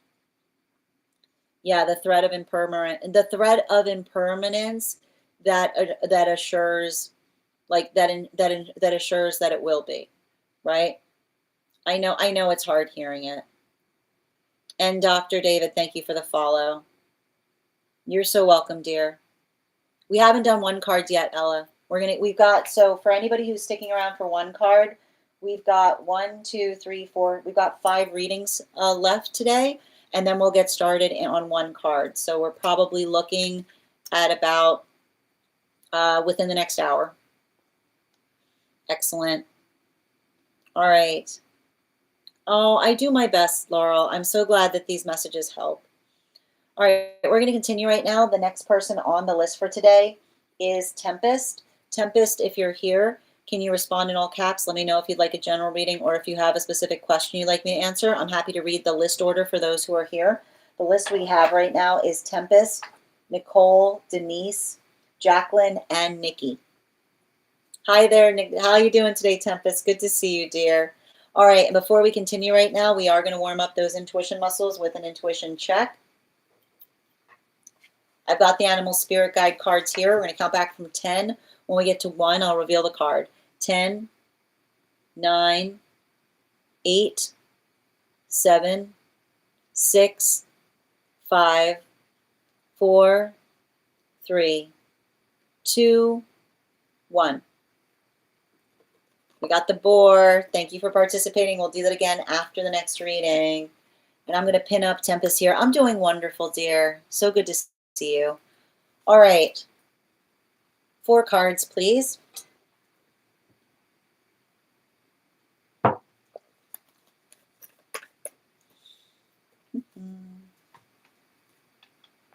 Two more.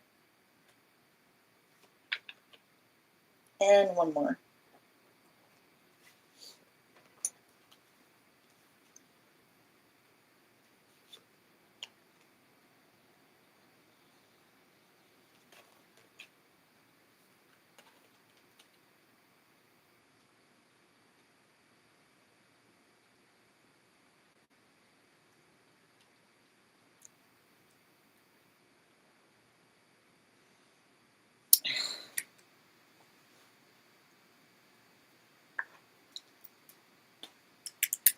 All right, let's get into it.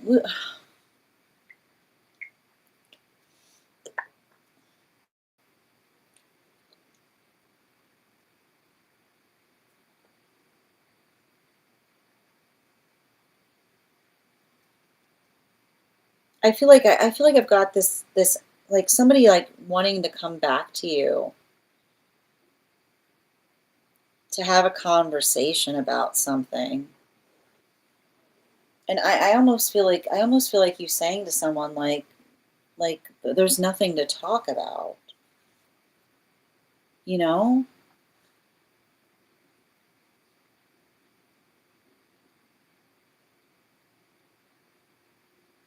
I want to describe this like, and this can sometimes be frustrating because there's some energy that there's only one conversation that we need to hear, you know? And often, and I like to describe this, like, I feel like it has a lot to do with your own connection to spirit, which is like, I feel like you know who this person is, and you know what that conversation is, right? You know the words that need to come out of this person's mouth that would make something okay, right? Usually it's the last thing that another person wants to say, but that's why it's necessary, right? Particularly and especially if something about another person refusing to accept or be comfortable with their vulnerability is what effectively hurt you, right? And especially if there was like, and I want to describe this because it has to do with working through the space by which we feel we need saving, right? Like the reason that it's different when another person says, you know how I feel, and being like, I don't know anything, you have to say it, is the work that we do to be able to identify. And this is often why that's important, because our emotions carry responsibilities with them, right? And this is why it's so devastating when another person says, you know how I feel about you. And it's okay to feel like that's a violation because the modality by which another person says, you know how I feel about you, is just as easily saying, but I'm not going to say it because if I articulated it, my articulation would carry responsibility. So I'm not going to articulate it so that I don't have to carry the responsibility of the feelings I have, but I know that you feel them. And this is why we sometimes can build into the context of someone who's constantly trying to talk to us, but we're really not interested unless it's one conversation, right? Really not available unless it's one conversation, because it's a conversation by which another person is able to articulate the fact that they're willing, not just the fact that they have feelings for us, but the fact that they're willing to articulate them so that they can start acting more responsibly about them. Because when energy comes towards us with the you know how I feel about you nonsense, this is why it's so damaging. This is why it's so unhealthy. Because no, right? We can have inclinations, right? But the health of our feelings, right? The health of our feelings is entirely dependent on how we communicate them. What comes out, the difference between here and here is infinite, and it requires us to cross the distance by bringing this into it, right? And I feel like that's really important because I literally see somebody that wants to keep talking to you, but I see the disinclination of wanting to continue a conversation because it's all words and no meaning, right? It's somebody working into that nebulous space by which they articulate how important you are, but without effectively desiring to define what that is. And this is why the lack of definition is so unhealthy, right?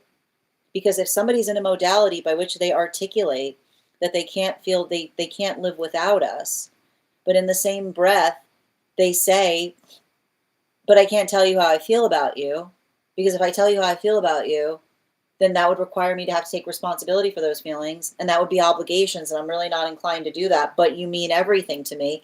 That is literally the most unhealthy space that one can possibly experience, right? Because it's literally somebody saying, I just need you to be a pervasive presence in my life, right? I just need you to be a pervasive presence in my life. I need you to be everywhere. I need everything I see is I'm going to be thinking of you. But, you know, I don't actually want to put, I don't desire, like, I don't want to ruin it. And somebody being like, I don't want to ruin it with words, being like, you don't want to ruin your own energetic delusion in relationality to understanding that when we articulate our feelings, right? When we articulate our feelings, we claim ownership of those feelings. And that modality by which we are able to articulate and claim ownership of our feelings show in direct proportionality how responsible we are with them. We become safe to love when we claim ownership of our feelings, and never are we more dangerous, right?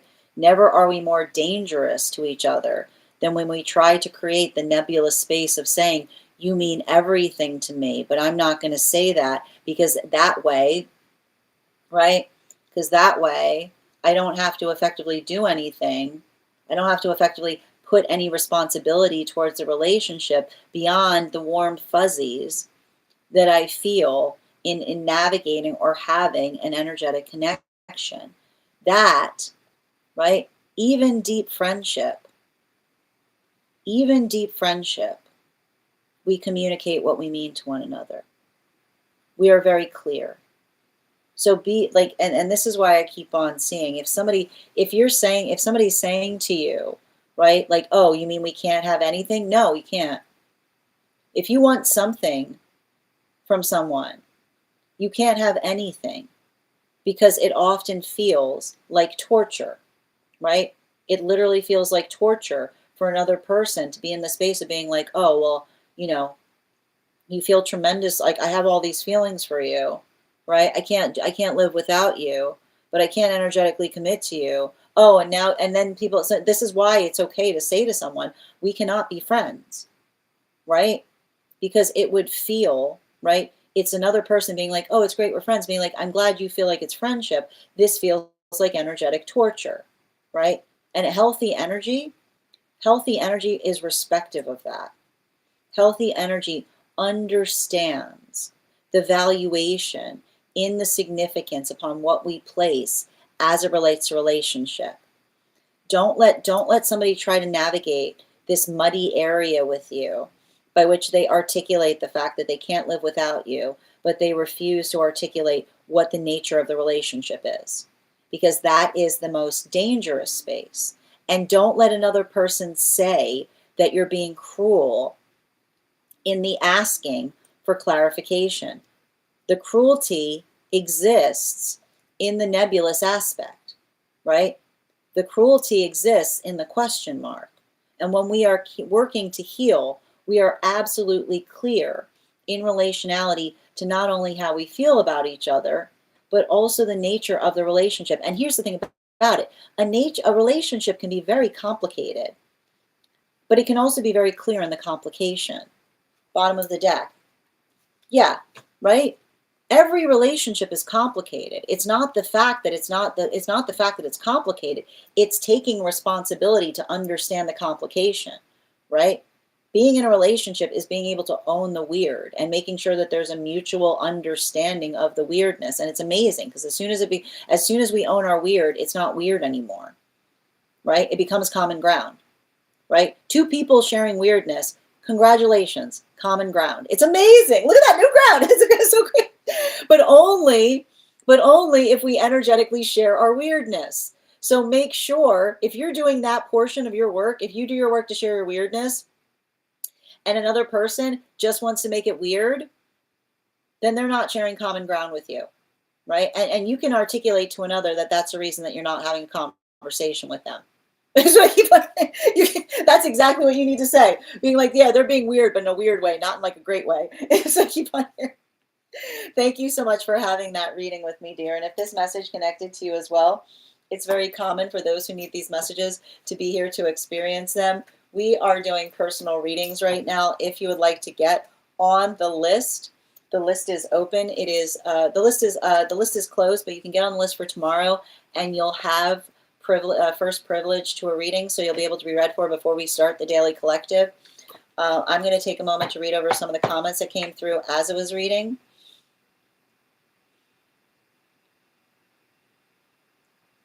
I'm just sticking with the frog fraternity now after I said Tom. I'm working, but sent you about my reading. No problem, Nicole. Thank you for letting. Wait, where did you send it? Did you send it over PM? Sometimes it's hard. Did you send it over this app? Sometimes it's hard. It takes a little bit. I have to make sure I can get access to it. Thank you for those hashtags. Larry, thank you for becoming the 119th member of my fan club. I fully embrace my weirdo. Exactly. Resonates heavily. These are the types of connections I'm evolving out of. I know. And here's the thing about it. Like, I can see you saying to someone, you know, like, I can see you saying to someone, like, I like, it's like almost you saying, like, I do not aspire to be your muse. You know, like, it's a little bit like that, you know? Yeah, weird in a bad way. Yeah, I aspire to share my weirdness with everyone. Exactly. Yeah, but I don't know how to get on the disco. Okay, no problem. Yeah. No, that's fine, dear. Did you send it as a PM here? I need to send you an invite to the disco. So I'll send you PM me after this, and I will send you an invite to the disco.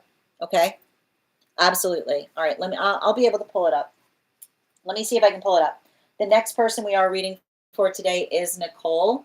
But before we continue right now, we are going to warm up those intuition muscles with an intuition check. And just a reminder to anybody who's sticking around right now for one card readings for subscribers, we've got, whoa, hold on a minute. You see, this is why, be quiet. Sorry. Hold on. Let me see if I pull up your question. I got you. Okay, I got it, Nicole. And if you're sticking around to do your one cards, we have 4 more people, and then we'll get started on the one card. So we're looking at about potentially 40 minutes before we get started on one card. Before we continue right now, we are going to warm up those intuition muscles with an intuition check. I've got the animal spirit guide card here. We're going to count back from 10, and when we get to 1, I will reveal the card. 10, 9, 8, 7, 6, 5, 4, 3, 2, 1. We got the adder. We'll do it again after the next reading. All right, and I've got Nicole here, guys. We're going to pin up Nicole. Make sure to give Nicole some love. Let me just read. Let me read. Is this inside tea or outside tea? Ooh, is it inside tea or outside tea? Is it something that you're comfortable with me sharing with the group?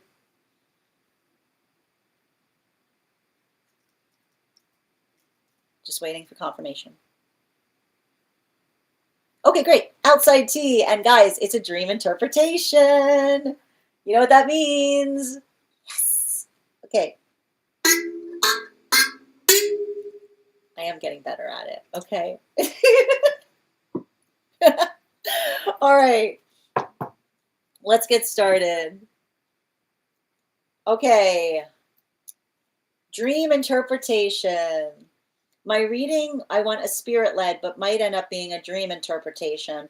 That's my feeling, at least. I've been drawing these symbols everywhere on myself yesterday, and I tried to wash them off this morning and noticed a bruise that popped up overnight.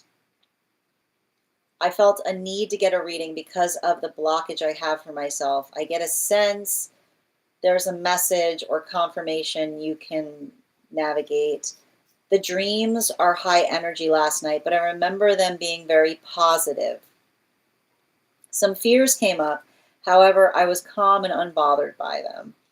But this is the core, and I see it at night in my dreams also. I believe it was on a tree in the forest, and I remember running my dream fingers across it, and foggy, misty woods, very green and peaceful.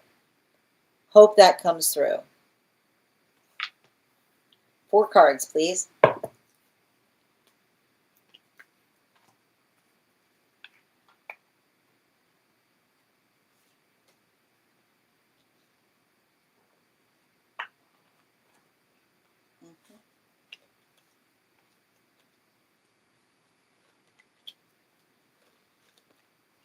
Mm-hmm.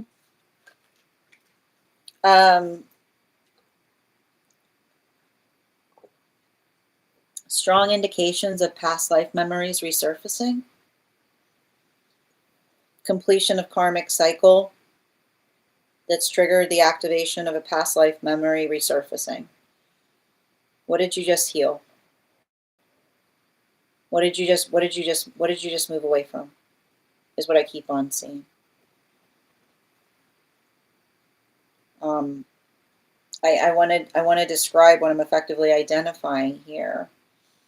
And I feel like it's hard. Like whatever this is that I'm seeing that you're working away from. And it's interesting because I'm getting walking away from, but working away from, right? It took a long time. Like I'm getting 7 years on it, right? 7-year cycle coming to a completion.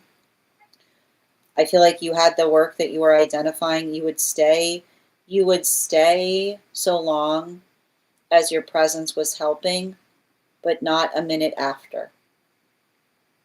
And I feel like I see something that built into, like I keep on seeing, like the space by which you were effectively working through something was the observation of being able to reach the energetic limitation of what you yourself could change. And I feel like it's all, like I feel like it's really, I feel like there's a lot of pain there. Because, and I just keep on hearing this. It's interesting because I know you wanted a dream interpretation, but it's feeling very Akashic because it's saying to me that the space by which you had to walk away from something was the space by which another person feels like they're still reaching for you, which is potentially identifying what feels like it's energetically supportive. Something feels like it was nourishing, something that you were putting energy into specifically because you thought it would help, versus what it feels like for another person to grab you, not because it's energetically helpful, but because they feel protective of you, which is why I see that you're getting into the space by which you're having a past life recollection coming up, because I see that it feels like somebody who doesn't energetically want to let you go, right? Which is why we're identifying the bruise. Was a bruise on the arm? Like somebody grabbing you? Like somebody grabbing you, trying to pull you back somewhere, is what I'm getting. Something about this area here. So the observation of someone trying to pull you back towards them. Past life energy coming up and saying, I can help you with that, is what I keep on seeing, right? The past life energy that's effectively rising up, that's articulating, right? And I think that this is important because everything I keep on seeing in the Akashic says I'll energetically stay as long as it feels like my presence is having a positive impact and not a moment longer. I'll stay so long as my presence will have an impact and not a moment longer, was you effectively working to resolve a karmic issue between you and another person by which you felt that you had to energetically absolve yourself of some karma, and the modality by which you effectively feel, right, that you did something to help another person heal, but then you started to see the fact that they were falling back into, right, falling back into unproductive, unhealthy habits. And then it felt like your presence was effectively condoning that energetic behavior, which is why I see you effectively removing yourself from the situation. And that is leading, right? That is leading to a lot of that grab energy in relationality to the karmic, feeling like they're trying to pull you back, but not in a way that feels like it's healthy or supportive,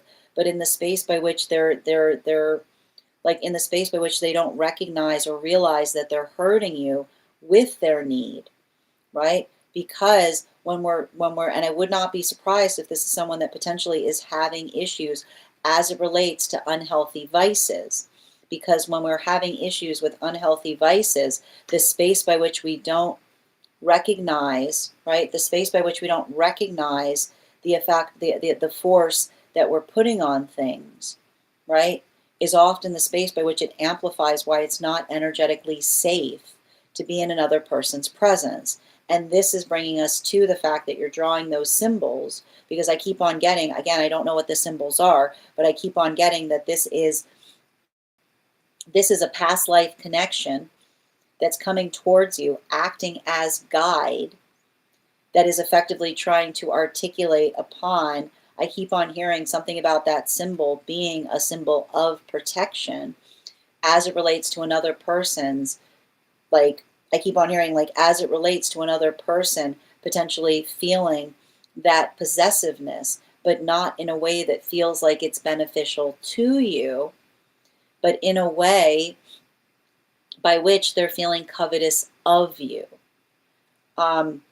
So, and one of the things I keep on seeing, and I would be very curious, like if readings like this, especially when things like this come up, there are indications that I'm getting as it relates to like a past life connection, saying like this is what we would like, this is how we would have taken care of that, is what I keep on seeing. And this brings us back into the space of the tree, because you identified that in the dream space you saw a tree. And that's why I'm identifying too that this feels like a past life connection, because you effectively connecting to your dream tree is often the work that we recognize that talks about building into ancestral connection. So if you're articulating to me that you're going through a situation by which you're closing a karmic cycle because you recognized or identified that your presence no longer felt like it was supportive, but was rather starting to condone another person's inability to heal, and the space by which you're walking away from someone, not in a space of pain, but because you identified that that is what is needed in order to love them fully.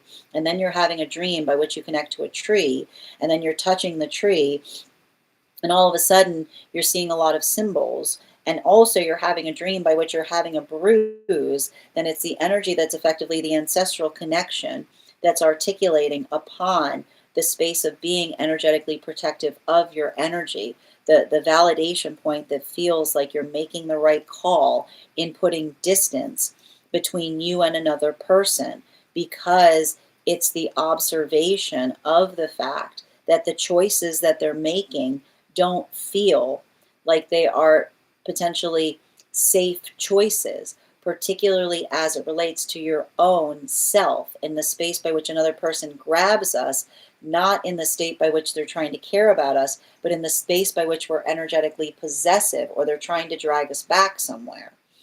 Bottom of the deck on this reading, yeah, a lot of the star energy, right? This is what happens sometimes when we're working through the space of karmic healing. Often the arrival to understandings of deeper recognition, the remembering process that we come into as it relates to our own energetic path work, right? This is a lot of the energy that's potentially arriving to you to help you to help reinforce the energetic choice that you're making, potentially in relationality to worrying about whether you're making the correct one, is what I keep on seeing. Because a lot of that space of the dream, right? The space by which you identified the fact that you felt peace, right? The fact that you felt peace and then you started seeing all these symbols is the energy that effectively identifies the fact that it's the understanding that you walked away from something not to hurt, right? Not to cause pain, but it felt like it was the most important thing that you could do to continue to love someone, while also saying that something that they're doing you did not feel was in their best, like was moving toward them towards their best and highest direction. Thank you so much for having that reading with me. And if this message connected to you as well, it's very common for those. And I keep on getting what you're basically doing is you're drawing protective tattoos on yourself that you used to have in a past life. Like that's the over under that I was basically seeing. And that's why I keep on seeing there's something about you. The fact that you articulated that you were putting them on yourself is the fact that that was something that was very energetically connected to that past energetic body. Thank you so much for having that reading with me, dear. And if this message connected to you as well, it's very common for those who need these messages to be here to experience them. We are doing personal readings right now. The list is closed, but if you'd like to get on the list for tomorrow, you'll have privilege, which means you'll be read for before we do the daily collective tomorrow. It's 3 cards for a donation of $29 or more, 4 cards for a donation of $23 or more for my subscribers. Binks and my Lio. Please keep in mind, there are 2 things I do not read for across these apps, pregnancy and medical. Happy to give insight on anything in private readings, and you can book private readings on my site. I'm going to take a moment to read over some of the comments that came through as I was reading. We're also at 37.7K likes. When we get to 50K, we'll be gifting a reading back to the collective, so make sure you're tapping that screen, and we'll get to 50K in no time. And also, if anybody's waiting to have their 1 card reading, if you're a super fan, we've got 3 more readings today before we get into personal 1 card readings.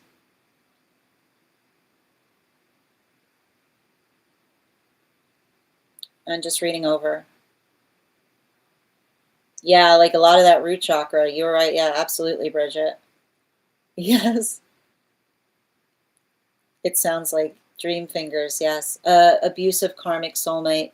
I've had to set solid boundaries. I'm sending you so much support on that journey, dear. It's not easy. Many lifetimes. Yeah.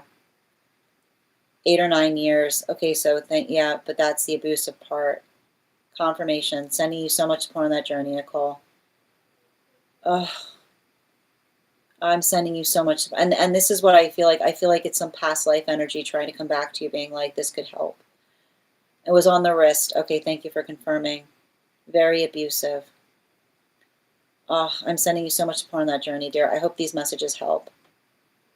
I'm very connected to them, very much so, but not in this life. No, I understand. Like that's what I keep on seeing, right? Like this is giving a continuation of the fact that you're working, like that's what I like. You're working through. Like that's the hard thing with karma. Like our responsibility, everything is possible, but the work needs to be mutual.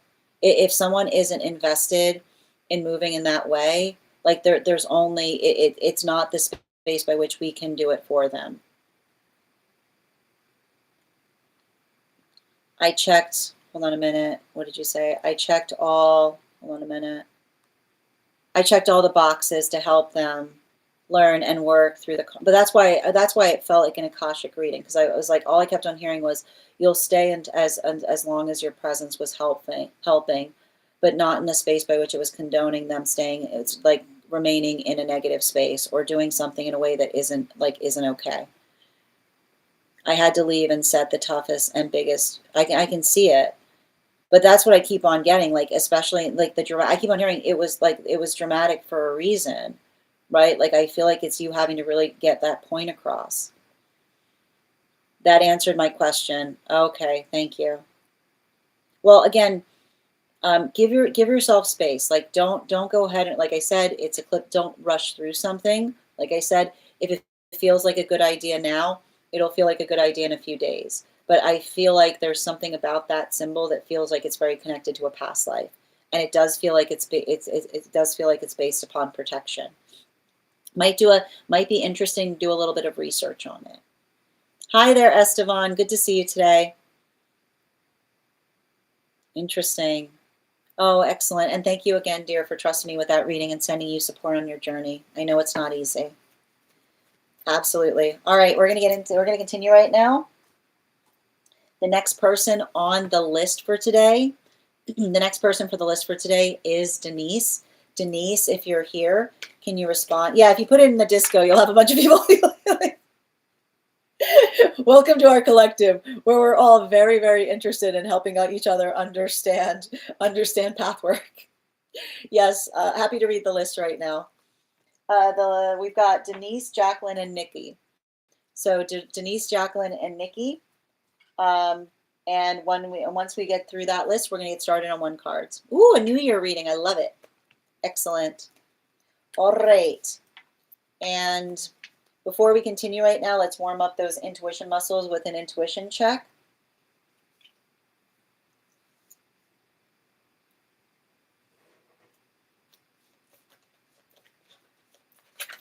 I've got the animal spirit guide cards here.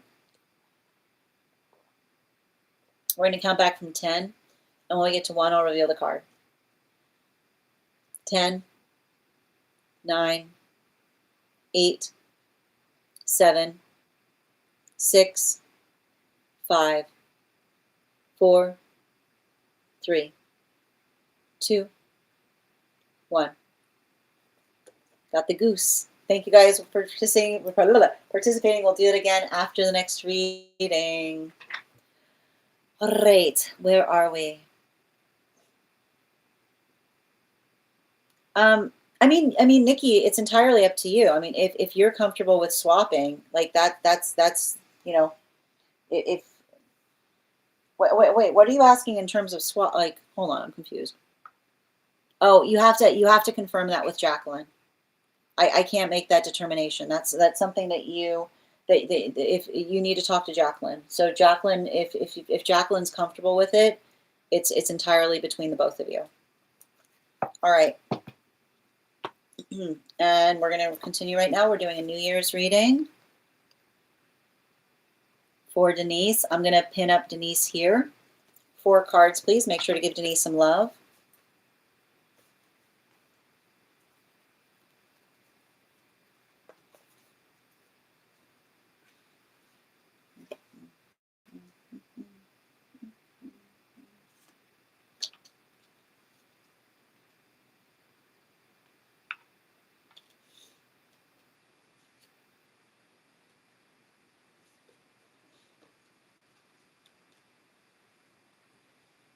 So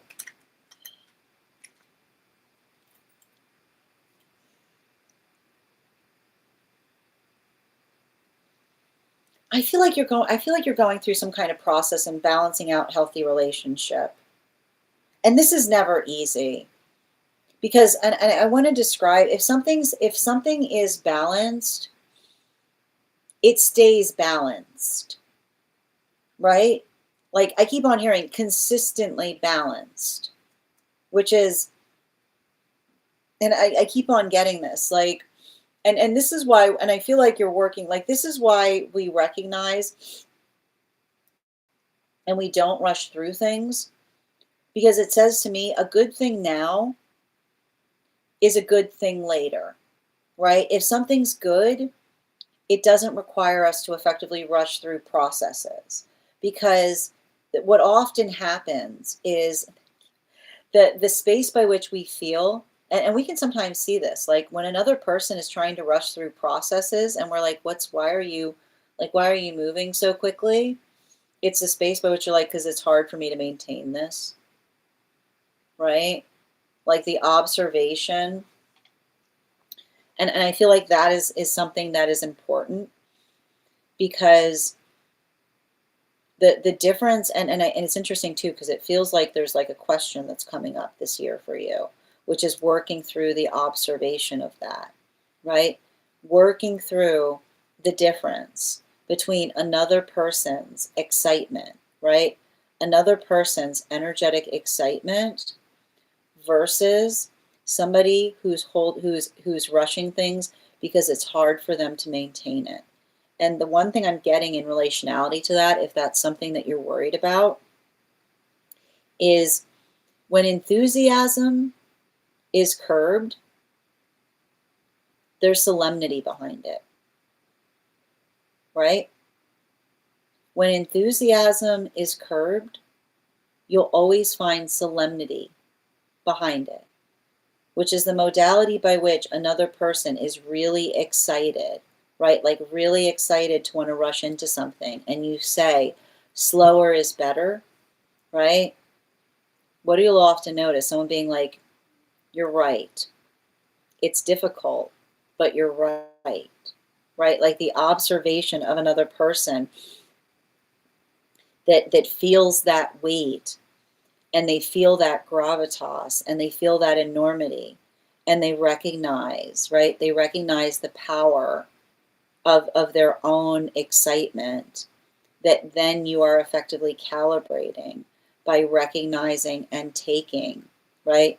Taking a slower approach to something. But what you'll often notice, right? What you'll often notice, and this is what's so damaging, is when somebody's trying to hold a form, right? When someone's trying to hold a form and they try to rush through something, and you say to them, let's slow down, what do you often experience?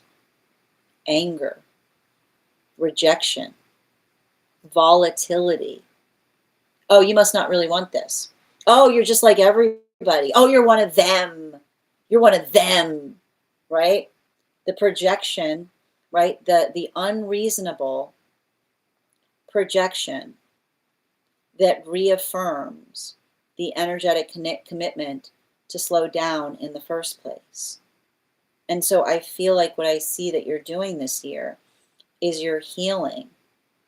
You're healing from any situation by which you experienced another person who tried to articulate, and I keep on hearing this come through.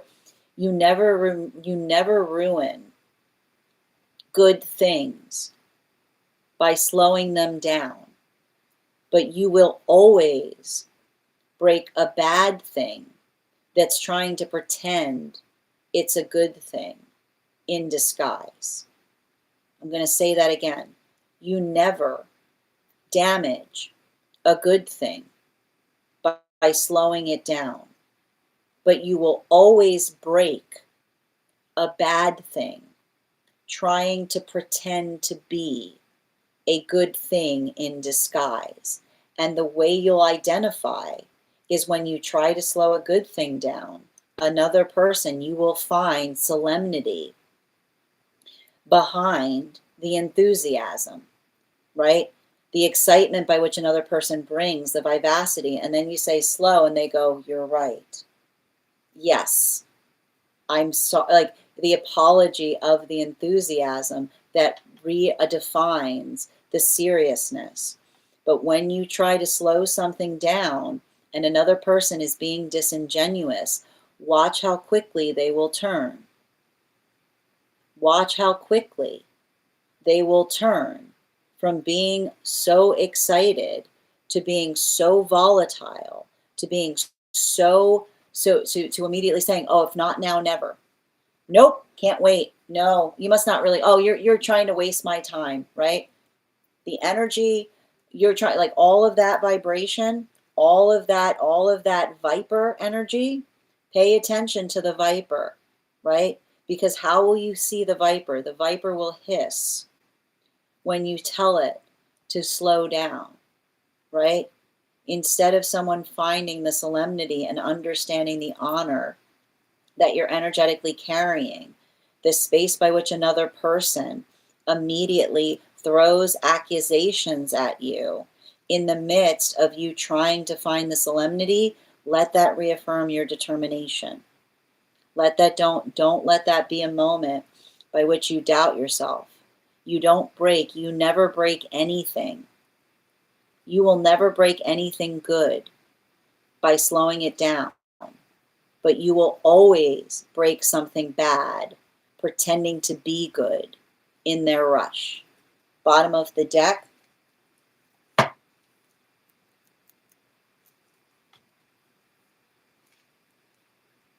Healthy energy does not allow their desire to destroy things. But energy that tries to articulate or lead with desire, you can usually find it because it wants to move real fast, right? Can't be quick enough. And the difference between, and it can sometimes be hard, it's hard to determine, right? It can sometimes be hard to determine the difference between genuine excitement and elation versus someone who only feeds their desire, someone who's only looking for their desire to be fed. And the way you can usually tell this is when you slow it down, right? What's behind excitement? Solemnity. What's behind desire? Anger. I feel like this is a year by which you're healing from rejection, because those modalities of someone saying, look what you did, right? Someone being like, look, I was going to give you some. And again, paying attention to the disappearing, reappearing ice cream cone as it relates to another person trying to make you feel bad by making the right choice, right? Particularly and especially when someone says, oh, I was going to give you this. I was going to give you this that I didn't tell you about, but you made that choice. So look, now it's gone, right? The thing, pay attention to the disappearing, reappearing manifestation, right? The manifestation another brings forth and says, well, it's a shame you decided to do that, because I was going to do this, but now that you've done it, now I'm not, right? Like watch the disappearing, reappearing manifestation as it relates to the imaginary gift that another person was going to give you until you made the right choice, and then they articulate the fact that they're not going to give it to you, right? That is often the space by which we feel fortified. That never existed. When we actually have modalities of that, it's the space by which we identify and recognize that work that we effectively facilitate or we do is the modality by which we identify and recognize the sense or the state of working through something is not the space by which when another person is slowing things down, like that's the person that's trying to both hurt you and sweeten the pot at the same time, right? Someone who's trying to effectively say, "Oh, I bet you're going to regret. I bet you're going to regret slowing this down next time, aren't you?" Right? Pay attention to it. Observe, don't absorb, right? And don't allow, because I feel like the positive is I see a lot of healthy relationship coming to you this year, but it's like you having to go through those experiences that would have, I keep wondering, that would have devastated you before, but now you're energetically aware of, is what I keep on seeing. Thank you so much for having that reading with me, dear. And if this message connected to you as well, it's very common for those who need these messages to be here to experience them. We are doing personal readings. We've got 2 more reads today before we move into 1-card readings for super fans. So if you're sticking around for your 1 card, just stick around. We've got about 20 minutes before we get started on 1-card readings. If you want to get on the list for today, you'll have privilege tomorrow. So you'll be the first person read for before we start the daily collective. All right, and just bear with me a moment, please.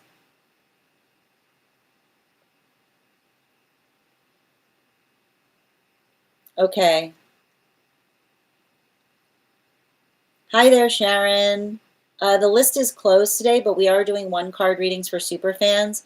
If you'd like to get on the list for tomorrow, you'll be the first person read for on tomorrow.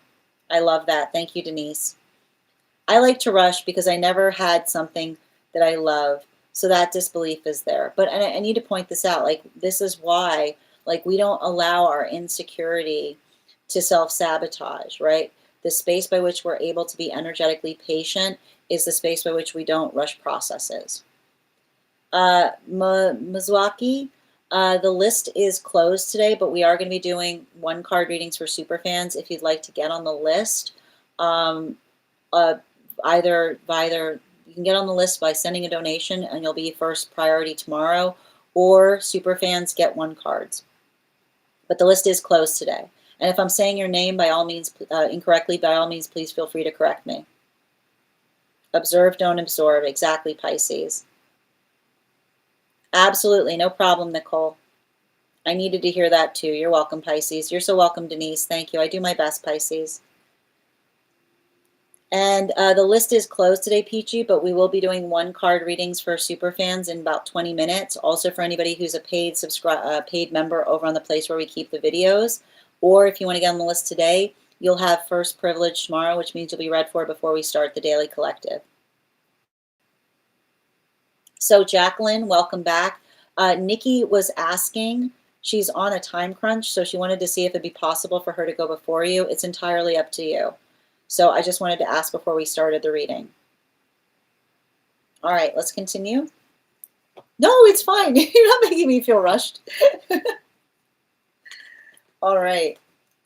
And while we wait, we are going to warm up those intuition muscles with an intuition check. I've got the animal spirit guide card here. We're going to count back from 10, and when I get to 1, I will reveal the card. 10, 9, 8, 7, 6, 5, 4, 3, 2, 1.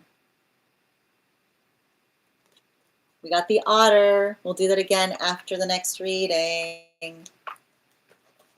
All right. So, Jacqueline, if you're here, where are you from? Excellent. Okay. All right. So, Jacqueline, we're going to be reading you next. Excellent. We're doing Life Path. And I'm going to pin you up here. Guys, make sure to give Jacqueline some love. And we've got 3 cards coming through. Can I get 3 cards for Jacqueline? And 1 more, please.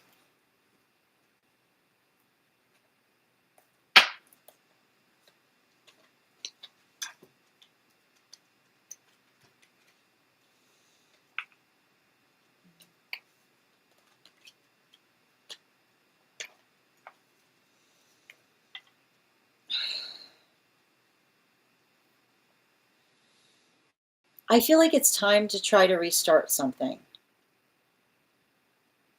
And the thing I want to describe is, you know, there's something to be said in relationality to timing. Experience is important. And the thing I keep on identifying is, you know, often the experience of going through something that did not work creates a better understanding on how it could. There's something very invaluable to be found in the lessons of experiences that did not result the way that we could have predicated or predicted. Because, and I keep on hearing, like, that was learning, right? I keep on hearing there's no failure.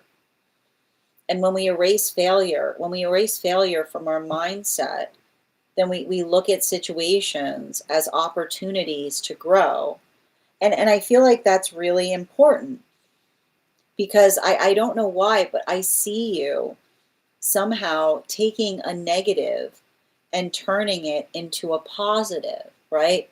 The observation of something that did not work the way that you expected, but in a way, and I keep on hearing, in a way, it ended up being better than you expected, specifically and particularly because you're effectively articulating to another the fact, I keep on hearing, you are able to get a lot of, I keep wondering, like, you're able, like, you now, I keep wondering you saying to somebody, like, I know a million ways it won't work, which makes me really, really, like,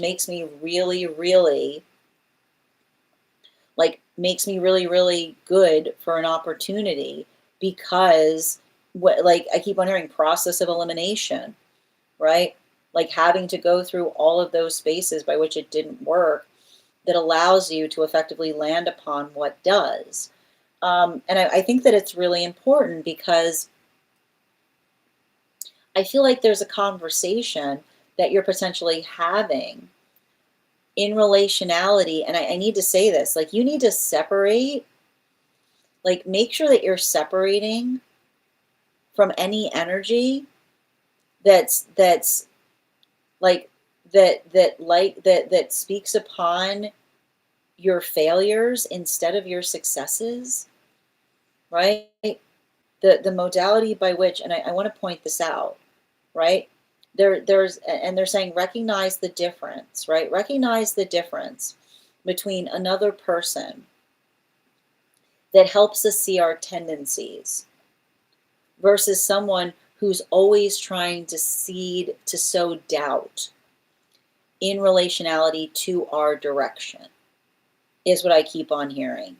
And I want to describe this, right? And this is usually how you can tell the difference between energy that's really in your corner, like energy that truly has your back, versus situations or circumstances by which another person is working through their own stuff through you, which is, I keep on hearing, um, we don't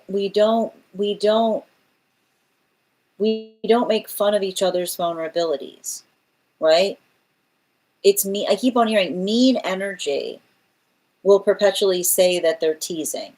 Mean energy will perpetually say, oh, you can't take, like, oh, you can't take, I'm just teasing. Being like, it's not teasing, it's mean, right? That's the thing about mean energy. Mean energy will always articulate upon the fact that they're teasing on things that one has no right to tease upon. I keep on getting, we tease upon strengths. When we care about each other, we tease upon strengths, not vulnerability, right?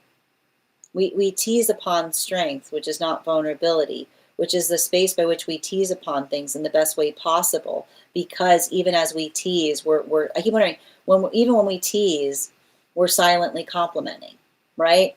Like healthy energy, even when they're teasing, they're silently complimenting because they're often teasing upon something that is positive, but that we feel energetically vulnerable about, right? Unhealthy energy will tease upon a vulnerability, and then when you feel hurt, be like, why are you so sensitive? Do you see that? Do you see the second cut? Do you see the double cut? The double cut of somebody that's mean, right?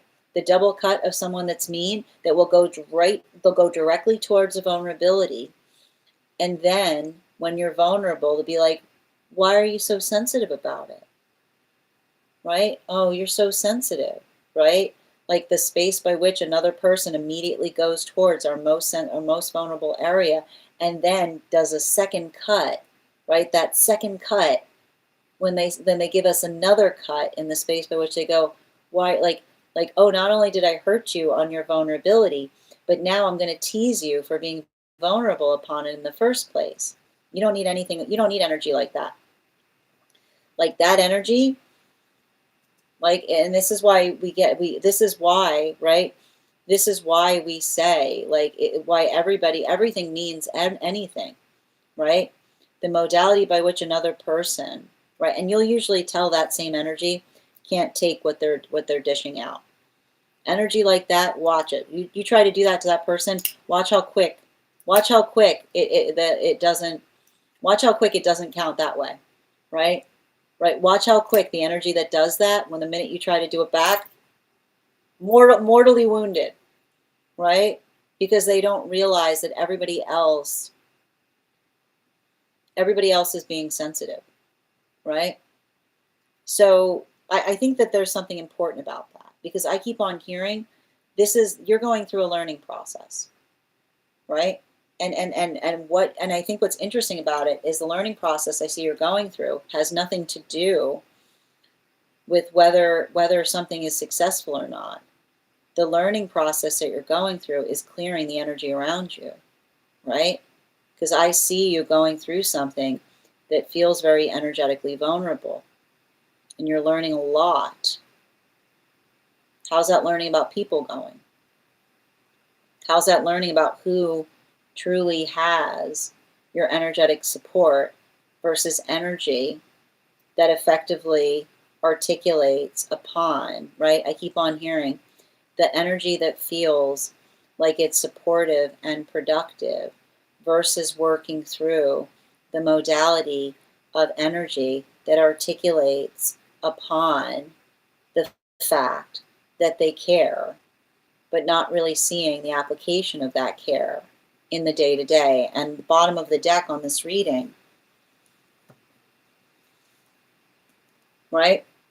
There's that Six of Cups in its reversal. The one thing you can utilize right now that I think will be helpful is when another person identifies that they're trying to help us with something that they're giving us that doesn't feel helpful, our ability to reorient in terms of what would actually be helpful immediately helps clarify if they actually care, which is the space by which another person articulates fear and then tries to say, I'm just worried about you.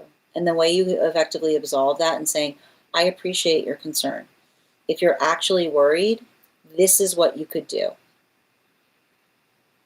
If you're actually, I appreciate the fact that that's coming from a place of care. If you're actually can care, this is what would feel like care to me.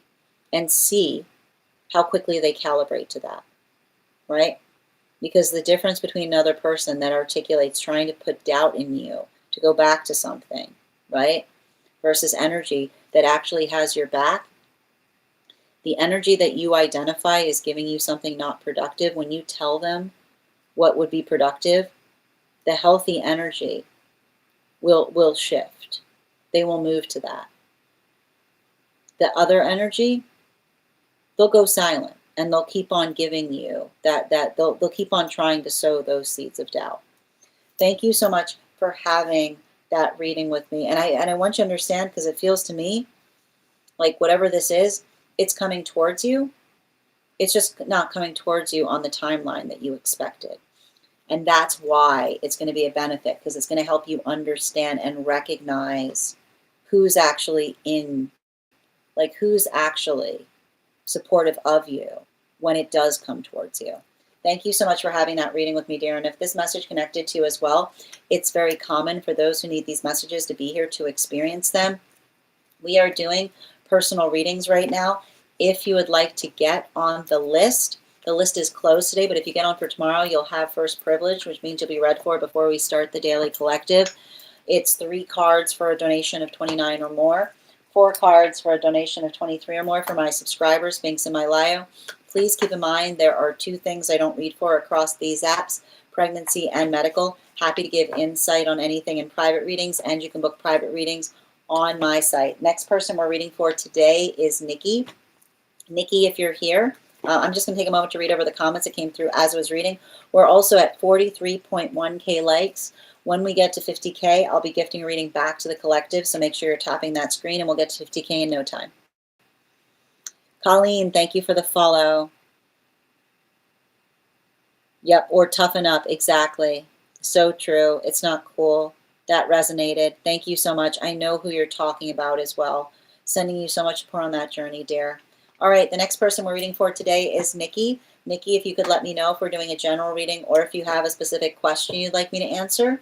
And while we wait for Nikki's question, let's warm up those intuition muscles with an intuition check. Just a reminder to anybody who's waiting for the 1-card readings for subscribers, we'll be starting those after this reading. If you would like to become a subscriber, you'll also be eligible for a 1-card. All you need to do is click that button at the bottom of the screen, and you can become a subscriber and you'll be able to get that card. And if you already became a subscriber, welcome. Make sure that you're messaging me with a disco gift, and I will be sending you an invite to the subscriber-only disco channel. You'll also find in the perk section a special coupon code that will give you a discount to our tarot class subscription tomorrow. Now, if you are not a super fan and would still like a discount, I have a unique coupon code I can send you for that class. Message me the word class here. And looks like Nikki has the information here. But before we continue, let's warm up those intuition muscles with an intuition check. I've got the animal spirit guide card here. We're going to count back from 10. When we get to 1, I will reveal the card.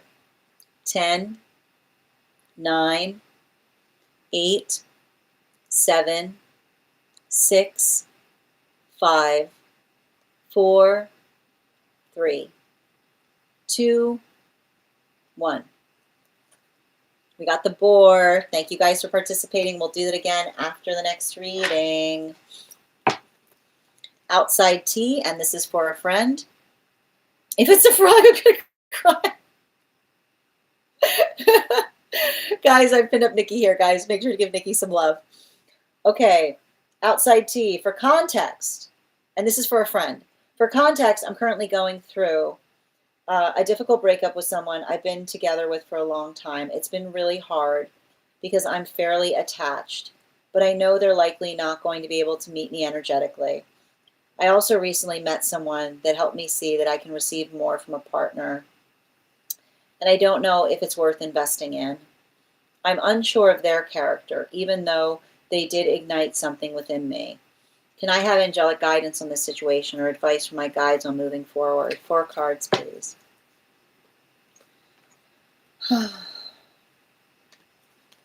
Two more.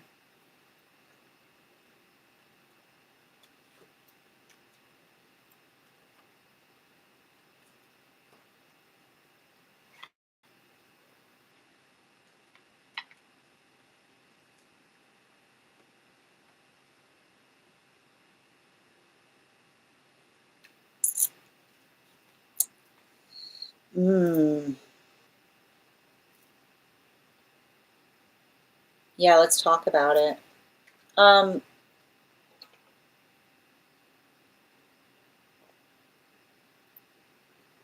So I feel like you've been maturing. You've been maturing, and you understand what your purpose is.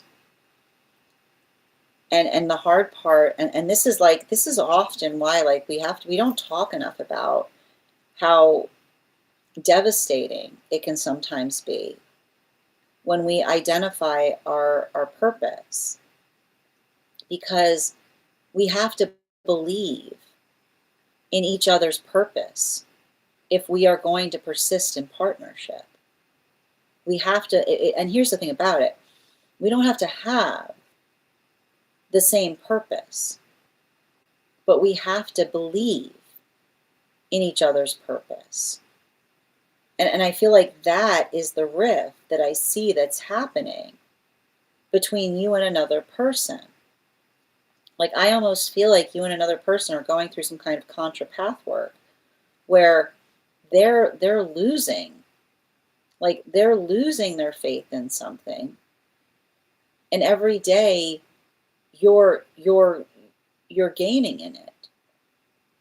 And often, and I need to stress this, and even in the space by which we articulate upon belief, we don't need to effectively believe the same things as each other in order to be respective of them. And I need to point out, like, if you're in a good frame of mind, I like to point this out. This is what we talk about with healthy respect. There are certain pathworks that are not mine, right? I admire them from a distance.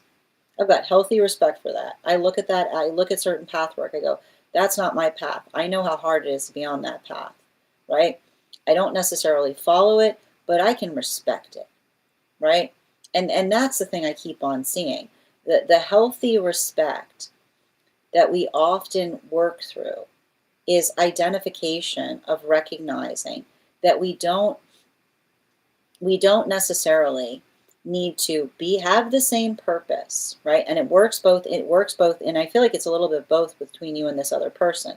It works both in the space of purpose, but also in the space of belief, which is the modality by which we can say to one another, I don't believe the things you believe, but I can hold a healthy respect towards them, right? And often, and like, again, somebody, like, what wisdom often wisdom says, if I don't understand it, I respect it even more, because it's the understanding of navigating through our lack of knowledge that creates energetic awe in things, right? That's why we often talk about the things we don't understand are awesome, because we're like, whoa, I don't get it, but I'm floored by it, right? There's something there. It's very powerful.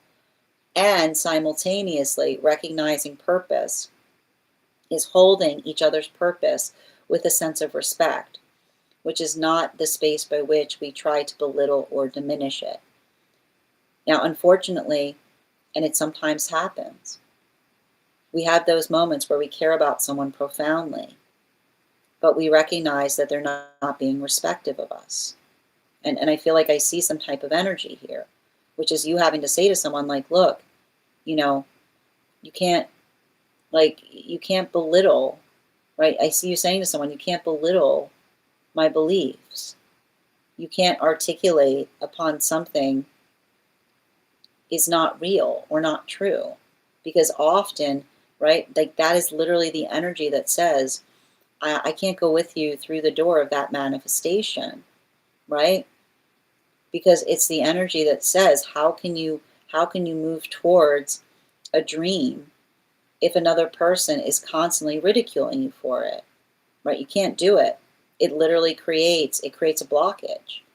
And often we have those modalities by which we have to say that to someone, right? Like the space of saying, you know, the amplification of their own, of their own resistance is what is potentially making it harder to move towards a manifestation goal. Now, if you've had that conversation with someone, right? And this is what I'll say about it. Make sure before you make that decision, make sure you've had that conversation, right? Make sure you've articulated that. And I feel like you already have, but and I want to describe this. Often what happens when I'm reading for someone like this is someone saying, you're leaving over that. You're leaving over that silly thing. Yes, because the fact that that's it, right? The fact that another person goes, you're leaving over that silly thing, and you having to say, there's nothing silly about it.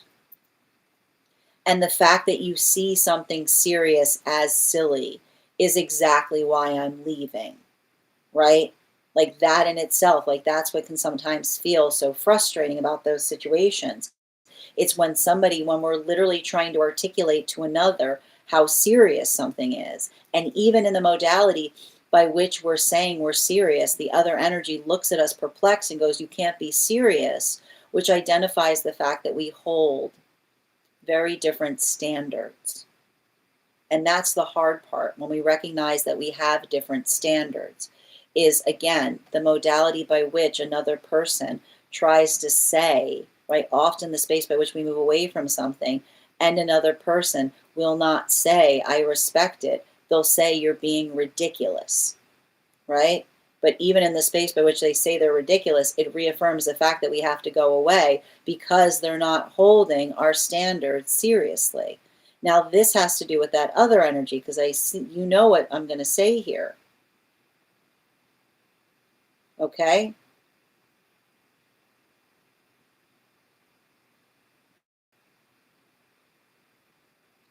Boundaries. I feel like there's something to be navigated in relationality to that potential energetic connection as it relates to healthy, I keep on hearing healthy boundaries. And I keep on defining, like, there's something about that energy that has to do with making sure that they have the same manifestation goals as you yourself do. Because, and I just want to show you these cards so you get a little indication of what I'm seeing. This is the past energy, right? Which is somebody looking at something being, I can't believe you're leaving over something so little. And you saying to someone, there's nothing little about it. It's really important, right? Versus this energy,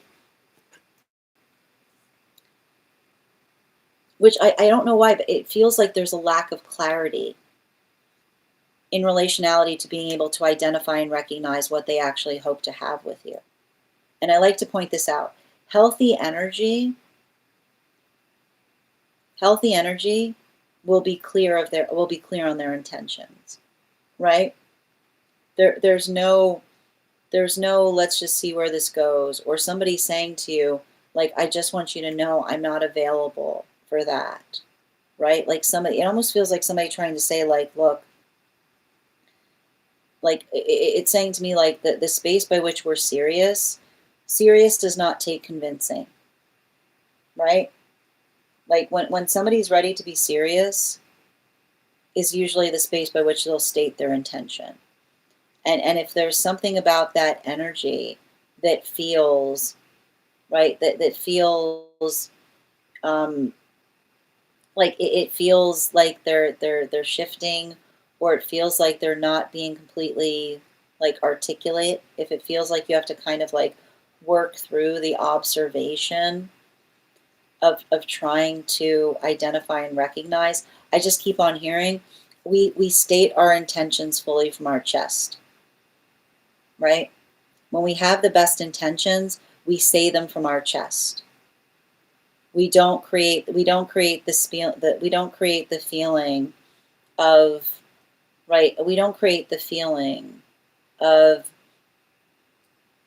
energetically uncertainty, especially if there's something that you did and they went, why did you do that? Right? Like, especially in the realm of being energetically honest. Um, Bottom of the deck on this reading. Yeah, like, and I think that I feel like in a way you've kind of articulated, right? Like I see you kind of going through a little bit of a Goldilocks effect right now in relationality to one person. Like, this is what you often see, like, this is too hot and this is too cold. And so it's saying to me, right, like the ability of another person to make you aware of something, but recognizing that that was potentially like what the gift was. I keep on hearing healthy energy wants to hold you as you heal, which is saying healthy energy wants to hold you as you heal, is the energy that says they want to energetically support you, but they also want to build with you, right? They're not coming into it, they're not coming into the state by which they're not coming into the state by which they're articulating what they are not available for, but they're able to tell you like what it is that they truly dream about having with you. So make sure that you're articulating those manifestation goals clearly in order to energetically find it. And I keep on seeing it's okay to take some time for yourself right now. If you feel like, I keep wondering, if you feel you need time to effectively reorient or remember what those healthy, like what that sense of grounding is. Because I keep on seeing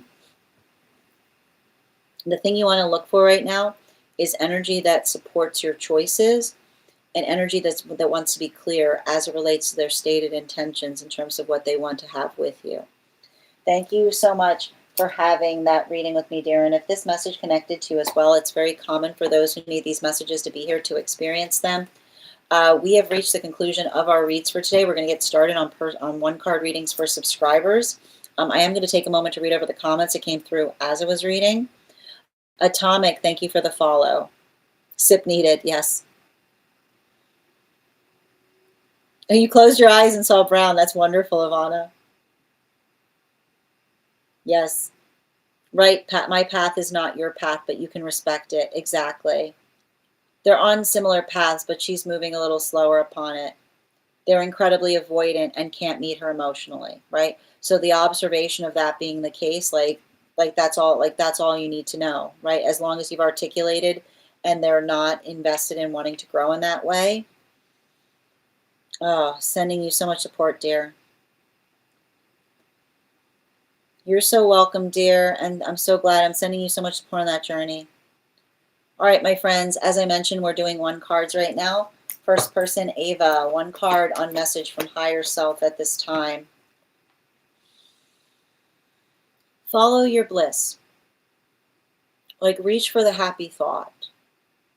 And I feel like there's something important about that, bottom of the deck, in relationality to not second guessing yourself, right? I keep wondering, I'm exactly where I need to be. But that also means that you can't say, like, what would make this better? Like, it says to me, like, those two energies. I'm exactly where I need to be, but what would make this a little better is exactly how you're coming into harmony with that energy, right? It's not, I keep wondering, not grand gestures, little steps. Ella, one card highest with that individual, please. I feel like this is a very secure energy. you know?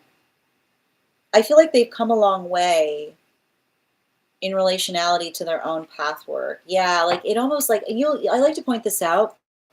This is why healthy energy will often like hold the past version of self with a bit of chagrin, because it's almost like the energy that feels like they want to apologize to you in terms of like who they were. Like I don't know if there's been like some kind of long time connection between you and them, but somebody who feels like they would love an opportunity to offer you apology or explanation when they weren't, I keep hearing, when they weren't being as mindful of others, but just potentially thinking about themselves. Hi there, how are you doing today, Elodia? Oh, sending you support on that journey, dear. Bridget, one card on counterpart connection, please.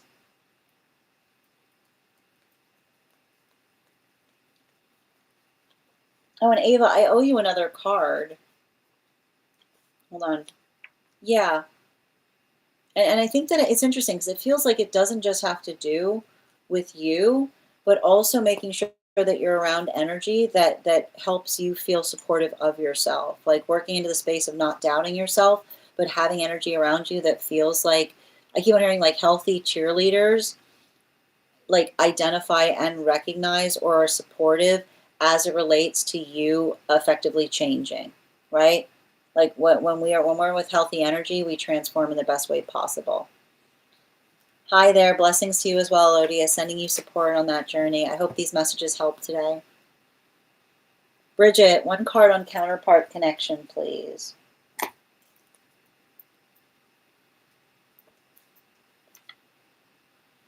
It's like new project energy. I see somebody that was trying to take a hiatus from something and they realize they have to start something new because they're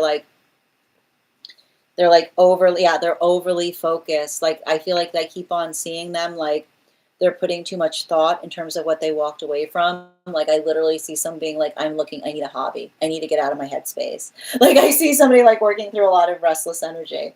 Animal spirit guide, please. Yeah, stag energy, right? Like I literally see someone being like, I need to get out of here. Like I keep on seeing the energy that's like they're stir crazy. They're looking for something to help them get their mind off of something, but in a positive way is what I keep on seeing, you know? Ivana, highest self message, please.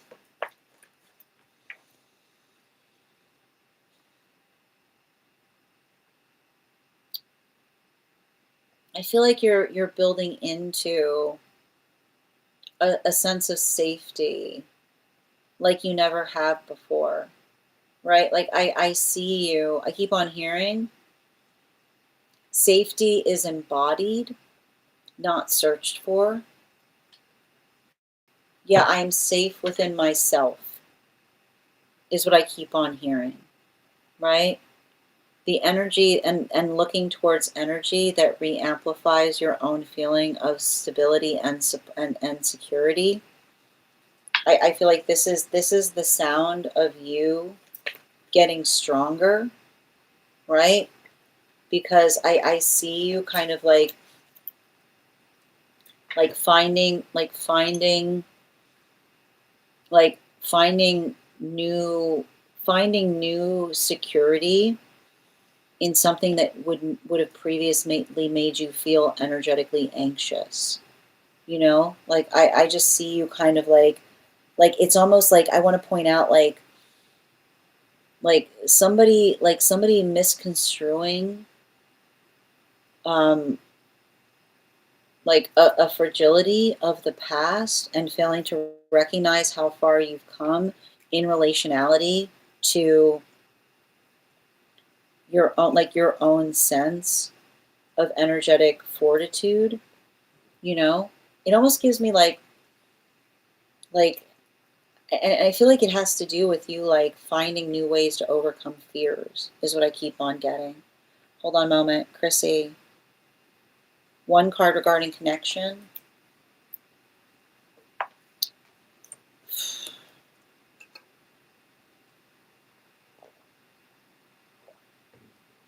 I feel like I see somebody trying to figure out new routines.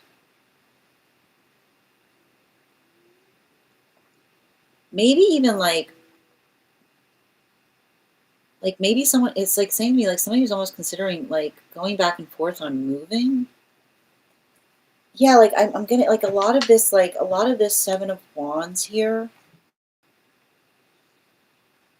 I told you it feels like they're going through, like it feels like they're going through a lot of personal issues in relationality to those that they thought, like somebody who they thought were their friend, but now they're perceiving as otherwise. Animal spirit guide. Yeah, like the hawk energy, you know? Like it's saying like I keep on hearing somebody like it almost feels like somebody who like wants like is avoiding a conversation because they no longer trust another person's intentions, you know? It's giving me a lot of that type of energy. And it feels like somebody who's like looking for some time away from something to be able to get a better handle on their thoughts. Colette, you're exactly right. I think they definitely minimize my needs as unreasonable. Also, the new person was a gift, but not necessarily healthy. Okay, I'm glad. I'm glad that you see that too, and I hope those cards help clarify it.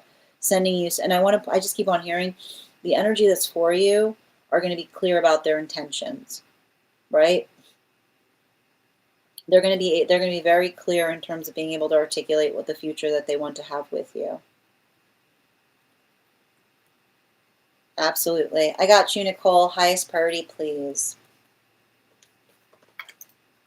Um, this is saying this is a continuation of working through. Like, I feel like it's interesting. I feel like that past life connection is coming up to help you identify and recognize what was in your power to change versus your power to accept. It's like the past life connection that's effectively coming forward to articulate upon the fact of making, like the fact that you made a right choice, you know? Like the hard, like sometimes the hardest decision is the right decision, right? Because it allows us to be able to understand and recognize like the force of our intention. You know, if it wasn't easy, it was the right choice, is what I keep on hearing. You're so welcome, Bridget. I needed to hear that. You're so welcome, dear. I know. And here's the thing about it, there's a lot of shadow work coming up right now, like particularly with this energy. So just recognizing it as such and not letting it affect us. Esteban, one card on love, please. Highest priority. Um, the healthy connection is going to see your vulnerability as a gift, right? They're going to identify it as such. Yeah, they're not going to have unreasonable expectations as it relates to strength, right? Like it's saying to me, it's like I keep on hearing the energy that doesn't say do it for me, but somebody's saying I want to do it with you, is what I keep on hearing. Um, yeah, especially with that owl energy, right? Like I feel like this is you trying to come into connection with someone who engages you. I keep on hearing like not just emotionally, but mentally, you know, like something about the space by which you're able to effectively feel like your feelings, like I keep on hearing not just the fact by which another person receives your feelings, but is able to effectively build off of them. Nina, yes, I'm trying to be more careful about what I can do. I know it's hard to trust. Continue to heal in that way, Nina. I hope you're not alone, Elodia. I know something about this energy can make us feel very solitary, but recognize that you're not alone. Make sure that you're reaching out to others if you're feeling that way. You're welcome, Chrissy. I don't want to hurt anyone if they have good intentions. Well, again, continue to let those intentions guide you forward, right? Compassionate choices allow for compassion to come towards us. So continue to do that work. Embody what you're seeking. Nicole, right? Like the hardest from the closest and familiar soul. Absolutely. Sending you so much more on that journey, dear. All right, my friends, final call for any of my subscribers who would like a one card reading today. If you'd like to become a subscriber, you can just hit my name at the bottom of the screen and hit that subscribe button, and you'll be able to have a 1 card. Also, for anyone who's on the place where we keep the videos, your paid membership entitles to one as well each day. We will be back. If you became a subscriber today, welcome. I would encourage you to head over to our subscriber-only disco channel. If you just became a subscriber, send me a disco gift. Send me a private PM with a disco gift, and I'll send you that invitation. There you'll make sure that you're introducing yourself to the collective. And you can also as well, you can go ahead and in the perk section, you'll find a special coupon code that will give you a discount to our tarot class subscription program. Our next class is tomorrow. You can still join. We're going to be studying the court cards and the sword suite. If you're not a subscriber and you would like to become a subscriber, if you would still like a coupon code, just message me the word class and I will send you a special coupon code that is only available in this live. How are you doing today, Elodia? I don't see the fact that I'm just trying to confirm if you, oh, did you pay for a membership?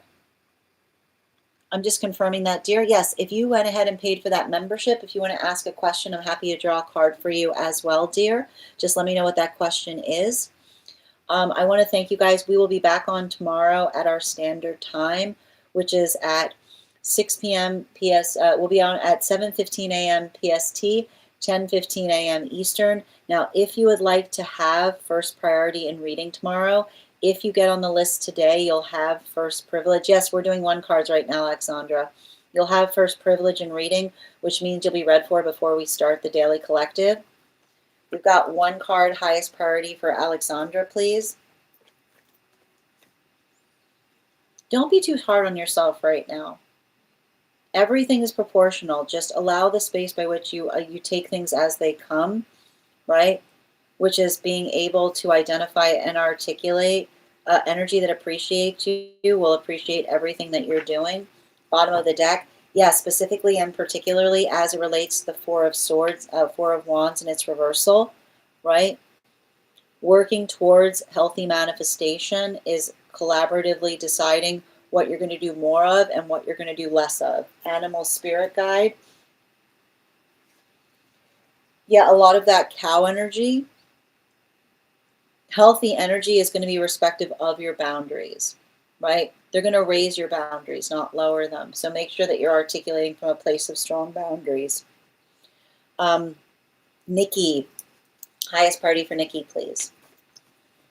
I feel like I see you working towards your goals, right? There's no repetition of problems when we always look at problems as opportunities for new solutions, right? So the way we avoid repeating cycles is new plans, right? Every opportunity and ability to put a new plan in place that makes sure that we're not going through the same experience. So make sure that you and another person are being clear in relationality to what those plans are. Animal spirit guide, yeah, the water dragon. We can be emotional, but still feel purposeful, right? Emotions are not excuses for behavior. When we feel a lot of emotions, the ability to effectively articulate and define how we communicate them is also important, because we're never out of ourselves, right? Like another person articulating and saying, right, you caught me in an emotional moment. We're emotional creatures, right? What we do at high emotionality is our integrity. 1 card for pieces, please. I feel like this is you kind of coming into a space of renewal, right? Allow for the emotional reset that effectively helps you be able to see things without it, like I keep on saying, without a sense of dread. But when you're feeling dread, say, what if I look at this from a perspective of possibility? Bottom of the deck, yeah, right? There's possibility to be found when we don't allow dread to override our perception of things. Animal spirit guide. Yeah, we give each other the benefit of the doubt until there's no doubt, right? The clarity that we have that is fortified through healthy conversation that helps us to understand and amplify direction. Oh, we got to 50K. Wonderful. Got it. One card for Alodia. Make sure that you're having a conversation as it relates to what the plans are going forward, right? We give each other clarification. We have plans for each other because plans create security, right? It's not the space by which we're always waiting to find out what those plans are.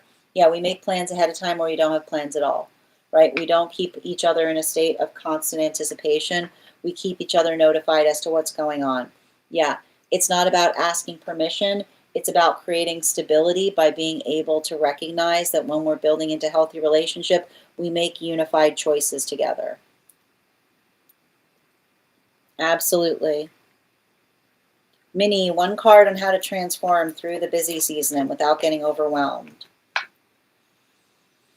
Everything can be done in the context of time and priority, right? So don't feel like you have to do everything at once. Put it on a timeline. Yep, two of cups, right? Identify and articulate your portion of things. If something feels like it's too big, break it into smaller pieces, right? Animal spirit guide, yeah, the fox energy. Everything is accomplishable. It's just a question of resources. So if you feel like someone is asking a lot of you, articulate the resources that you're going to need in order to do it, right? Be like, this is what I can do with what I have, and if you want that, this is what I'm going to need. One card, highest for Julia right now. Same lesson, different form. Boundaries, boundaries, boundaries. Healthy energy loves boundaries, right? The space by which we articulate our boundaries helps us recognize what feels like it's stabilizing versus working through the experiences of the past. Yeah, especially with the Six of Pentacles in its reversal. Healthy boundaries don't break good things. Healthy boundaries only break bad things that are trying to pretend they're good things. Animal spirit guide, fire dragon, right? The modality by which we experience, and here's the thing about it.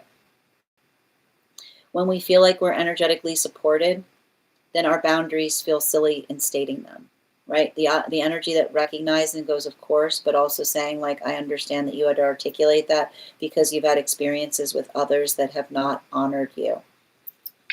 My friends, thank you so much for being here today. Oh, I got you. Oh, let me draw your animal spirit guide card, Nicole. We got the salmon. It says to me, this is the hard part right now. Working through something in a way by which you understand and identify, right? The continuation of the hard choice that's the right choice because you understand that you're moving in the right direction, even if it's energetically difficult. And we're going to do that 50K giveaway right now. Thank you for reminding me, Julia.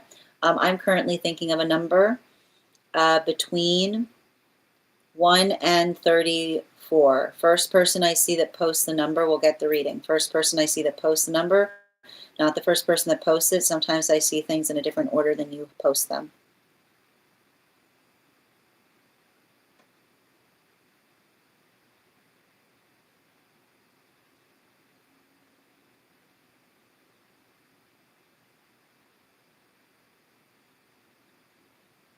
Oh, congratulations, Ivana. You got it.